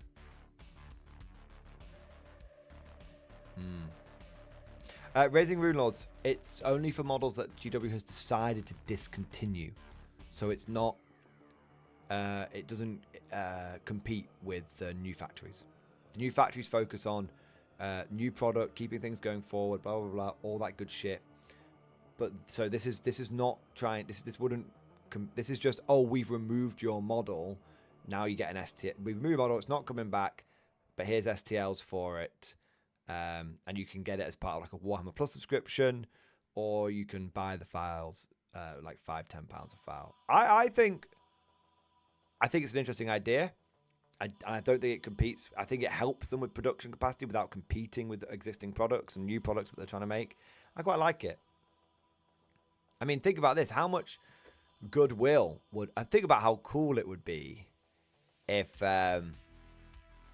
they'd released an STL file of Strachan. Boys, what if they'd released an STL file of Strachan? What if they'd released a Yarrick file? What if they'd released old school Mordian Iron Guard, old school Steel Legion, Destroying Firstborn?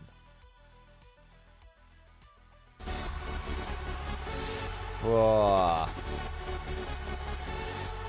But Alex, I like it. Think of all the money that GW is leaving on the table, and they can... GW, at a moment's notice, can hoover all of that money back up. Hoover it all up. They choose not to. Yeah. Because it's cool. I'll scale up 10% and print a ton. Yeah, but raising Rune Lords. GW, here's an STL for second edition Terminators. Cool. Customers, cool. I'll scale up 10% and print a ton. But raising Rune Lords, people already do that. And GW doesn't see a penny. You know, I'm not saying you're wrong, but people already do that. You've seen all the STLs for classic Space Marines and Warhammer models in general. People already do it, so why would this be any different except for now GW gets to make money off it? No one is anti 3D printing anymore. Anyone who is really seen as out of touch. If you know, if a place goes, oh, no 3D prints allowed, yeah. 3D printing will never threaten GW as much as people who think 3D printing it will, because 3D printing is a right fuck on, and most people would rather buy a kit than 3D printing. Yeah, exactly. No one wants to fuck around with a 3D printer, man.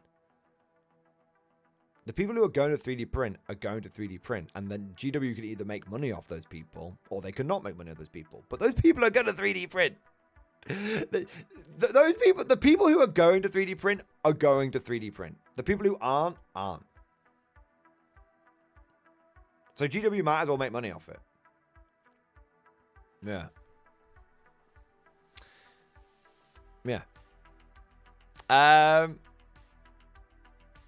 Yeah, the new Calgon Mini already has an STL, by the way. Yeah. And if 3D printing wasn't... Here's the thing. And if 3D printing wasn't profitable, how do so many people... Why are so many people making money off it? Yeah. So John Davies, returning with thoughts on list feedback. See chat. Thank you for the super chat, man. Let's have a look. In terms of your words on my list, the reason we aren't doing 2 land forts is twofold. 1, the Thunderkin are in the land fort to give the land fort its AP, as we lost ignores cover on it. Okay, understood. And 2, the Sagi split is actually part of the tactics. Each split warrior squad is forming assault units of leader plus special weapon plus plasma knives, and a reserve warriors who just have ion rifles. The 6 reserve forces are forming a U-shape around deployment zone that screens out even 6-inch deep strikes, while also scoring action secondaries. The mole mortars are in the center of the U. Also, 2 Sagi with 2 assault squad for each middle objectives, and the land fort with Thunderkin are my Juggernaut Hunter. Should my opponent not use reserves, then backup force is 6 OC 10 force with sticky objectives that's been split out to avoid focus fire, and each using strength 5 AP rifles. Makes a lot of sense. Totally understand. And I think you've got a good tactic of I can screen, but I don't have the screen. That was the one criticism I was going to have. It's like, hey, don't do it every single time. You know, play it by ear. But you've done it right, so yeah, great. So, John, sounds like you've got a great plan, great list. You're going to have good tactics with it. I think you should. I think you will do well implementing it and having fun with it. And I mean that. Sometimes the best advice and best feedback I can give is, I agree. And I agree with what you've said. Jenny, thank you so much for the super chat. Hope you had a good weekend, everyone. Hobby update and stream discussion. Yes. Even though I had 2 12-hour shifts, I got my Totem Core done. The last pick on my favorite 3. 24 Totem Core, ready to go. Oh my God. What have I done? I've shown everyone how OP Totem Core are, and now everyone's jumping on it. This was meant to be different. We were meant to leave Warhammer 40k, not bring it with us. No, man. I don't think Totem Core are broken even slightly. I think everyone thinks Totem Core are broken. And then, like I said earlier, people are going to run into Ursus and Siberian Terror Troops and Japanese Banzai fucking power armor. And they're going to run into Cerberus squads. And they're going to run into Paragon troops. And suddenly Totem Core are going to be totally okay. Yeah. So, no, Totem Core are not a problem. They've just been shown in a very favorable limited capacity at the moment. Yeah. I love it. I love it. They're like holding their heads up, like eating the brains and stuff. Amazing. Can I just say, love the glowing green eyes. Best bit, man. Best bit. You can see the unholy fire powering them. Fuck yeah. Fuck yeah. There we go. Love that. Jenny, excellent work. Nostalgia Vivek, Element Glory, seriously, instead of Legends, update the fucking rules for Heresy Minis. It's not that hard. They have time. It's their job. I agree.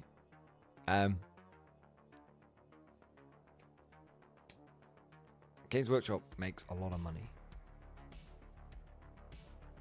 They could... I mean, think about it. They could hire 10 additional people. Think about how much manpower 10 additional people is. You can get a lot done with 10 motivated people. They could hire 10 additional people at 30, let's say an average of 35 grand a year. Okay, that's not a bad wage. Not a great wage, but it's not a bad wage for fucking rules shit. Do you know what I mean? Now, they could do that, and that would cost them £350,000 a year. That sounds like a lot. It's not even...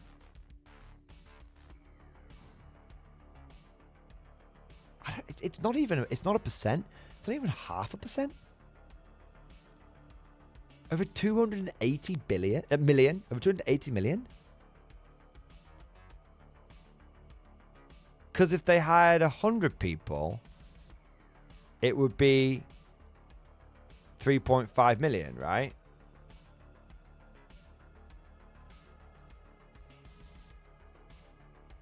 So, does it bother? Oh no, if you hired 10 people at 35k a year, it costs you much more than that.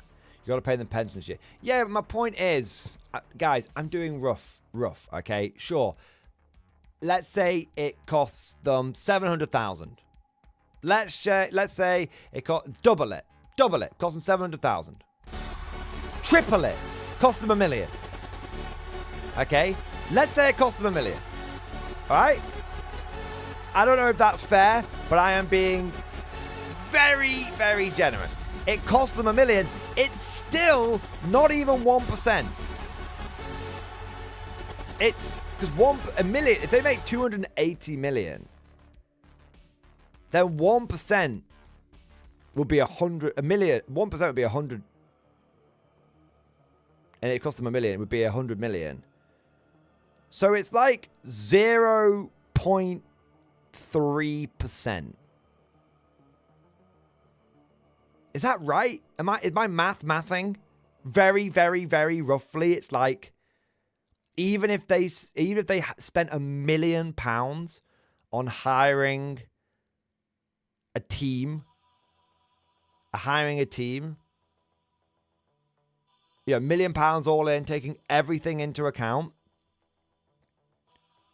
it still would be 0.3%.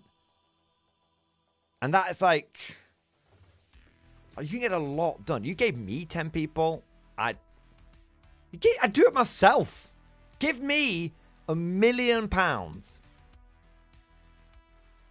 Give me £1 million, and I will take every Horus Heresy unit and have it into Warhammer 40k. I mean, for £1 million, I'd have it done in a month. I'd work 16-hour days. Do you see what I'm like? I'm at, like, GW has fuck you money.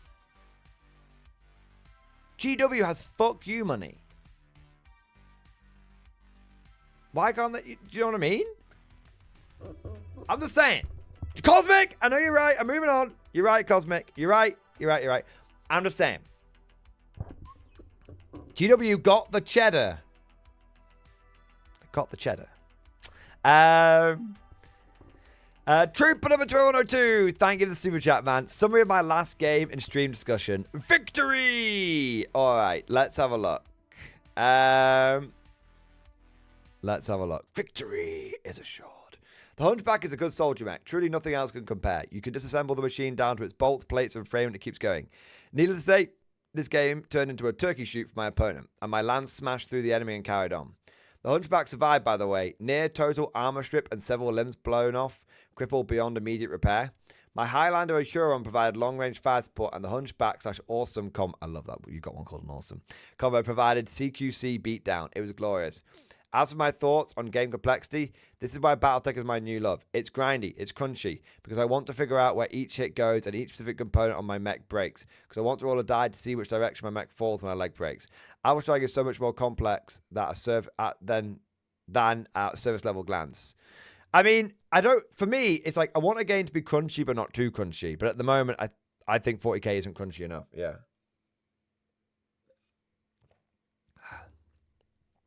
Yeah. This is cool, man. Banzai! Oh my god. You're absolutely bumming him. Oh my god, it's knocked out. It's knocked out. It's crip. Oh my god. Look at that thing. It's been absolutely... All the armor's been wrecked. You lost an arm and a leg, man. I like the app, though. Is the app really good? Just like tapping in points of damage. Yeah. So I would say Battletech is too crunchy for me personally, but it's... You know, it's probably not too crunchy for me. It's probably not. I reckon I could get into Battletech. Yeah. Flex sheets makes it easy. Nice. Yeah. Yeah, I think 40k needs a bit of crunch. It's you know, we've talked about this a couple of times. Codex has come out within 48 hours. You've pretty much unlocked them. That's not ideal. Yeah. Not ideal, to say the least. Trooper, I love it, man. And well done on your victory, sir. Dustin Polos, thank you for the super chat, man. Thank you for the Giga Chat. In business, uncertainty stops investment because people wait to see where things will land. 10th edition 40k, for good and bad, is the addition of uncertainty. Great point. But no. See, here's the thing. I don't mind Games Workshop updating the game too much. Okay? Like, I don't actually mind it. What I don't like is them updating the game and the game being boring. See, I would happily no lifeguard. I have happily no lifeguard. I have all the receipts and evidence of me no lifing guard. Okay? I love the guard. The thing is that there's not enough in there to no life the guard. And yet, there's too much flux to risk investing outside of the guard. Does that make sense? They need, if you're going to make a game where things will be fluctuating, and you're going to make a game where you really have to run 100% goodness every time, or you're just going to lose. And you've created a competitive mindset, so it is about winning and losing. It really is. Then that's fine. I'm happy to just focus on one army. But I need my army to have more than one or two interesting play styles. That's what it is. See, this is the difference between, I would say, 8th edition when I really expanded and 10th edition when things have really contracted. Okay? For me. In 8th edition, the game was relatively simple. But each faction was relatively deep. So I could invest into a faction, into a particular niche playstyle, and that would be okay. And then in 9th, and then in 10th, but that's the difference. So that's why in 10th edition I expanded. That's why in 8th edition I expanded, and why in 10th edition I've contracted. Yeah. My hobby time is limited, but I plan to go to tournament. I need to know my list is enough in advance to paint it. I currently can't do that reliably. Yeah. I think so. Here's another point. Actually, here's another point. In the past, I didn't mind if one of my armies became less good to play, because I could just drop it out of the cycle, knowing that I could come back to it when later it got buffed up. So I didn't mind my Black Templars stop being as good in previous editions, because that's fine, because my thinking was, my Gene Stealer cult becoming less good, because I was like, no, that's okay, because they'll just be bad for a time and then they'll get their time in the sun again, right? But the problem is now is that when an army goes into hibernation, by the time it comes out again, you might not be able to run it. Like my Black Templars went into hibernation at the beginning of... I ran my Black Templars in 9th edition, by the way. They only went into hibernation with halfway through 10th. My Black Templars went into hibernation in the first... basically after year 1 of 10th edition. They come out of hibernation again with the Codex release about a year later. Can't run my army. That's where the problem is. Armies before came in and out of favor, but you could collect multiple armies because you had the assurance of, well, when this one comes back, take one army off the shelf, put another one on the shelf. That was the validity. And now you put one army on the shelf, and there's a good chance by the time you take it off the shelf, you can't run it anymore. Happened with everything I own, apart from Guard. But that's because I spent all of 10th edition. I've basically spent all of 10th edition playing Guard, and I really like Guard, but I've had to focus on Guard because I don't know, just not been able to keep up with everything and with every other arm. That's not even true. No. I can keep up with everything. I do this full time, but I can't keep up with my Tyranids because they invalidated my favorite playstyle. I can't keep up with my Black Templars because they invalidated my favorite playstyle. Blah blah blah blah blah blah. Moving on. Moving on. But you're right, Justin Paulos. That's the difference. That's the key difference. I used to army hop within 40k, knowing that I could come back to an army and it would be okay. Now I can't army hop in 40k. Nostalgia Vivek, I don't want to put the willies up you, mate. Not in that way. But you've expanded to 19 armies, bro. There's a very, very strong chance that the armies that you're currently not using that are on the shelf, by the time you come back to them, mate, I don't know what's in your collection, bro.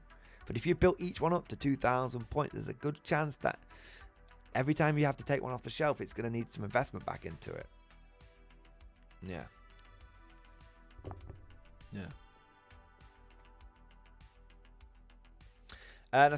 Swords and Smith, your favorite playstyle is the same across the board, 3 in infantry, and it's too strong.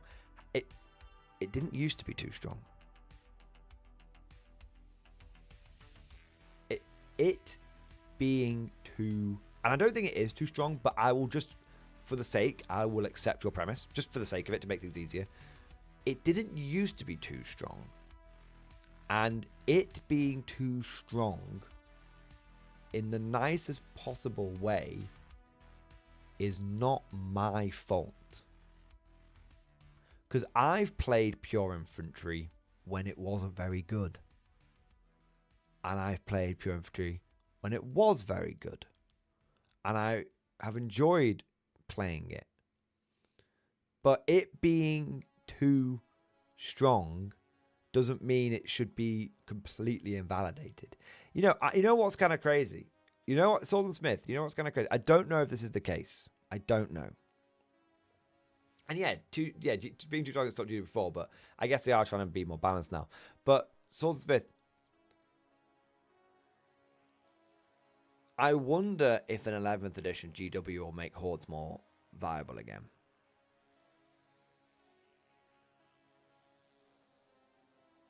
I wonder. And I'll be really well placed if they are. I really want 11th edition. I really want 11th edition. Oh man. Anyway, but no, I get what you mean, Swords and Smith, but I do think they've gone. Do you think they've maybe gone too far the other way? Because here's an example, mate. I run Hordes in Old World, and they're not very good. Like my pure Goblin army, for example. And yet I really enjoy running it. And I run Hordes in Bolt Action with my Soviets, for example, and they lose all the time. So it's not a strength thing. Again, it always comes down to... I like army hopping. And I'm a Horde guy, right? I'm a Horde guy, and basically Games Workshop 10th edition is not the edition of Hordes. But it's not even the fact that it's not the edition of Hordes. It's the fact that it's the edition that has done everything it can to kill Hordes. Think about it. And I don't mind if you give me a bit of pushback. But is there really a true Horde army that is valid in 10th edition? Now you might, and I don't mean 50, 60 Berserkers, and I don't mean Black Tide. That's not a true Horde army. That's just 100 Marines. I mean a proper Horde army. There's been a few people making 200 plus guardsmen work. I've heard that, which has piqued my interest again, I will say. But, you know, there's a few edge cases. But by and large, I don't think GSC is a Horde army, is it? 100 models isn't a Horde army. 200 models is a Horde army. I don't think GSC runs 200 models, do they? And Swords Smith, I'm willing to accept that you're right, but I'd like you to be willing to accept that at least until the latest date, it's like... Well, thank you for being honest, because you know that you've got more knowledge on this than me, than myself. 120, 150 is not bad. It's not a proper Horde, though. But it's not bad. It's getting there, but have they just diddled that? I appreciate you being honest with me on that one, because you could have not told me that, and I would have been like, oh, okay, fair enough.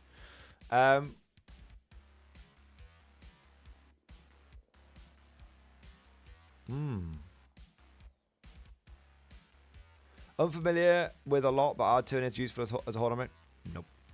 Can't run them. I ran them and I got tabled basically 4 games out of 5 at a GT, mate. And I was running over 200 models. I got fucking tabled.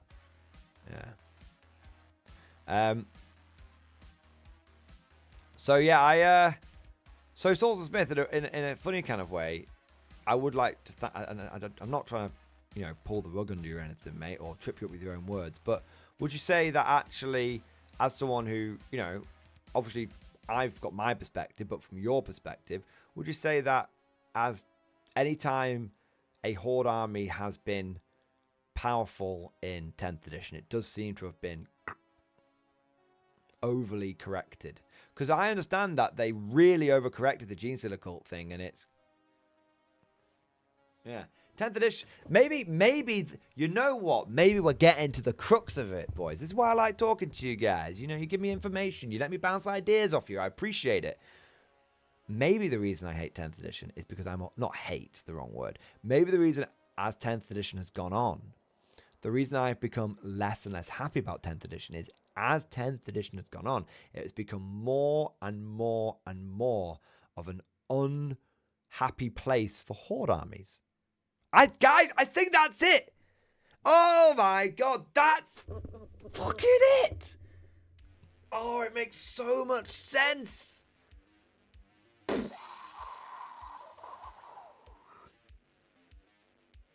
Why have all of my armies been invalidated? Why do I not? Why do I not run my NIDs anymore? I thought you already had the 10th edition in the Horde Army 50. Okay, I don't know. Maybe I have, but I feel like I've forgotten it and then it's come back again.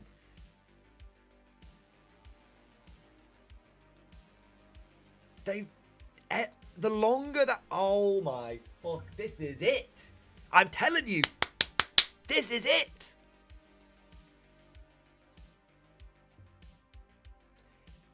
As 10th edition has gone on, why have I, and as more factions have been released, why have I enjoyed the game less and less and less? Because I'm a Horde guy, and as 10th edition has gone along, each army's Horde playstyle has been invalidated. And the reason why it's not, okay, this is it. This is not BMW. This isn't Salt. This is like actual progress being made. This is September almost. This has been the benefit of September. I've been able to have that perspective. Okay, so as 10th edition's gone on, they've invalidated different Horde styles. Think about which codexes came out first. GSC came out, and fucking Tyranids came out early on, really early on, right? And then as the editions got on, they've no reinforcements for like Tyranids and all this kind of stuff. The more that it's been going on, the more they've been invalidating Hordes. And then we get to Guard.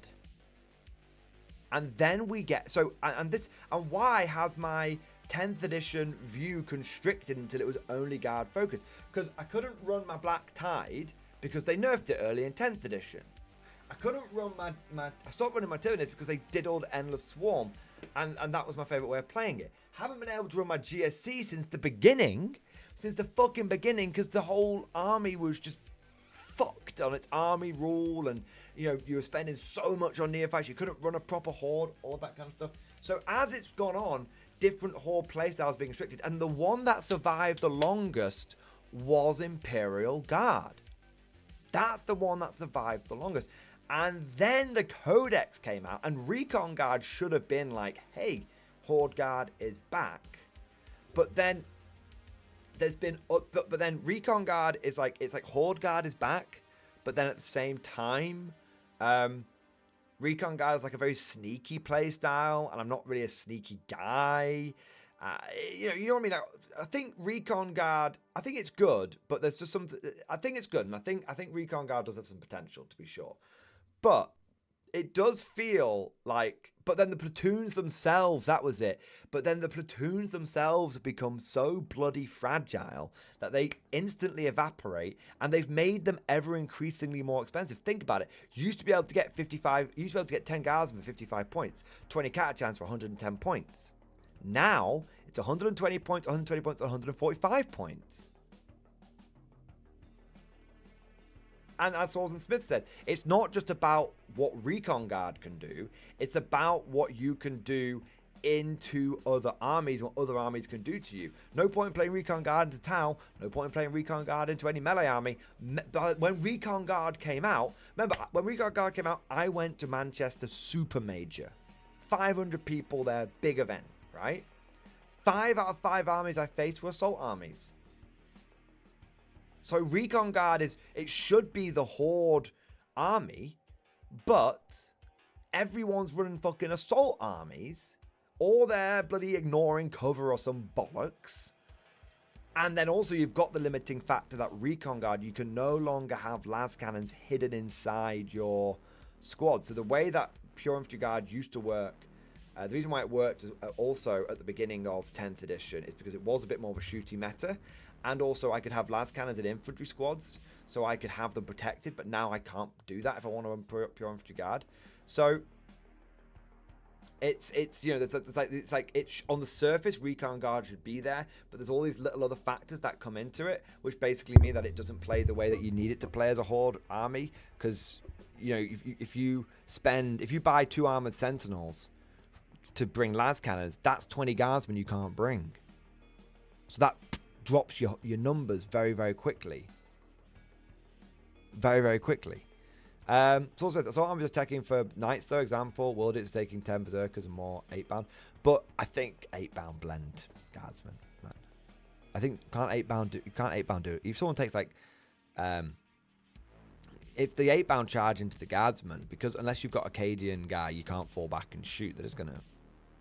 You don't think enough? Okay, well maybe recon guard's coming back. I'll keep. Hey man, I'm happy to hear it. I'll keep an eye on it for show. Faux show, my man. 8-bound is 18 attacks. Okay, so yes, but you're gonna. If you don't kill the squad, you're gonna combat and effective the squad. But hey, you know what? Like I said, I'll keep an eye on it, and I appreciate it. And hey, maybe it's coming back. And I'm definitely going to be... I am taking recon to the next tournament. For sure. For sure. But my point is... And hey, you know, maybe... Like I said, I did say, I think, you know, GW's turning things around. And we'll get to that in a moment. But I think... Souls and Smith and Nostalgia Rivik and others...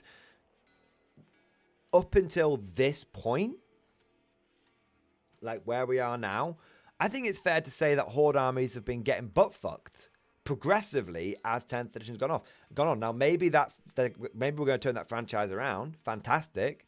Maybe 11th edition becomes the edition of the Horde, but it does explain why over the course of 10th edition and what feels like, especially with like 2025, with the way everything's been developing, it feels like it's just been. Why have I been having my head turned? Because I can't play 40k the way I like to play it anymore. Yeah, that's it, man. That is it. God, I feel like God, honestly, I feel like the scales have been lifted from my eyes. I feel like I've been saying, I'm not, this is not an act, this is not exaggeration. You guys can back me if I got the receipts on this. Have I not been saying there's been a splinter in my mind? And you don't know what it is, but it's there. I've been saying that. I've been saying that only a month ago. Only a few weeks ago. This has been... Where we are right now in 10th edition, by and large... Not using a few exceptions to prove the rule, but by and large, every Horde playstyle has been invalidated. Now, there's a few lights at the edge of the tunnel. There's a few whisperings in the warp that maybe things are changing. But where we are right now, I think you can say 90% of Horde playstyles are goners. Goners in one capacity, either literally or just they're just not even remotely viable to the point where they're so unfun. Like, it's not a case of, oh, you know, you can still run them and win a few games but not win a tournament, but they're just like, you can't fucking win with them kind of thing. Like, maybe 1 and 4, maybe 2 and 3 kind of thing. That's what it is, Swordsman Smith, man. That's what it is. Oh. I don't think World Eater Jackal spam is even a thing anymore, although Mad Larkin and Swords and Smith will be the ones that tell me. I think it was a thing, but they got rid of it, didn't they? Jackal spam. I was looking into doing Jackal spam with my Blood Pact. Goners. I think Karl is the only viable true Horde. It is viable. Okay, fair enough.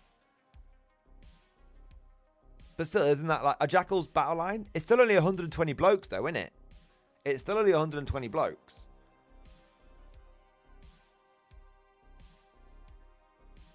It's like, it's not, I don't consider that a Horde. I don't consider it a horde. 180 line infantry bodies is a horde. I was saying that in 7th, in 8th, in 9th.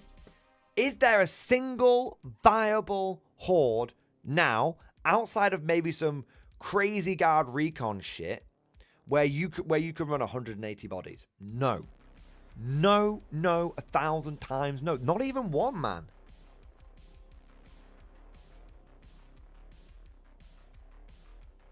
And, you know, guard, you know, people, we've been hearing whispers of the warp of guard recon start, you know, someone won another event with 200 plus guardsmen. What do we think GW is going to do to that? I mean, yeah, it's valid right now, but what do you think GW is going to do to that? They did it to GS fucking C. If they start, you know, the black, I mean, please correct me if I'm wrong, but the Black Templar Codex appears to have launched with not a dedicated Black Tide detachment. There are detachments in which you can make Black Tide work, but not a dedicated Black Tide detachment. Could be wrong. Please correct me if I am wrong. But it just feels like horde armies at the very, very, very best are somewhat viable. And even then, it's like that.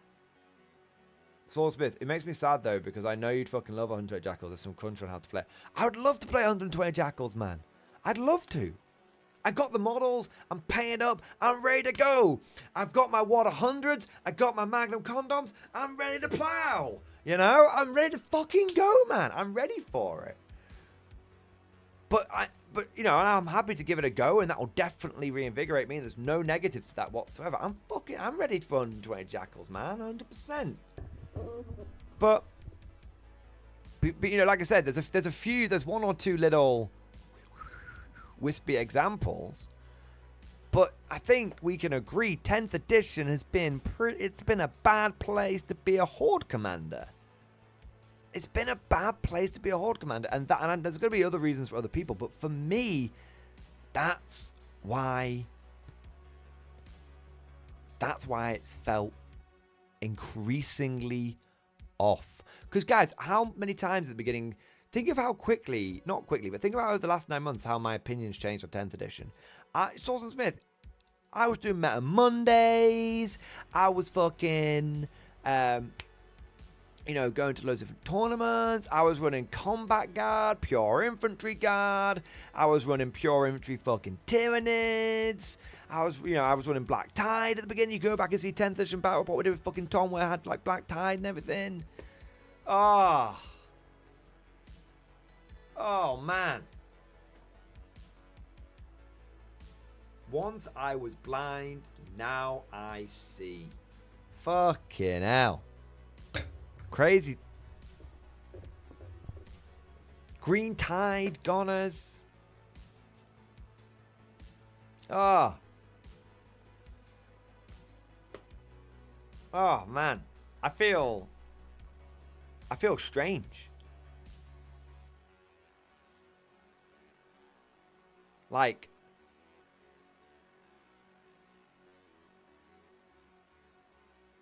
it's hard to say.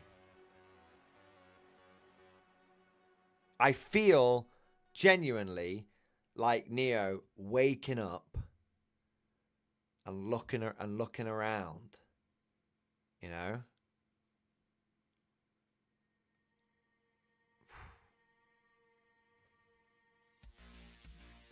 I need a fucking cigarette, yeah. Everything is clicked into place. Everything is clicked into place.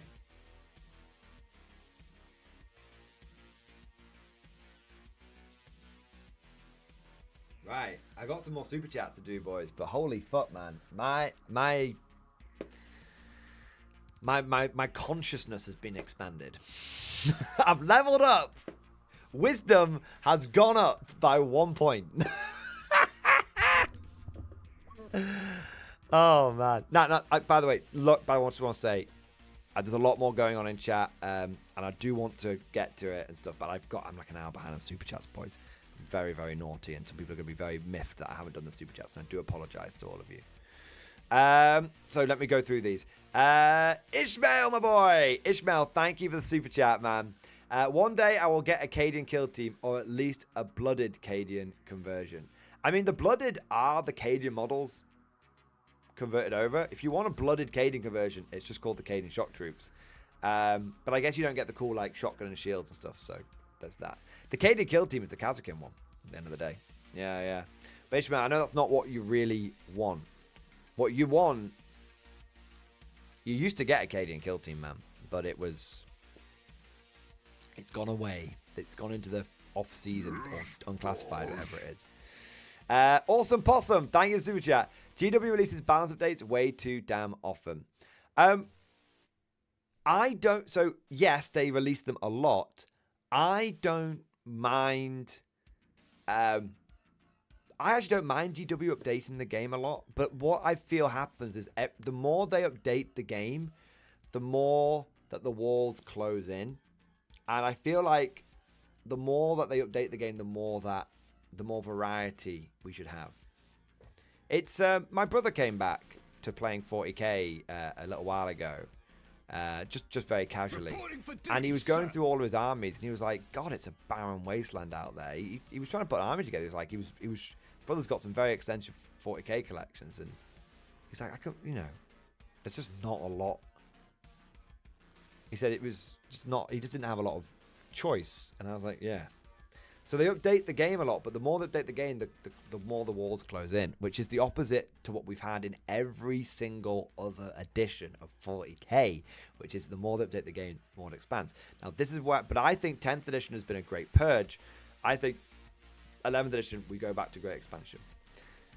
And what I want to say something is this, guys. Where if 11th edition comes along, and GW starts expanding and expanding and expanding and expanding, and the balance starts going all wacky and all over the place, we have to be okay with it. We can't. We can't be. If GW brings everything close to make the game more balanced, and then we all complain about it, and GW opens things up, and the game gets a bit squiffy, we all complain about it. There's got to. I think 10th edition needs to be burned into the memories of us as a community that we prefer. We don't, to a reasonable degree, we don't want things going back to the 7th edition where everything was just completely out of whack. But we do prefer depth and variety in balance with flavor. We don't just want balance. Yeah. Ishmael Thompson, thank you for the super chat, man. Invalidation made me go 3D printer because investment not in longevity anymore. It's a great point. Buying a 3D printer is a really good investment because you know what? 3D printer doesn't get invalidated. Think about it. The 3D printer doesn't get invalidated. The stuff it prints gets invalidated, but it's so fucking cheap, you just print some fucking more. Yeah. Ishmael. It's a good point. Bad Rabbit, thank you so much for the super chat. Turn 1 and narrative weirdness in German. All right, let's have a look. Am I going to have to do a bad and slightly racist German accent? Fuck it, I'm going for it. 07, sir, I'm writing. Girlfriend's photoing. Let's see how this turns out. Turn 1, slight overcast, full moon, 1.6 degrees. Excerpt from Hauptmann Heinrich Gross's field notes, 21st of September, 1947, 23:32. The Soviets have brought me mine prize. The political pressure campaign driven by mine agents over the past months have shown to be effective. The fool Drugov's power base is crumbling, and to consolidate his hold on his forces, it's going off on one now. He has to make a show of strength. The subhuman barbarian that he is. It presents a chance to test how the new mechanical monstrosity sent to me by the Green Vault. It's really wobbling now. We lost multiple units in this village about 20 days ago. They will serve the cult once more. Drugov's endeavor to do his face-saving ritual has, I can't be bothered, unwittingly, now I'm going to keep going, unwittingly led me to the next artifact I have been seeking since Volmania. As the idiot Americans say, I have an opportunity to kill two birds with but one stone. The Society's intelligence says the relic is in the catacombs of the... It's sort of wobbling on French now, of the church. I can smell their damp... Yeah, it's definitely going French. I can smell their damp fur even now. Moments before Gross starts incanting from a tome recovered in Romania, the groans of the undead can be heard from the Ville down the road. Seconds later, the order to engage the town is given. Hey, move this objective to center top. It is cool, man. I like it. I really like it. Love the terrain, man. Nice. Like, I love the, this is some of the micro art stuff, isn't it? Yeah. It's cool, bro. Sniper, Heavy Mark 1, Veteran Infantry, Commissar, and Platoon Leader head forward towards the cemetery. I love that. Look at the fucking dude. Yes. I'm feeling it, man. I'm fucking feeling it. Down Zombie's got a surgeon die after respawning. Damn. Ursus running, dodging shots from Locust, trying to get to church objective. Nice. Ursus are fearless, so they don't suffer the effects of pins. Just important to note that. Babushkas, love it. Run up, taking side with the Nakjagers. All right. Drugov and Kazakhs get objective while shooting at zombies, only taking one out. Then it came back. Nakjager run on side, keeping hidden from the Kazakhs. Volt, Spinner, Totem Core Horde, and Shrek Wolfen and Startrooper run for objective in the church. Locust tried to shoot Ursus, then Locust and Halpern Gross take an objective. All right, that's it. That's turn one. Okay, there we go. Love it. Turn two, here we go. Nostalgia, it very quickly went to gay German officer from Allah. It did, didn't it? Yeah. I'm not the best at accents. All right. Cosmic Drew, thank you for the super chat, man. You're being salty. Go have a banana and sell your Conflict 47. You're done. I'm not, Cosmic, I feel like I was being salty, but I feel like my salt has been me trying to process the subconscious. Now that I am aware of what's been causing my salt, I feel like I can work on it. So I was being salty, Cosmic, but I had to go through this salt to come out the other side. And now ignorance is not bliss. Understanding was required, and I've got there now. I've got there. Bad Rabbit, we figured out the pins of the Ursus. It was removed. It's a normal spin as well. Nice. Oh, yeah, not the Vogel spin, the normal spinner. Fair enough. Swanee, thank you for super chat. Banzai! Love it, mate. Thank you. But Mountain, new Conflict 47 lore in stream discussion. The invasion's so nice, we did it twice.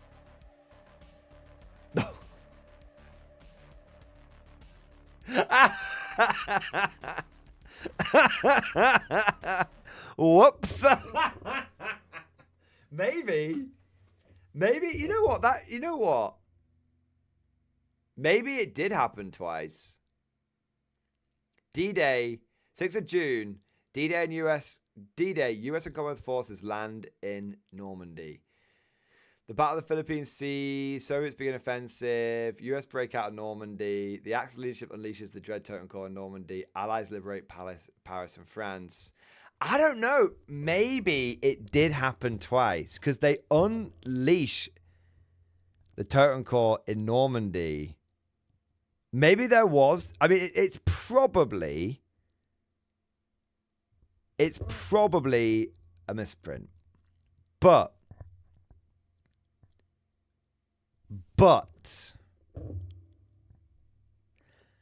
I think it's one that Warlord can actually roll with. I'd love them to do this.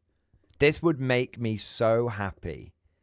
I would love for them to do this. If it's possible for them to be like, there was 2 D-Days.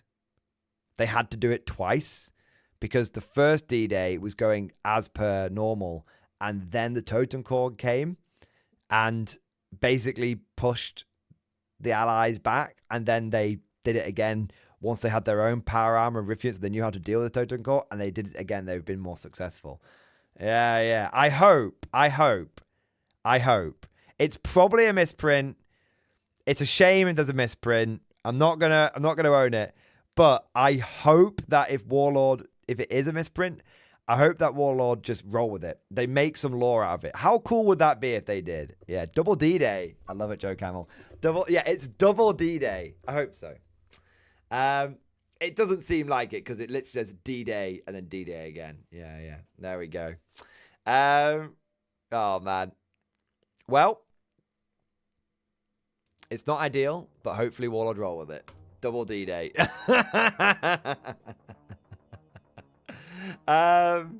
Dice of Madness, thank you for the super chat, man. 07, hobby update stream discussion. Night was a pain. Let's have a look. Ooh. Is that the new Knight Defender? Nice. So, love the Rhino. Love the Inquisition upgrades on the side, man. 10 out of 10. Love that shit. Is that the new Knight Defender? That's a big boy. Or is it one of the Atrapos or something?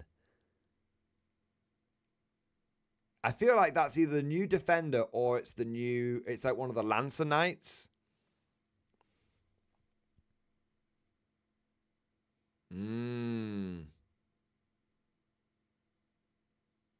That's a big boy, man. Very cool. When you see that thing striding across the table against you, you're going to shit yourself. I'm going to shit myself. Grey Knights, Razorback, and a Atrapos. Dice of Madness. I want to say fucking love that, mate.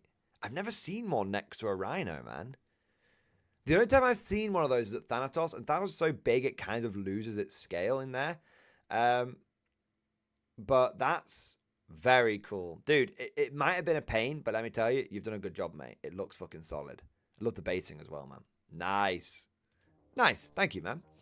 The Lower Decks, thank you for the super chat. Sir, I have always loved you. Well, your turn is mostly, but you also. Please delete my browse history. Stream discussion. Oh, no.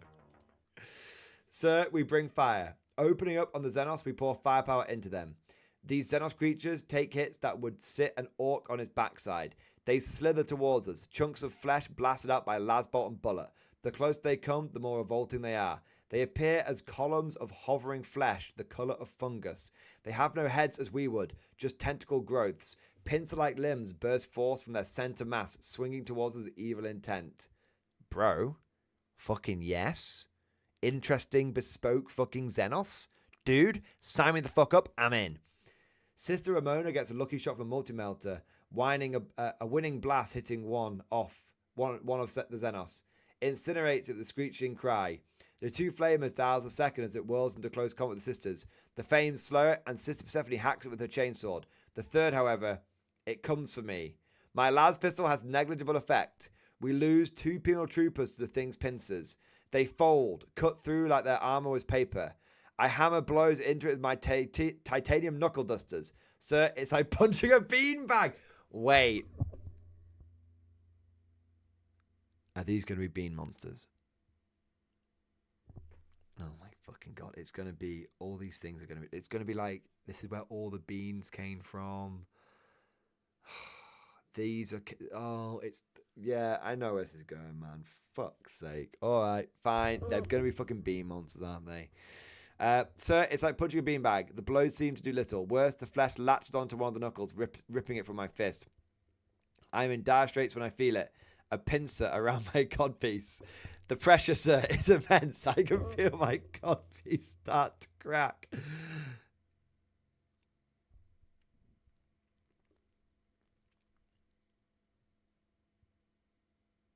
Perhaps today is a good day to die.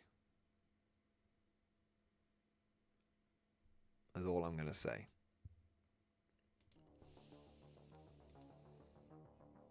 You know, there is an old saying in the Von Shithouse dynasty, passed down from generation to generation, found an ancient piece of archaeotech, an ancient treatise on military combat, known as Dawn of War. It is how we live and have structured our military might in the Von Shithouse dynasty. And one of the most important sayings. It's metal boxes. We will take the metal boxes away from them. But the second most important saying is glory to the first man to die. There you go, man. Awesome Possum. Thank you for the super chat, man. Bring back Imperial Guard conscripts. Yes. Yes. Yes. Yes. 1,000 times yes. It all started going wrong when the fucking conscripts and shit started going on. Yeah. That's when it began. You're right, man. I would so bring conscripts back. Okay, so if we get together a billion, you heard me right, and we buy a controlling stake in GW, if I become the man with the controlling stake in GW, I will neither use that power wisely nor responsibly.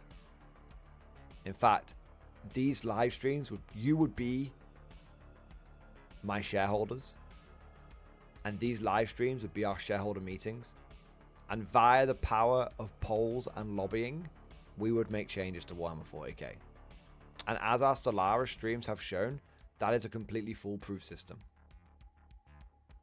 There we go. Weed goes, my boy. Weed goes, thank you for the Giga Chat.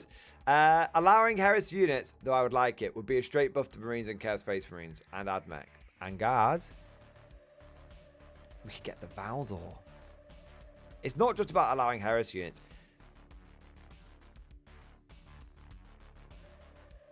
It's not just about the Heresy units. It's restoring everything.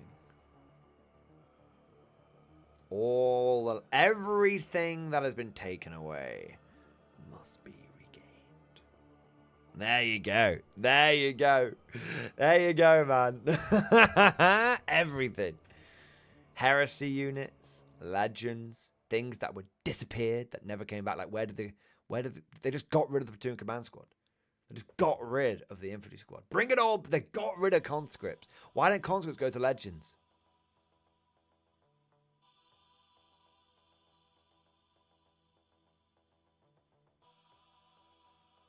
Everything. Like, who was it? Who was the guy in the Byzantine Empire that almost restored it all?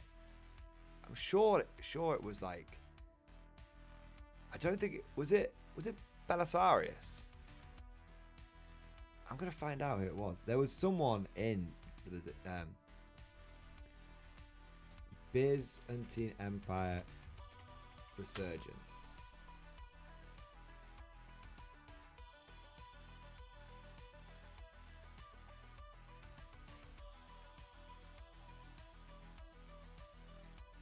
There was a dude that started bringing things back.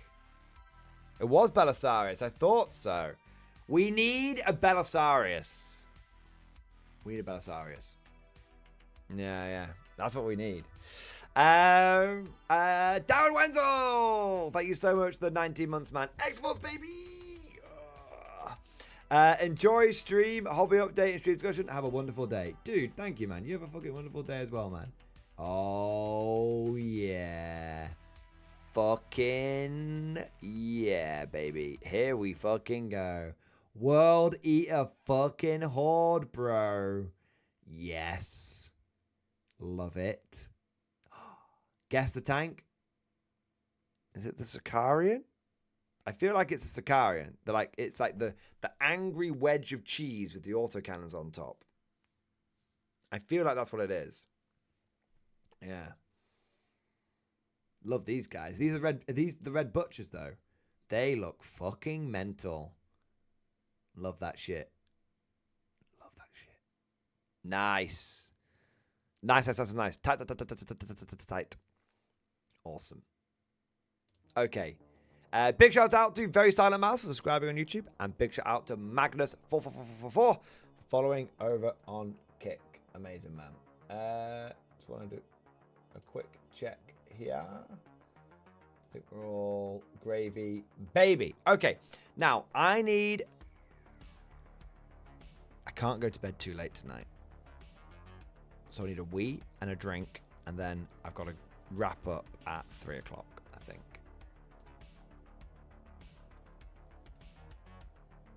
Okay.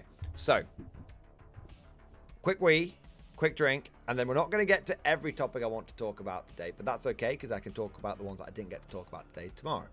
So that's fine. Let me just make sure.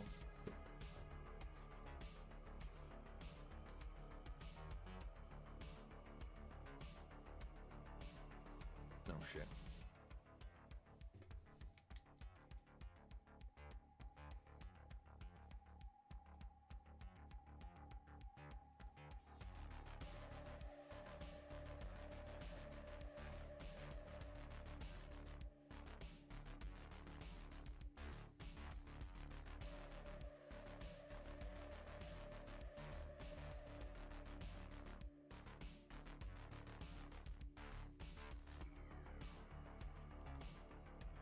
Okay, so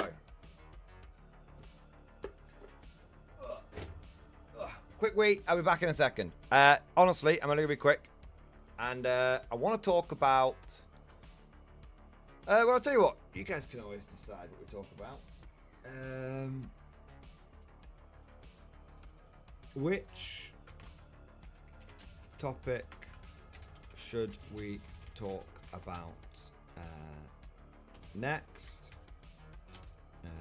Whichever are not picked, we will cover tomorrow. So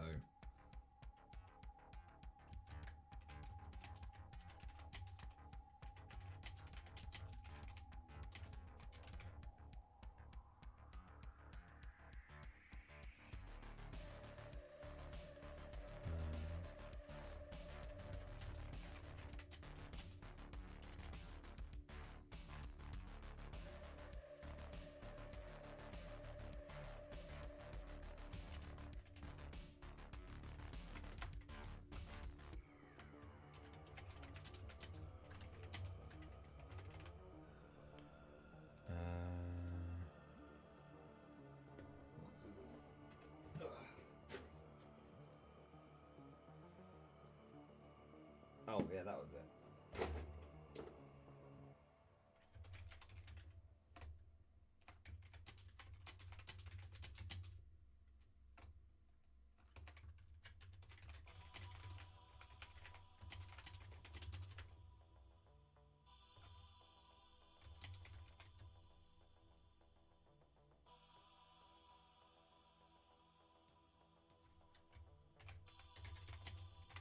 Okay.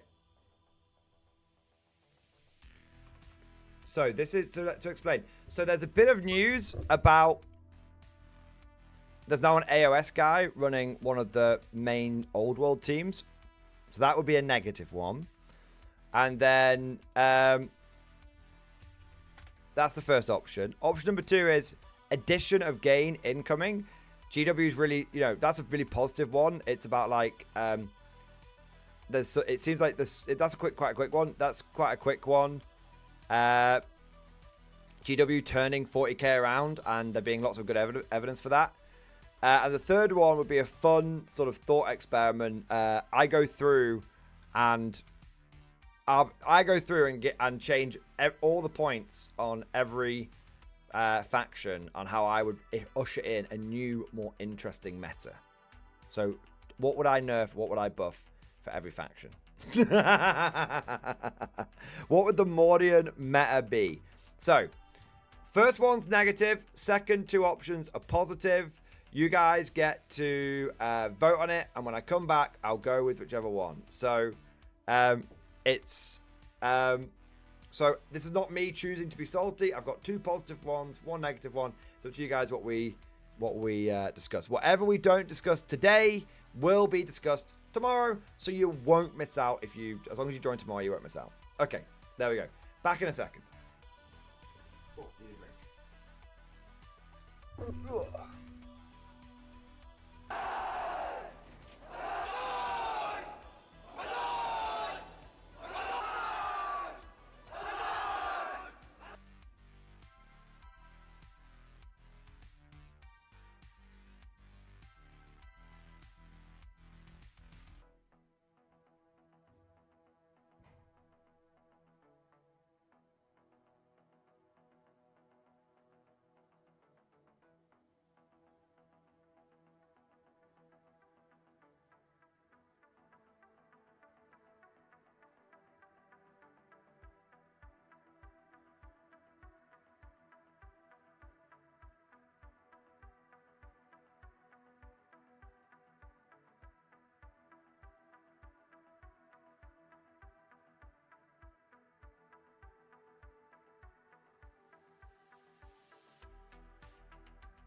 Here we go.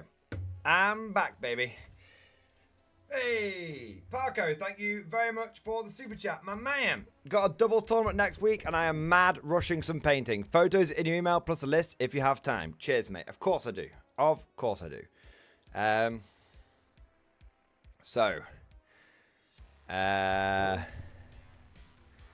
Let's have a look.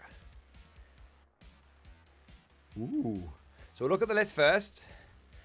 So I got a doubles tournament next week, so painting is full steam ahead. Really happy with how this turned out. Here's a few pictures at some mildly different stages. One to go, and then I'm battle ready. Below is the list if you have time, paired with custodies. Okay, interesting. All right.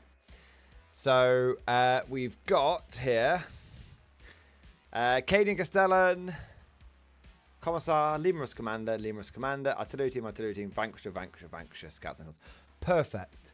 Custodies bring the infantry, you bring the firepower. Absolutely fantastic. Very, very exactly what you guys should be doing. So love the list. No changes or criticisms of the list. Love all that. Let's take a look at the pictures.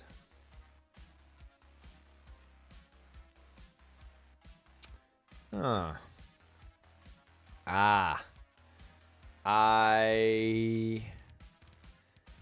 can't view the pictures yet. 1 minute.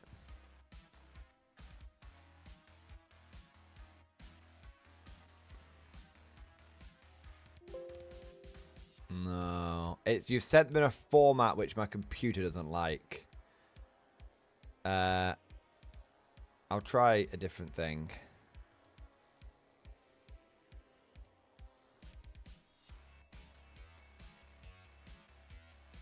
Oh, no, it's not going to work. I can't see the pictures, Soz. I want to open them, but I can't open them because they're in a... I mean, I could try something.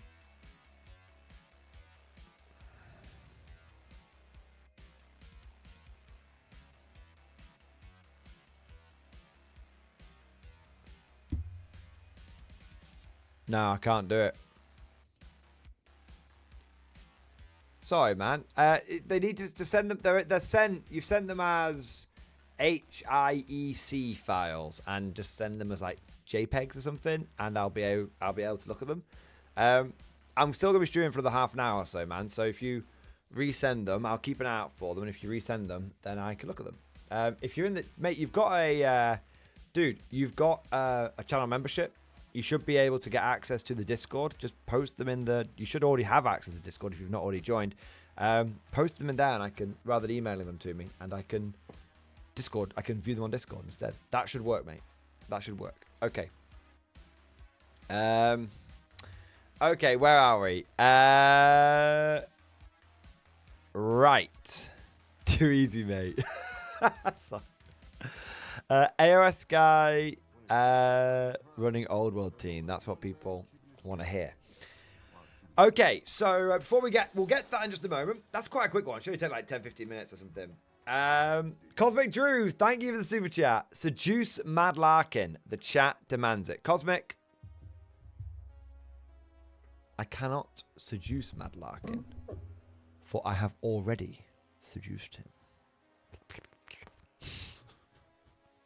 You thought Timmy Two Clamps was the name?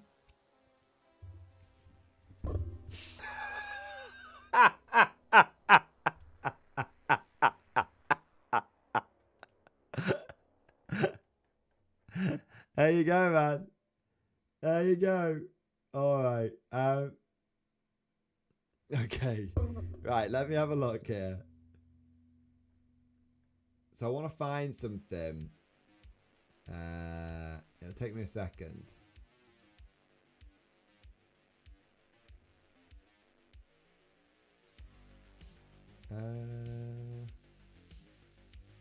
Okay, I don't think it's in there.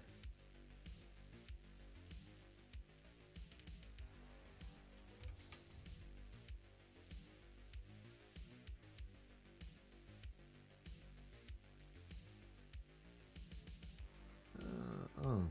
Okay, no, it's not there either.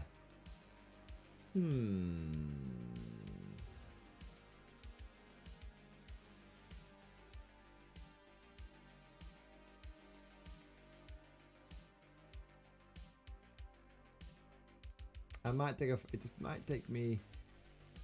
Oh, I think I know where it is. Okay. I got a new haircut.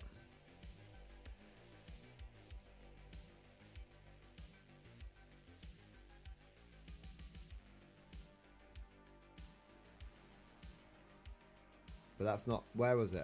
That was. So I was just wanted to see Al Smith. Then that would have been very random out of context. Okay, here we go. All right.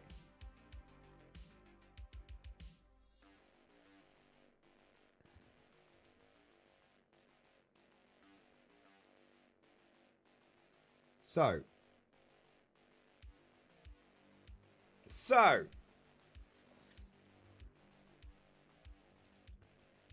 That was on where? That was on Warhammer Community. I thought it was. Oh no, it's okay. Right, okay. I found it. Right, give me a second.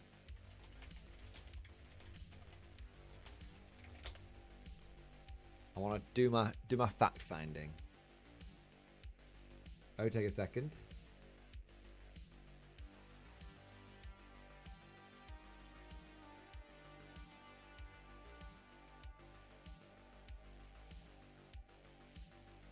Okay, yeah, here we go.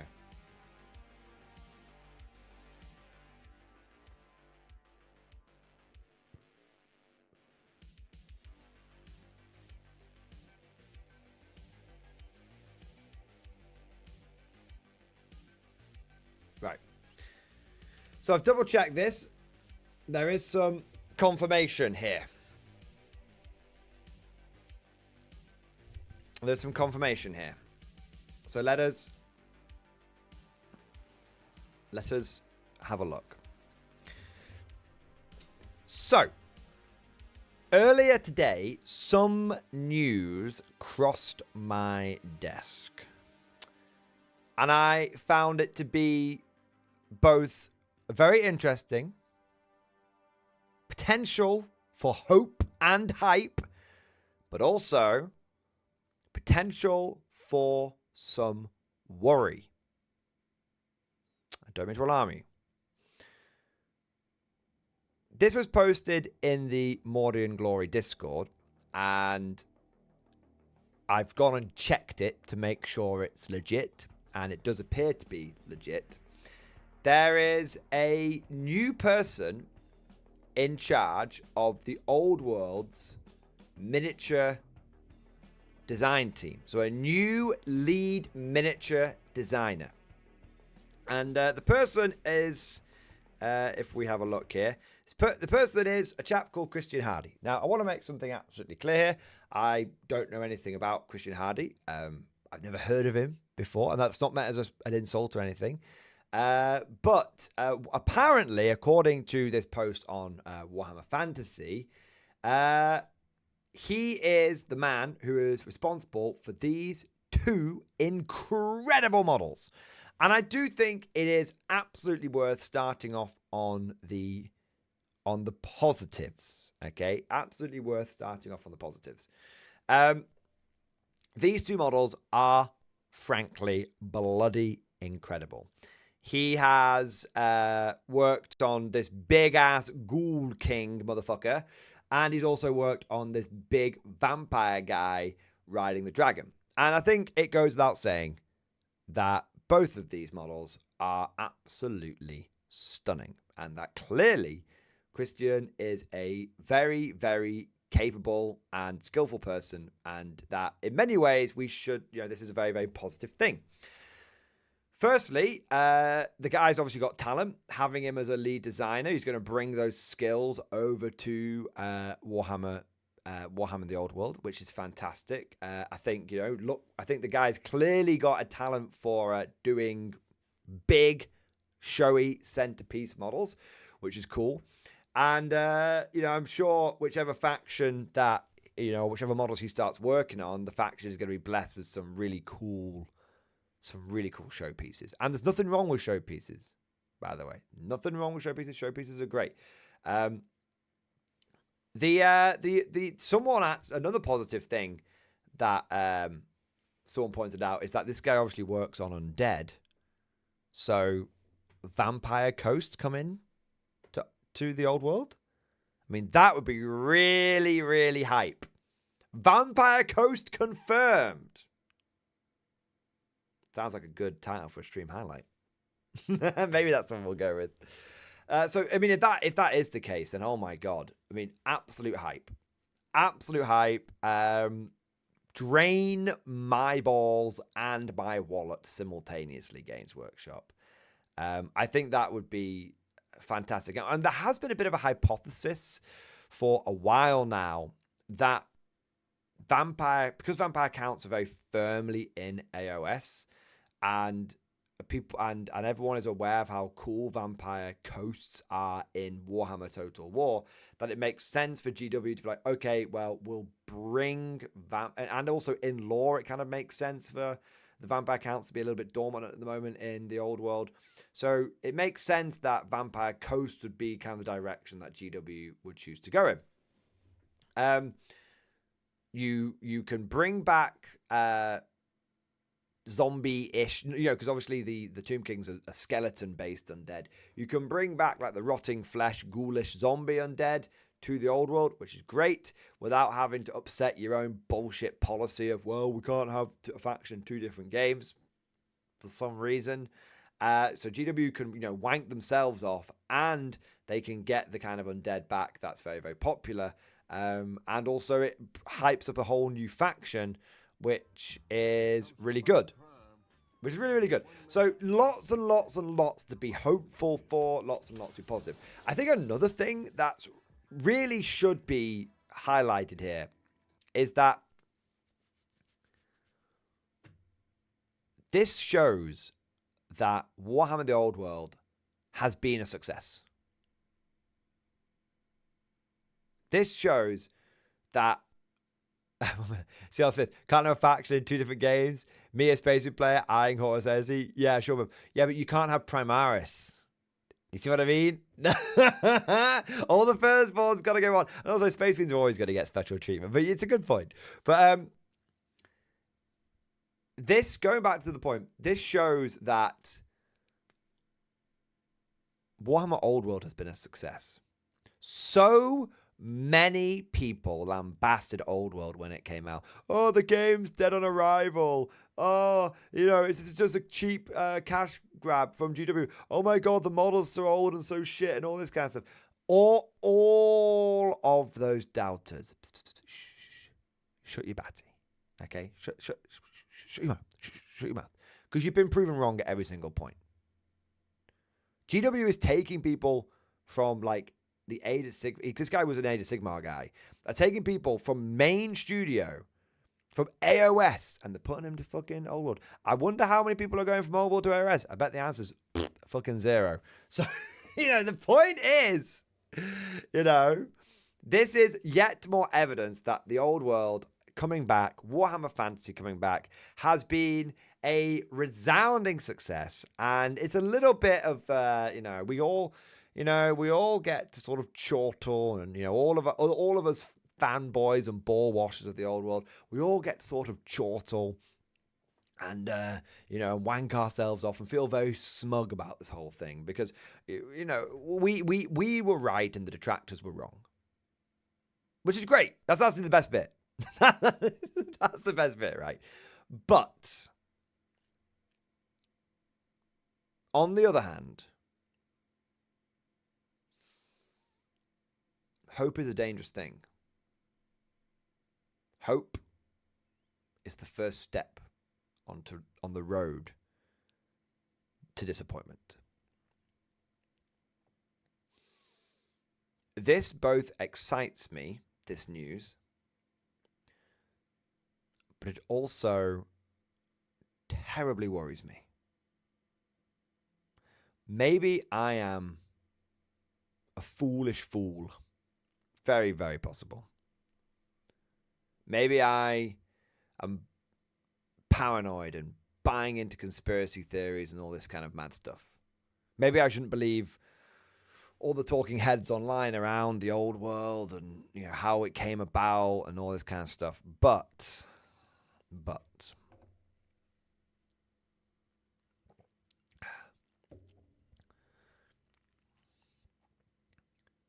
I think that the reason for the old world's initial success and for its great success in the first 18 months of its life was because GW main studio wasn't involved.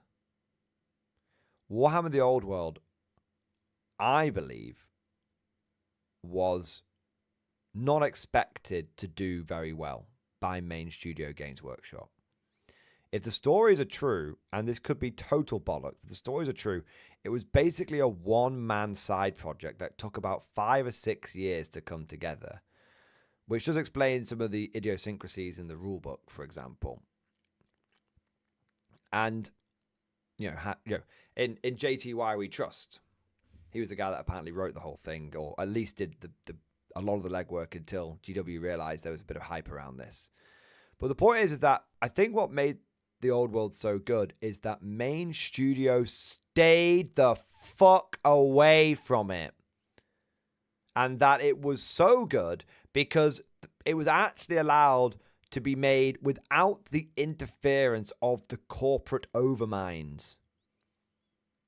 And that the people in SDS, formerly known as Forge World, SDS being Specialist Design Studios, I think, were basically allowed to just crack on. And whilst it is very, very interesting and positive to see this game getting more resources thrown at it, more people thrown at it, I also worry that with success, it has drawn the eye of Sauron onto it.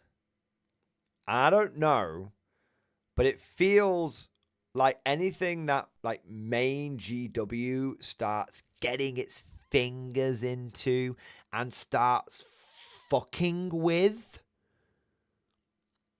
it's like the reverse Midas touch. Everything they touch turns to shit. And that is a significant exaggeration. You know? That is a significant exaggeration. But,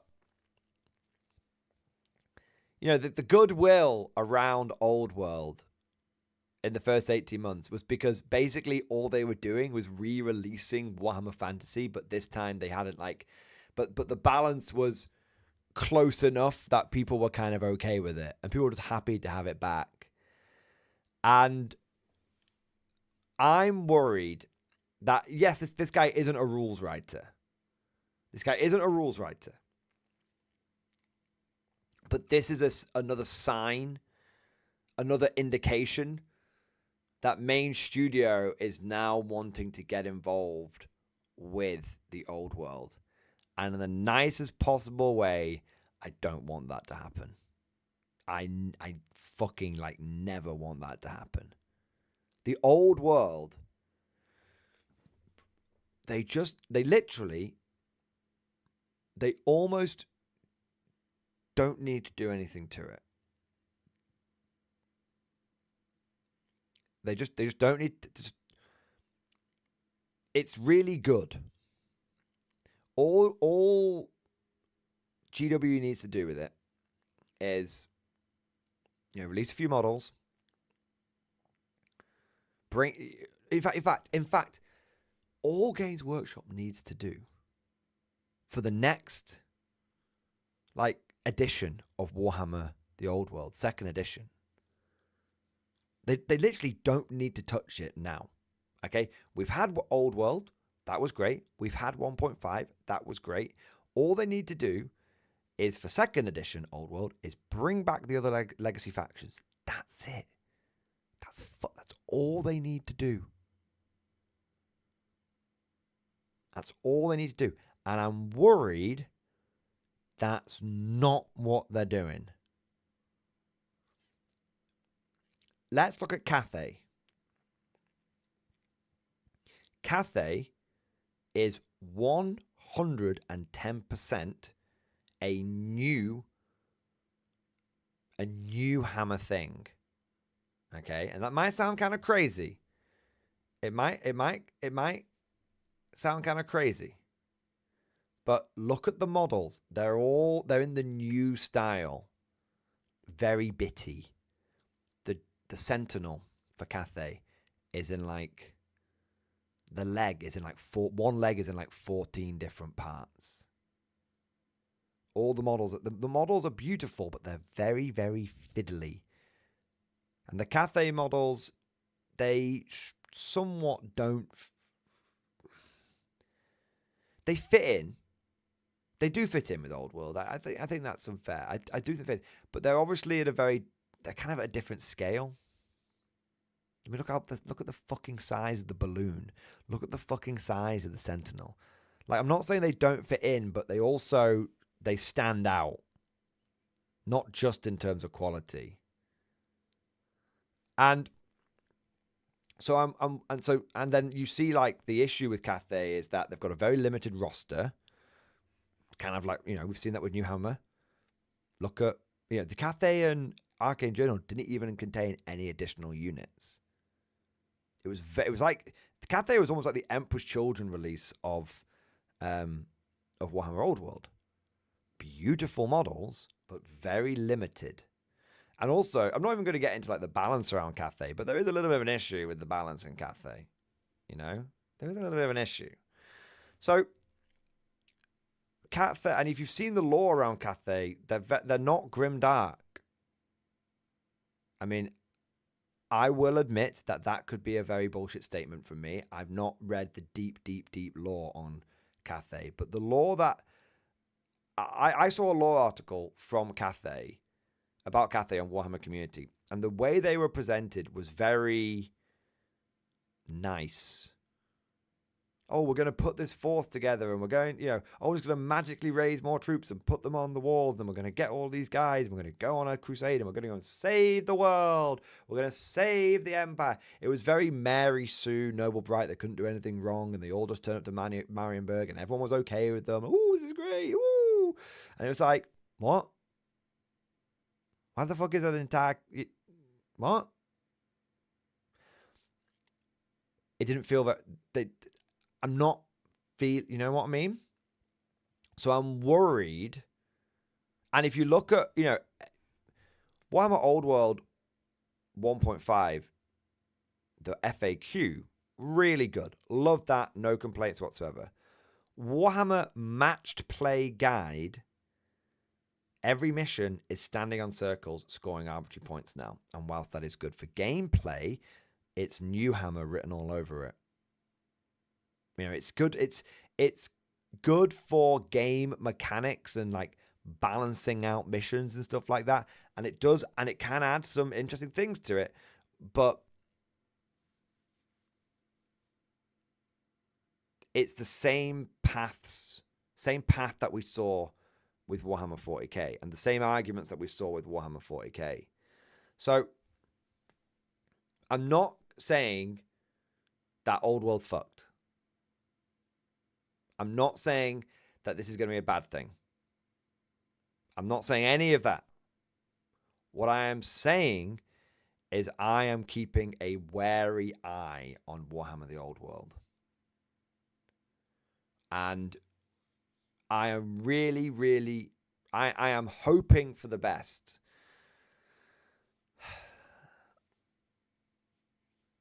But I'm a little worried. But... I have my fingers crossed that I'm wrong about this. And I really hope that everything just goes okay for Old World. I really do hope. But I kind of worry that the more that main studio gets involved, the riskier things get. All right, that's my hot take. What do you guys think? Okay, let's have a look.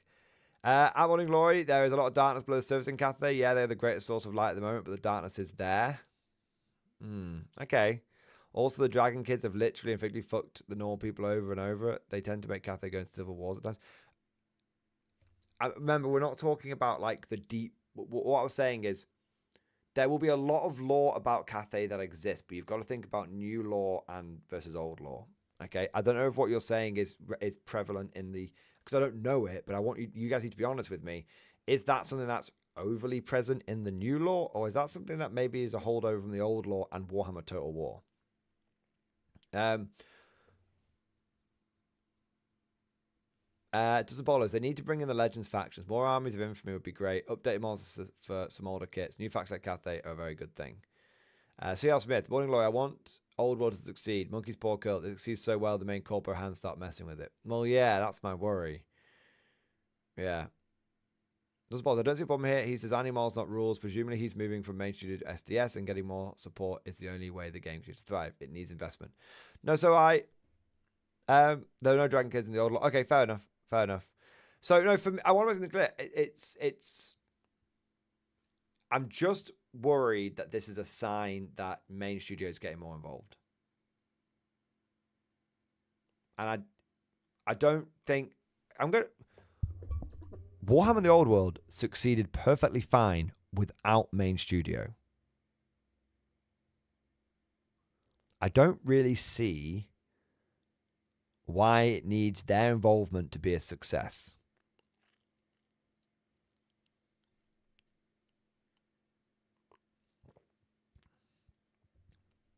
I don't want this game to get Horus Heresied. We all know what happened with Horus Heresy. That launch was diabolical. And yeah, the game might come good in the end. It might come good in the end. But fucking hell.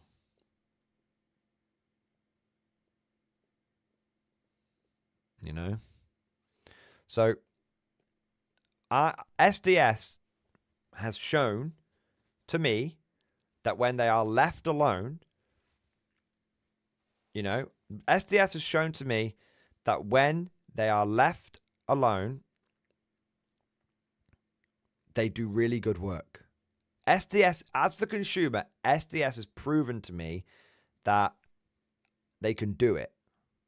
So why does main studio need to get involved? Sometimes, this is something. Now remember, I was a corpo. But one of the things that I learned, and many of you guys will know in your real life right now, is sometimes the best thing a manager can do is let the people crack on. Some people need micromanaging. Some people need coddling and pushing along. And honestly, if they always need that and they never fucking pull themselves up, then they typically they don't stick around. But some people need a bit more guidance and whatnot, and micromanaging and all that kind of stuff. But some people just really thrive when you just let them crack on with it, because they're really good, they're really competent. And if you try micromanagement, all you do is completely fuck everything up. So I think that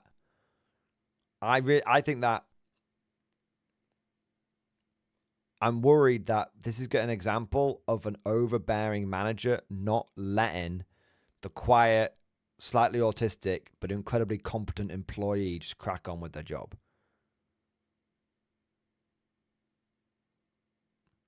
Doesn't Bolos, the always succeeded based on re-releasing old kits for new armies. It can't repeat that trick because that has now been done. It has to do something different next without losing what it did well. Dustin Polos, I 100% disagree.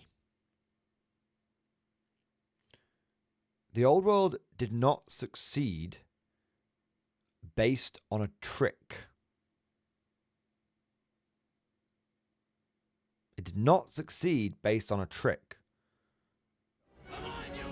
The old world succeeded because it was a good game that was well written and that beloved models came back. I never called it a trick. You called it dude! The old world succeeded based on re-releasing old kits for old armies. It can't repeat that trick. You literally called it a trick. I got the fucking... Oh, you've deleted your comment now. I saw it. I seen it. I fucking seen it. I fucking... Don't delete that comment. Own it. Come on. Type it back in. Come on. Type it back in. You know what? You can't delete it because look, the on-screen chat has it recorded right there. Even though you've already, even though it's right there on screen as evidence, I want you to rewrite it. For shame, sir. For shame. I've seen it, bro. I'm not really angry, by the way. We're just having a bit of fun. So don't think I'm actually shitting on you. I don't want you to get bent out of shape. But let us not get distracted from the slightly amusing moment. But let us not get distracted, okay? You know, let me come at you. Let me come back at you with a serious response, not a teasy, jokey response. All right, with a respectful response. I do not believe the release of Old World and the old models were a trick. Firstly, there are several other factions which do not exist right now, which would be incredibly popular if they brought them back, even with the old models. A great example of this is arguably Games Workshop's most popular faction outside of Space Marines. Now, not necessarily just like model sales and stuff, but in terms of historical popularness, is Skaven. Now, right now, Skaven are not in Warhammer the Old World properly. They're a legacy army, and we as the community have said, fuck you, GW, legacy armies are just as good as regular armies, but they haven't got any of their models, really, for the Old World. You can buy things for AOS and bring them in, but they haven't got their old models. Now, I'm telling you, you've got a lot of Skaven players who would happily buy Skaven models if they were in Warhammer the Old World properly. Now, that's one thing. That's a faction which you could say has got new models and everything. All right, but I think even if you bring back some of the classic ones, not all the classic ones, but some of the classic ones would be decent there. What's the other ones we've got? Lizard Men. Bringing back the new Lizard Men are good, but the old Lizard Men actually rank up properly. And there's a whole bunch of other bits and bobs. You know, there's a lot of factions which don't exist in the Old World right now, which are very popular. Vampire counts. And let me tell you, there's a reason. Let me tell you a very important thing. The old models are really important for Warhammer the Old World. And the reason why they're really important is because they're much easier to build. They're much easier to build. If Games Workshop brings back Vampire Counts, for example, as Vampire Coast, whatever it may be, one of the worst things that they could do for that is to make them a horde army, which they fundamentally need to be. You've got to be able to run the zombie horde, and then make it so the zombies are in 17 different pieces. Fucking kills it. Fucking kills it. A huge part of Warhammer the Old World is that the armies. So you can get quite nice horde armies, but I'm actually saying several different things at once here. But the point is, even if it is a trick, I don't think it is, but even if it is a trick, you can repeat that trick absolutely again because you've got half the armies not in the game. You could release all those old armies in there with their old models, fucking tomorrow. Give them because the thing is, you want to release the old models because the old models are cheaper. Cathay is much more expensive than regular Old World because they're the new models. You get like 20 Cathayan dudes, like Jade Guard. Or I don't even think they sell them separately at the moment. But the point is, Cathay is more expensive because they're the new models. So they've got all the new designs and everything. The old models are cheaper, which is good because Old World is a side game for a lot of people. So it needs to be cheaper. So it's one of those things where there's lots of little factors here. But Old World being successful is not a trick. Many people say, unironically, including myself, Old World is the best game that Games Workshop makes at the moment. That's not based on a trick. So, all Games Workshop needs to do to make Old World a success in the short term is have 2.0 release with all the legacy factions coming back in properly. And they could even get away with releasing the old models for those legacy factions because that will make them cheaper and that will be very important as it's a side game. That's all they need to do. They can absolutely pull that trick twice. Now, I don't think it is a trick, but if we just meet in the middle, they can absolutely pull that trick twice. After that point, what they want to do is start introducing new factions, side factions, or expanding the ranges. There's a lot of stuff that's missing for Warhammer the Old World. Where are things like the Celestial Hirakaram, whatever it was, the wizard stuff for the Empire?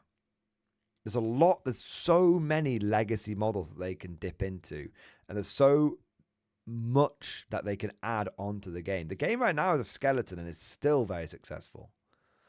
So my point is that Warhammer the Old World right now has everything it needs to be successful. Games Workshop risks fucking with it. And we can't have every game in a constant state of flux. Because if every game is a constant state of flux, if Heresy is a constant state of flux, if Old World's in a constant state of flux, and if Warhammer 40k is a constant state of flux, it's gonna, I think, frankly, people will just play Warhammer 40k and Warhammer the Old World will die again.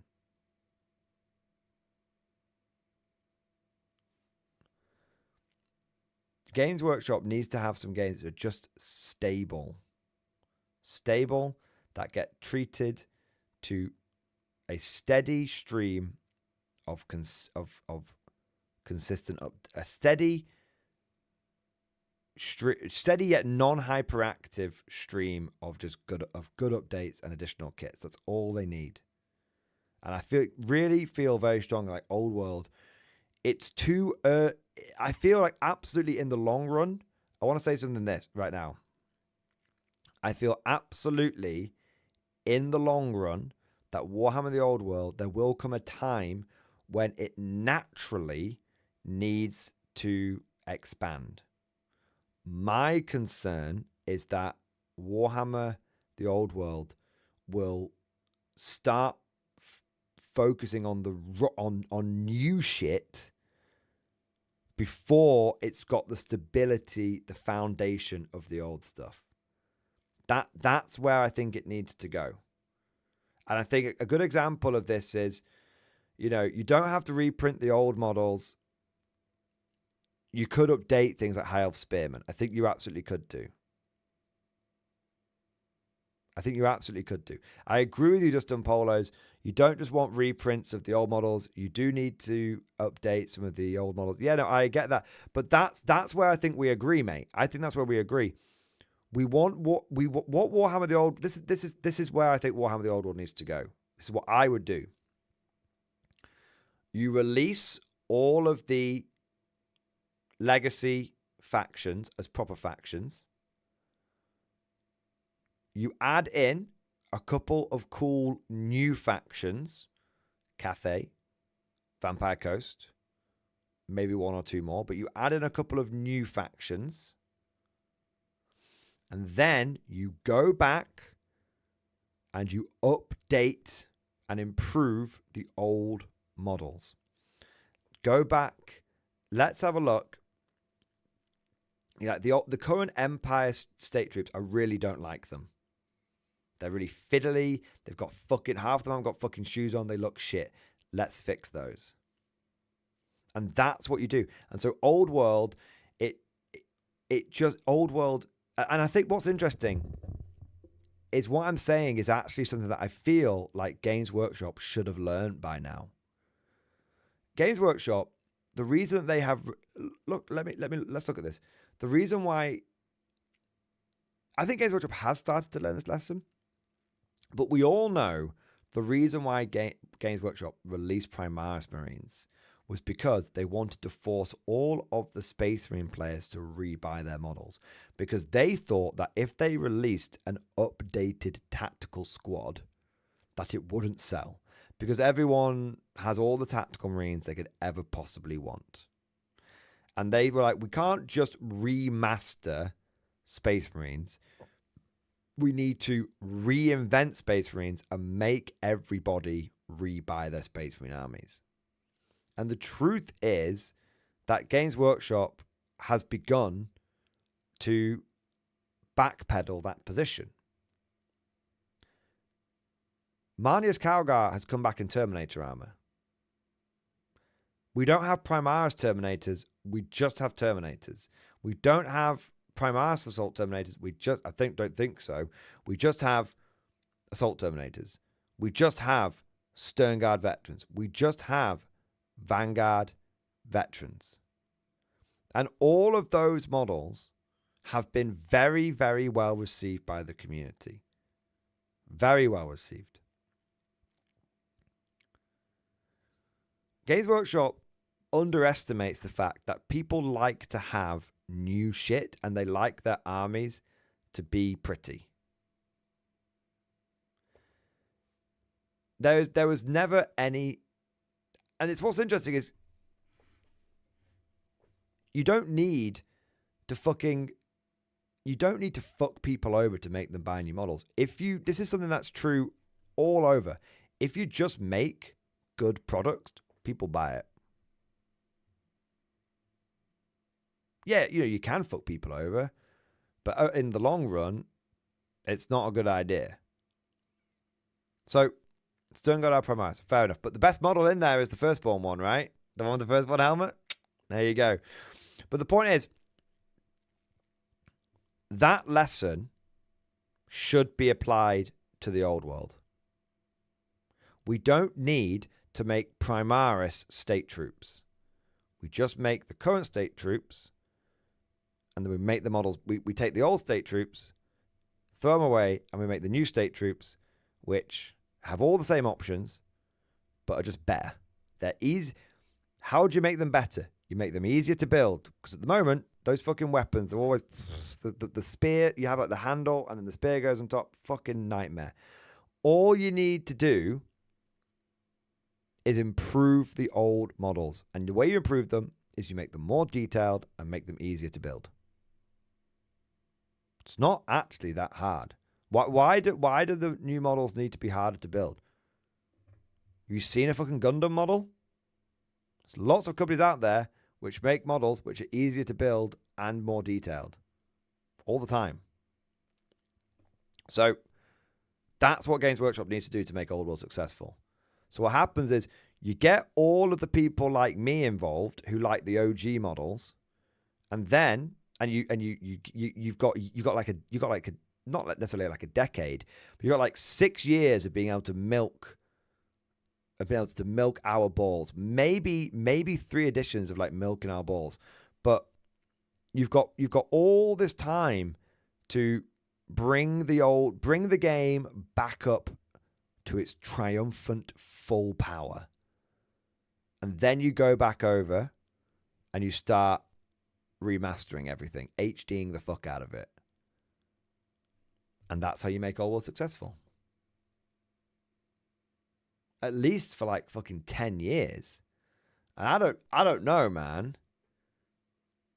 I don't know, but I feel like Games Workshop planning out a game being successful for 10 years is a pretty good long-term plan.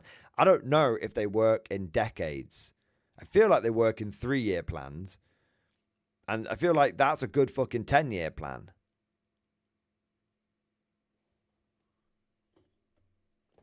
That's how I'd do it. And you slowly but surely and you steadily build up the quality of the game, and you slowly but surely, each edition is basically, each edition isn't a fundamental rewrite. Each edition is a tightening up. And we've seen that the Warhammer Old World community is very, very open to things changing if they see it as a tightening up, not a we are changing the games to fuck you over and to change everyone's playstyles. Look at what happened with the 1.5 FAQ.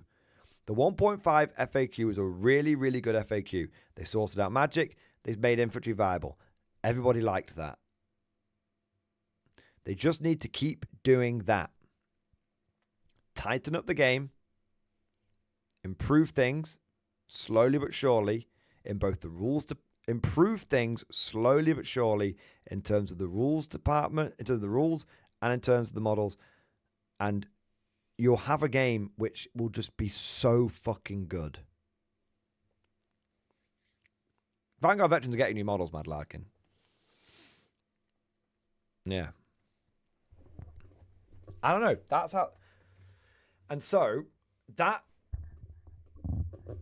that's how I think Warhammer Old World is successful. And frankly, and I don't think it's unfair to say this, I don't think that's how main studio does things.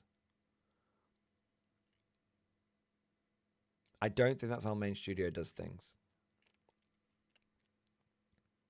I think there's probably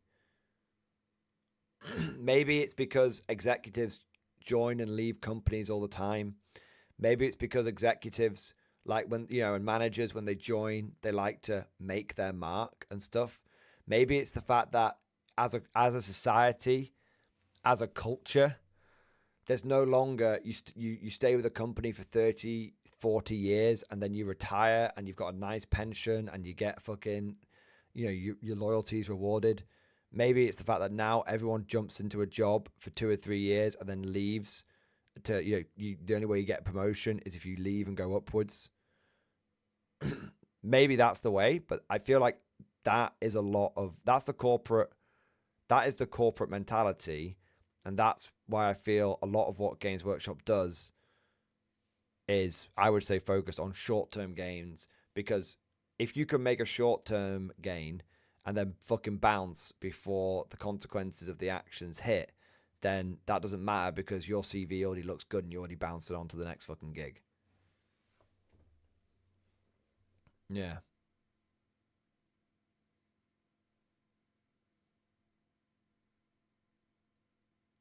C.L. Smith, to be honest, due to the price of the actual main limiting factor how the game is growing, GW could slash the prices in half or more and get more players and get more sales and profits than before.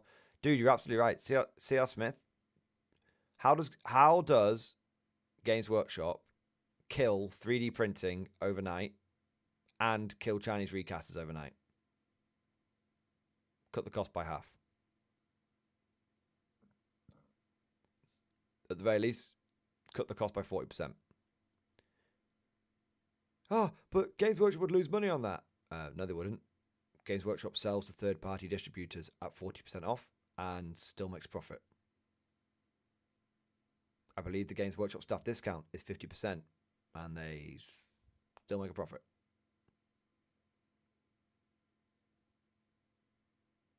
Games Workshop could. They didn't make £283 billion profit. Billion, I keep saying billion. £283 million profit because their margins are really, really fucking slim. Kian is absolutely right. Piracy is a service issue. This has been proven with movies, with music, with video games.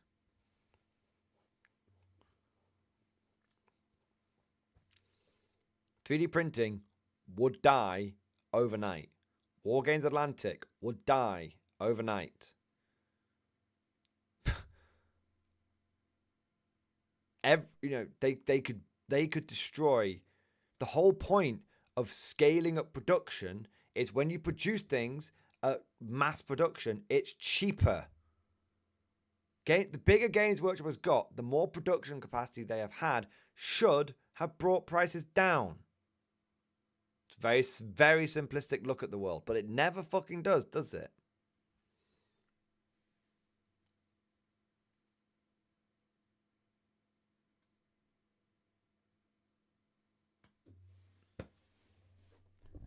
Anyway. I'm just a little worried about Old World. That's it. I'm just a little worried about Old World. But I hope that I'm wrong.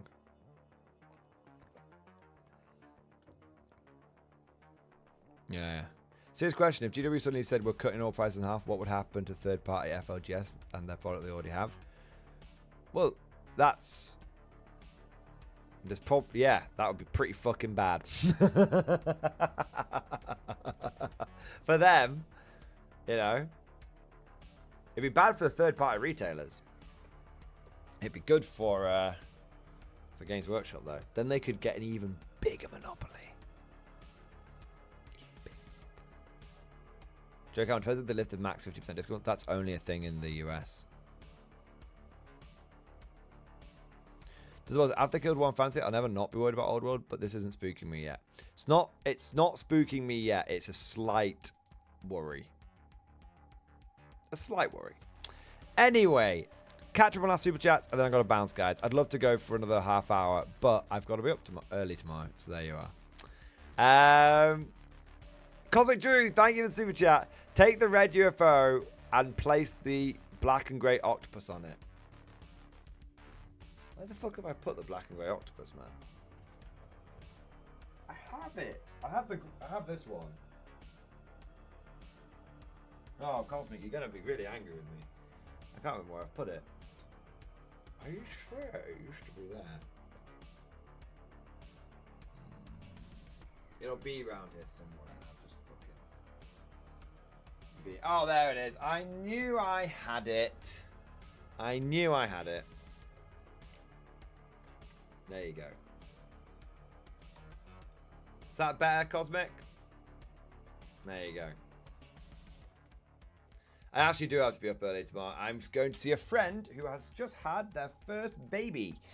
And so we're going to go and look at the baby and go, ooh, how cute. And say, and it's going to be, I've already seen the baby, picture of the baby. It's a very, very cute baby. I'm actually kind of, and it's in our friend group. He is the first one to have a baby. So it's actually quite exciting. So there we are. So yeah, I have to be up early tomorrow because I have to be a good friend. Let's have a look. Hinglesworth, thank you for the 19-month member flex. Xbox baby. Check out my Discord post. Thanks. I absolutely will do. Give me uno momento, por favor. Unfortunately, in my area, all there is to play in tournaments is 40k. With that said, I'm tired of Met Guard. Just too many games. Going to give Bridger a try. What do you think? Ursula Creed. I mean, dude, I'm fucking tired of Met Guard as well. And I fucking love Met Guard. Ursula Creed. 5 Cadian. Ursula Creed. Cadian Command Squad Commissar. Scion. Command Squad. Cadian Shock Troops. Catachans. Deathcore Krieg. Scion. So 3 Scion Gigablobs. And lots of other shipmanship infantry. A couple of Bulgrin squads. 3 Cadian Heavy Weapon squads. Krieg Heavy Weapon squad. Alex. Attillans. I know my ass will be kicked now we're travelling uphill. I mean, it's fine. You just lack a bit of long-range firepower. I don't think it's a bad list. I think between the... I probably wouldn't go for 4 heavy weapon squads. 3 I'll probably do.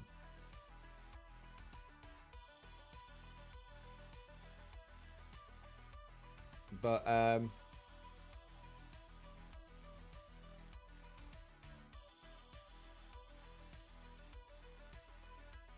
10, 20, 30, 40, 50, 70 infantry plus. I don't know. It feels slightly light, but I guess sounds are so damn expensive. No, I think you'll probably be okay. Like, you got to think, the Rough Riders are a squad. You got 2 of them, so that's 2 squads. The Bulgrins are like like a big blob. So you got 2 of them. You got the Sound Giga Blobs. I think you'll probably be fine. I think you probably will run out of bodies. But maybe... I think it's not an attrition list. But Bridgehead never is an attrition list. It's not an attrition list. I think with some skillful play, it should be able to eke a few wins out. It's a very 10th edition list. It is a very 10th edition list. Quite MSU. Lots of big hits. And, yeah, I would describe it as a very 10th edition list. And I think with a bit of practice, you'll probably be able to get a win or 2 here and there. Not, which is fine for a bit, for a fun run around list. I think it'll be all right. There you go, mate. I don't see your ass getting fucking. I don't see you getting bummed. I see you getting some wins, getting some losses, coming home at the end of the day, having a beer, and being and sleeping soundly that night. That's the way I see it. But it is a list you will have to practice with. Yeah, that's how I see it. It feels like Kian is sitting on his phone because he's just typing random shit into the chat. We've had a square bracket, and now we've had a quotation mark.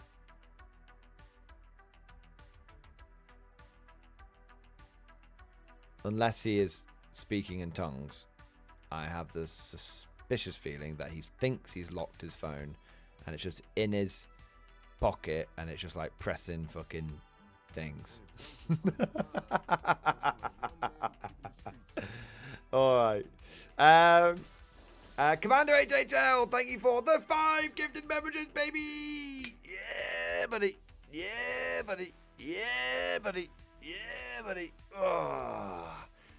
Commander HL, thank you not only for the 5 gifted memberships, but also thank you for the super chat. But can it fit through a hole in a piece of paper? I mean, mine always can, because not even like a big piece of paper, like a post-it note, and it won't lose its structural integrity. So yeah. Yeah. F in the chat, Mrs. Mordian. Come on, Joe. Thank you for support, man. Major problems. Major problems. Thank you. The 26 on the Flex. X-Force, baby. Double X-Force, baby. Power Force, baby. Yes. You don't want peace. You want major problems. Always. I always want you in stream, man. Always. Dude, thank you for supporting the channel for over 2 years, you mad bastard. Thank you for your support. Oh, man. I also want to say a big thank you to Bad Rabbit. Thank you for the super chat, man. Turn 2 and Bono's in stream discussion. All right, do I have to do the gay German accent again? I'm not doing it. Excerpt from Hauptmann Heinrich Gross's Field Notes, 21st September 1947, 23:44. It is here! No, okay. It is here. I can feel it. Drogoth has fully committed his force to the engagement as I expected. The trap was baited and set. I've sent my Schreckwolfen in to clear away the lesser tech riffraff bears. All right, fine. It is here. I can feel it. Drogoth has fully committed his forces to the engagement as expected. The trap was baited and set. I've sent minor Schreckwolfen in to clear the lesser tech riffraff bears. We have met up with my thralls in town. The book has proven its worth.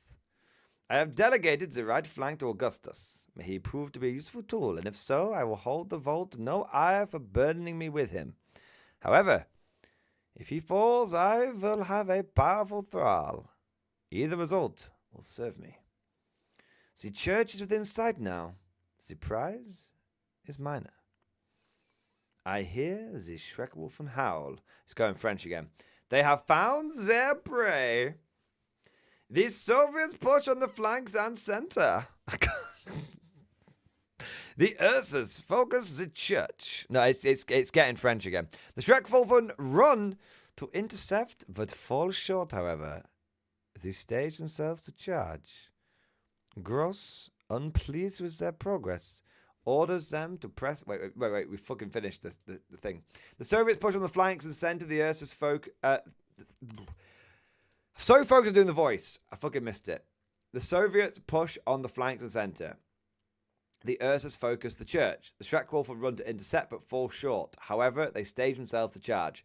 Gross, unpleased with their progress, orders them to press to defend the far side of the church, using Relentless to give them a second one order. The Schreckwolf would use Howl at the Moon. I thought it would give me the fight's first effect, but surprise charge different. Learning game.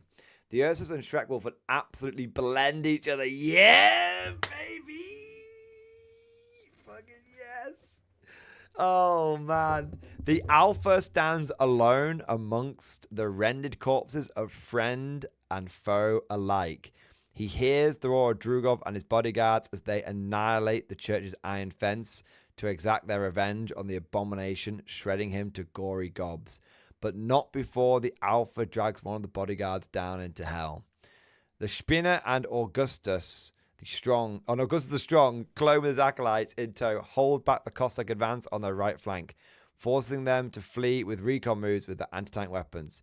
The zombies and locusts push the left flank to pressure the communists for an impending brawl in the graveyard. The Nachtjäger stalk their prey in the north. We called it there. We're going to pick up the game where we left off on Wednesday.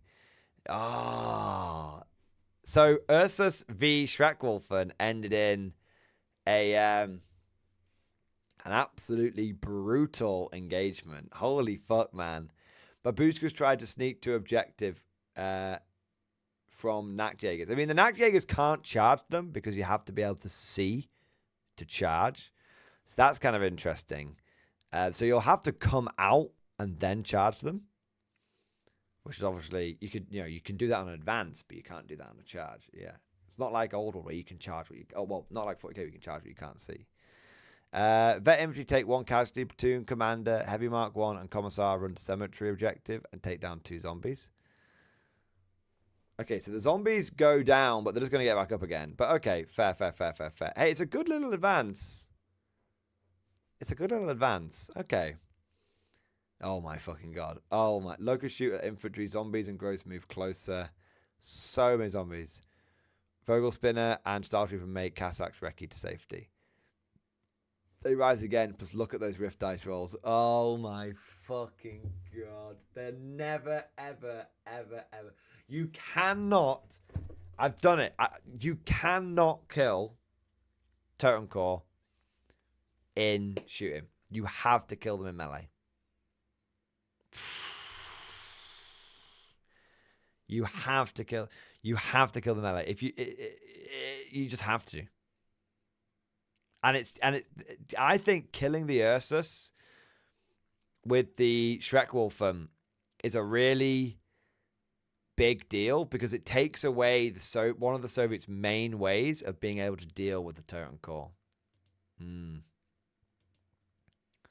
Who wins? Ursus roll, Schreckwolfen roll. Oh man, yeah. So the Ursus just rolled poorly, or you rolled well. So 1, 2, yeah, I think so 1, 2, 3, 4, 5, 6, 7, 8, 9, 10, 11, 12, 13, 14, 15, 16, 17, 18, 19, 24 versus 1, 2, 3, 4, 5, 6, 7, 8, 9, 10, 11, 12, 13, 14, 15, 16, 17, 18, 19, 18, yeah. So, so you rolled well and the Ursus rolled badly. Because you should have. So you've got 18 attacks. So you should have killed all the Ursus. But the Schreckwolfen should also have died. Morty, I don't think living under the bridge is enough to drive me out of state. Well, maybe. I guess the question is, did you guys remember your tough to kill rolls? Because, that could make a big difference. And, because tough to kill might mean that, the Ursus might still die. It might mean it might be better for you that it might be better you forgot tough to kill if you did forget tough to kill. But because I think you would end up losing just 3 Schreckwolfen, and then The Ursus probably still die. Could be close.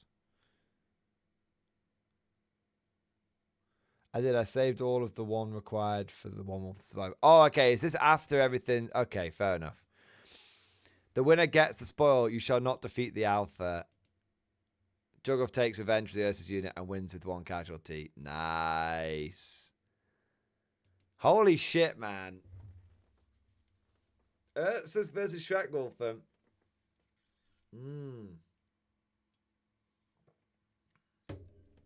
Ursus versus Schreckwolfen. We've finally seen it. You know what? You know what sounds crazy, mate? That might be the first ever Ursus versus Schreckwolfen combat of Conflict 47 version 2 in the whole world. In the public. Obviously, that would have been tested by Warlord. But in the public domain, you could probably claim that. You could claim this as the first publicly recorded Ursus versus Schreckwolfen combat. You dogs to victory! There you go. It's kind of cool, that claim to fame, you know. Nice. And we've got some bunny pictures as well. Yes. Bunnies. Bunny loaf. Bunny loaf. Tired bunny. So cute. Hope you're having as much fun as we are. Just smiling like dotes while smashing our toys together. More on Thursday, probably. Nice. I mean, it's just fun. It's just fun. I'm going to get bears, Schreckwolf, but it's just hype as fuck. God bless you. Or God bless you. Also, Bonos. Buddy was trying to block his eye with his ear while crashed out. That's cute. That's very cute. All right. And girlfriend goes, woo! Nice. Hey, it's a claim to fame. Put it on the CV. Hey, you never know. I want to say a big thank you to Cosmic Drew. Cosmic Drew, thank you for the super chat, man. When's your How to Play Congo 47 video coming out? The Back to Basics. So I did the beginner's guide. I'm planning on doing a How to Play Congo 47 video. Soon. I'm not going to commit to anything yet, Cosmic. But I do have a cunning plan. It will either be recorded this week or it will be recorded next week. I'm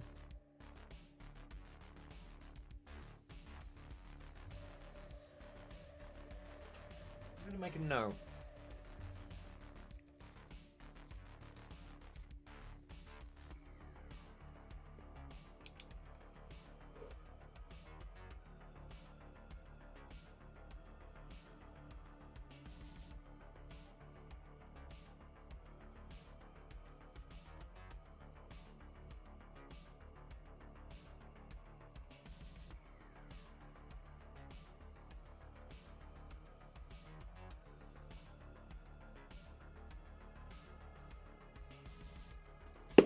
Alright.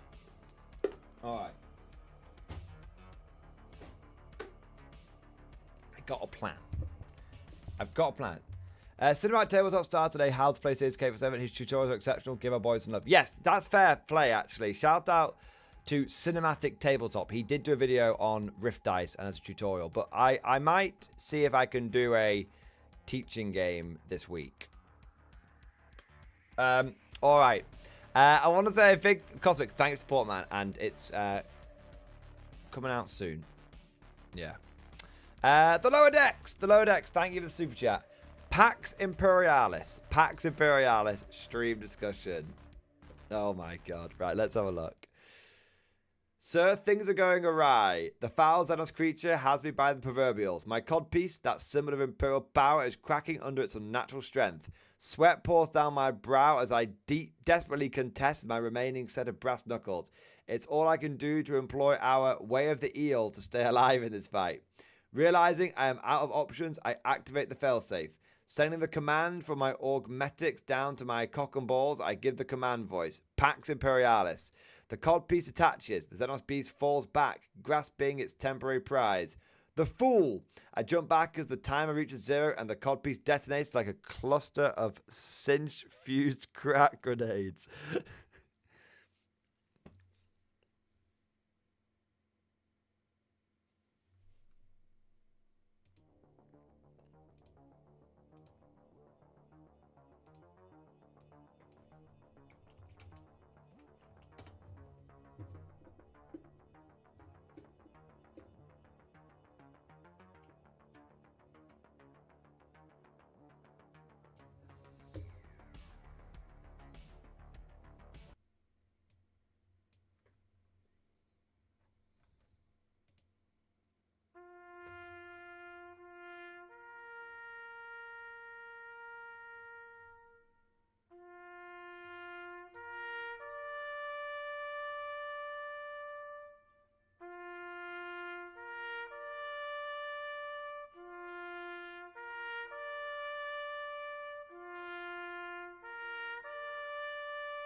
F in the chat for the Lower Decks' codpiece. The mighty bejeweled edifice that it was. May it ride eternal, shiny, and chrome.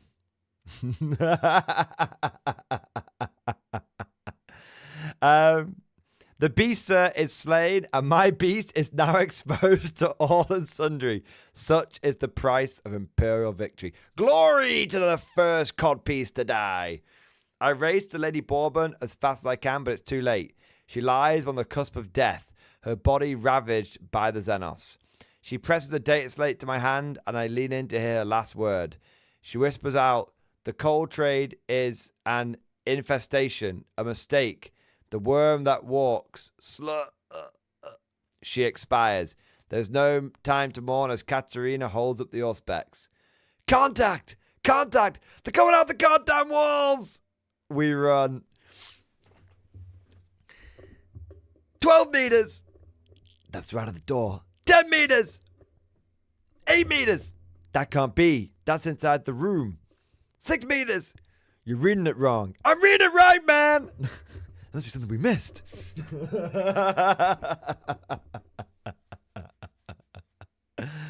Oh, man. Oh, man. Lower Decks' codpiece is gone. What can men do against such reckless hate? I tell you what we could do. We could look at the pictures sent in by Parko for his artillery team. Hope this works. My Discord seems to be fucked. Let's have a look. Let's end on a positive note.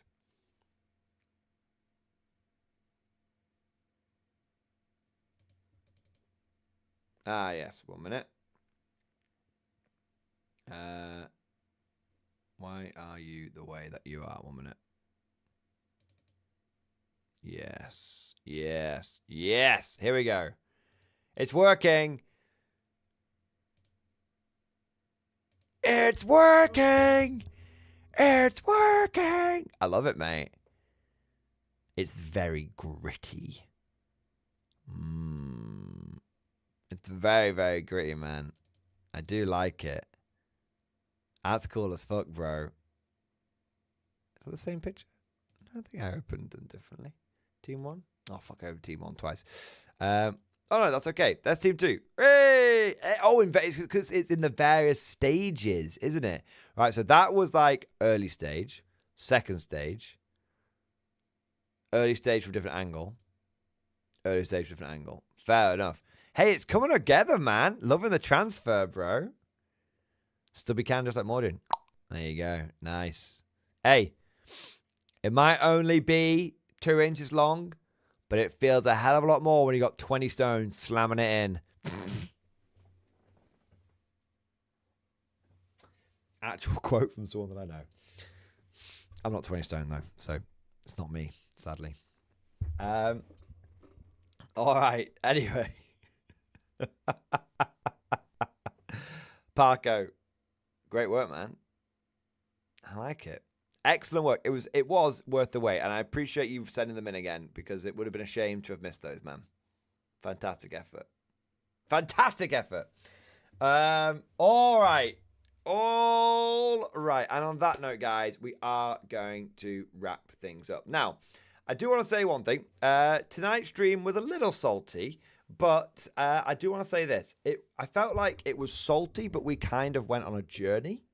Especially the whole like Horde Epiphany thing, and like why have I been feeling off about 10th? And like I'm gonna have to sleep on that one and process it because it is a big thing, and you know it is a big thing. But overall, I felt like we went through the salt mines of Mordia, and then we came out the other side, and now there's sadness, but now there's like understanding. Also, the saltiness with AOS. I think that is. I purposely started that off by being more positive, but I think it's also important to, it is important to acknowledge concerns without being too salty about it. But I'm hopeful that I am wrong on that front. But I want to say that tomorrow's stream will, I think, be much more positive. Because firstly, I feel like I've finally figured out what's been fucking me off about 40k. And until I figured it out, I was never going to be able to. I needed to process the salt. I was trying to bury the salt. I needed to process it. And now that I've done that, I feel like onwards and upwards. I feel like once you know what the cause of a problem is, you can then try and figure out a way of dealing with the problem. And the problem was up until this point, I didn't know what the problem was. I knew something was fucking with me, but I didn't know what was fucking with me. And now that I know what it is, I can start thinking about how I can address it, because I could try to figure out how am I going to sort it out. So that's the first thing. And the second thing is that tomorrow's stream, I honestly cannot tell you how much of an epiphany I've had tonight. That was such a huge fucking moment. But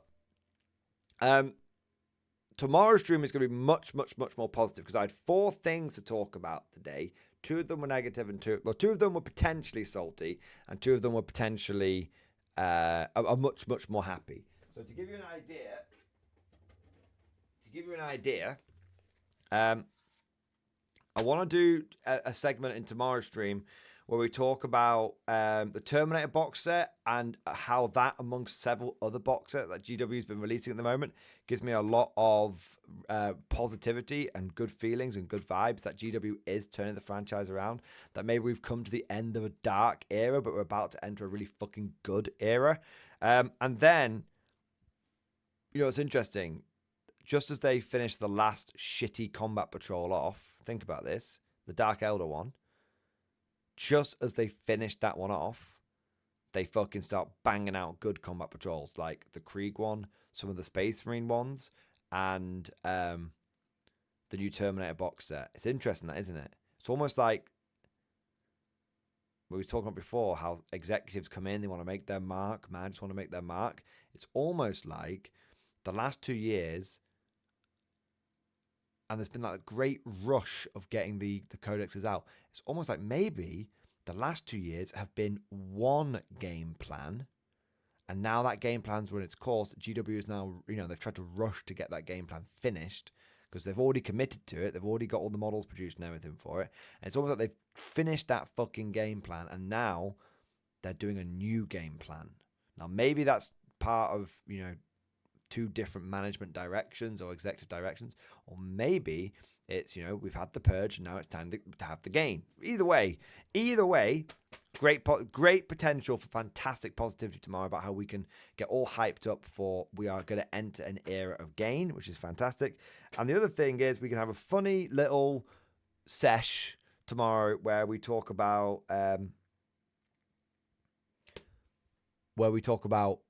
Mordian's meta. If I was to go through every faction and change everything, what would I do to make every faction feel quote unquote right according to me? And it's just me, and you guys can lambast me, and you guys can throw your ideas in there, but it's going to be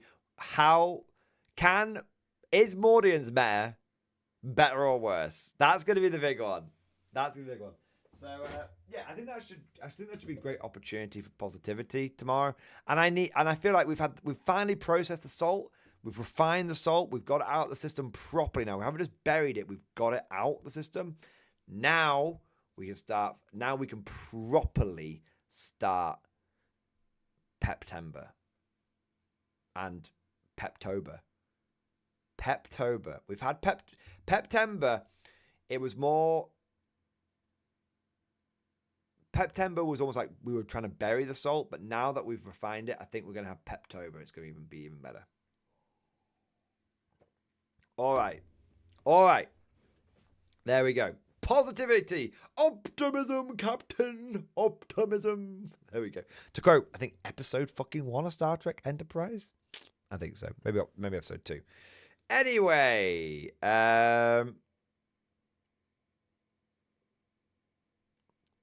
Thomas Gurning, in like 1-2 sentences, what is the problem that you found through the stream clarity? I realized why I've really got fucked off with 10th edition. Over the course of 10th edition, GW has basically made every single way of running a horde unfun and barely viable. And I love running horde armies. I am a horde guy. Every army and every game system that I play, I run hordes. And 10th edition, 40k, has basically killed every horde playstyle. At the very least, has made them just non-viable. Like, you can run them, but there's no point because it's a competitive edition and you're just going to lose nearly all your games, which isn't fun. And I realized that as 10th edition has gone on, the reason why I've been getting increasingly fucked off with it, and the reason why so many of my armies have been invalidated is because I like horde armies and 10th edition doesn't. So now that we know that, rather than just be like, like raging out and like saying, I don't know what it is, but I fucking hate 10th edition, rather than doing that, now that we know, now that kind of epiphany has hit that clarity has come, the scales have fallen from my eyes.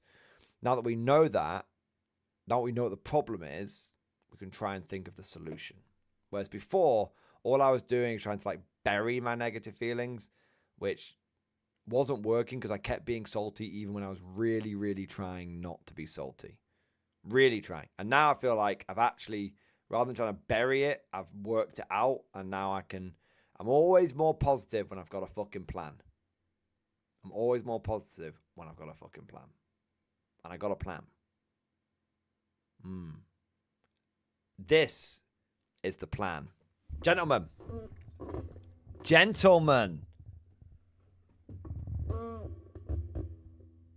I have a purpose. And I like this purpose. Do you want to know what my purpose is?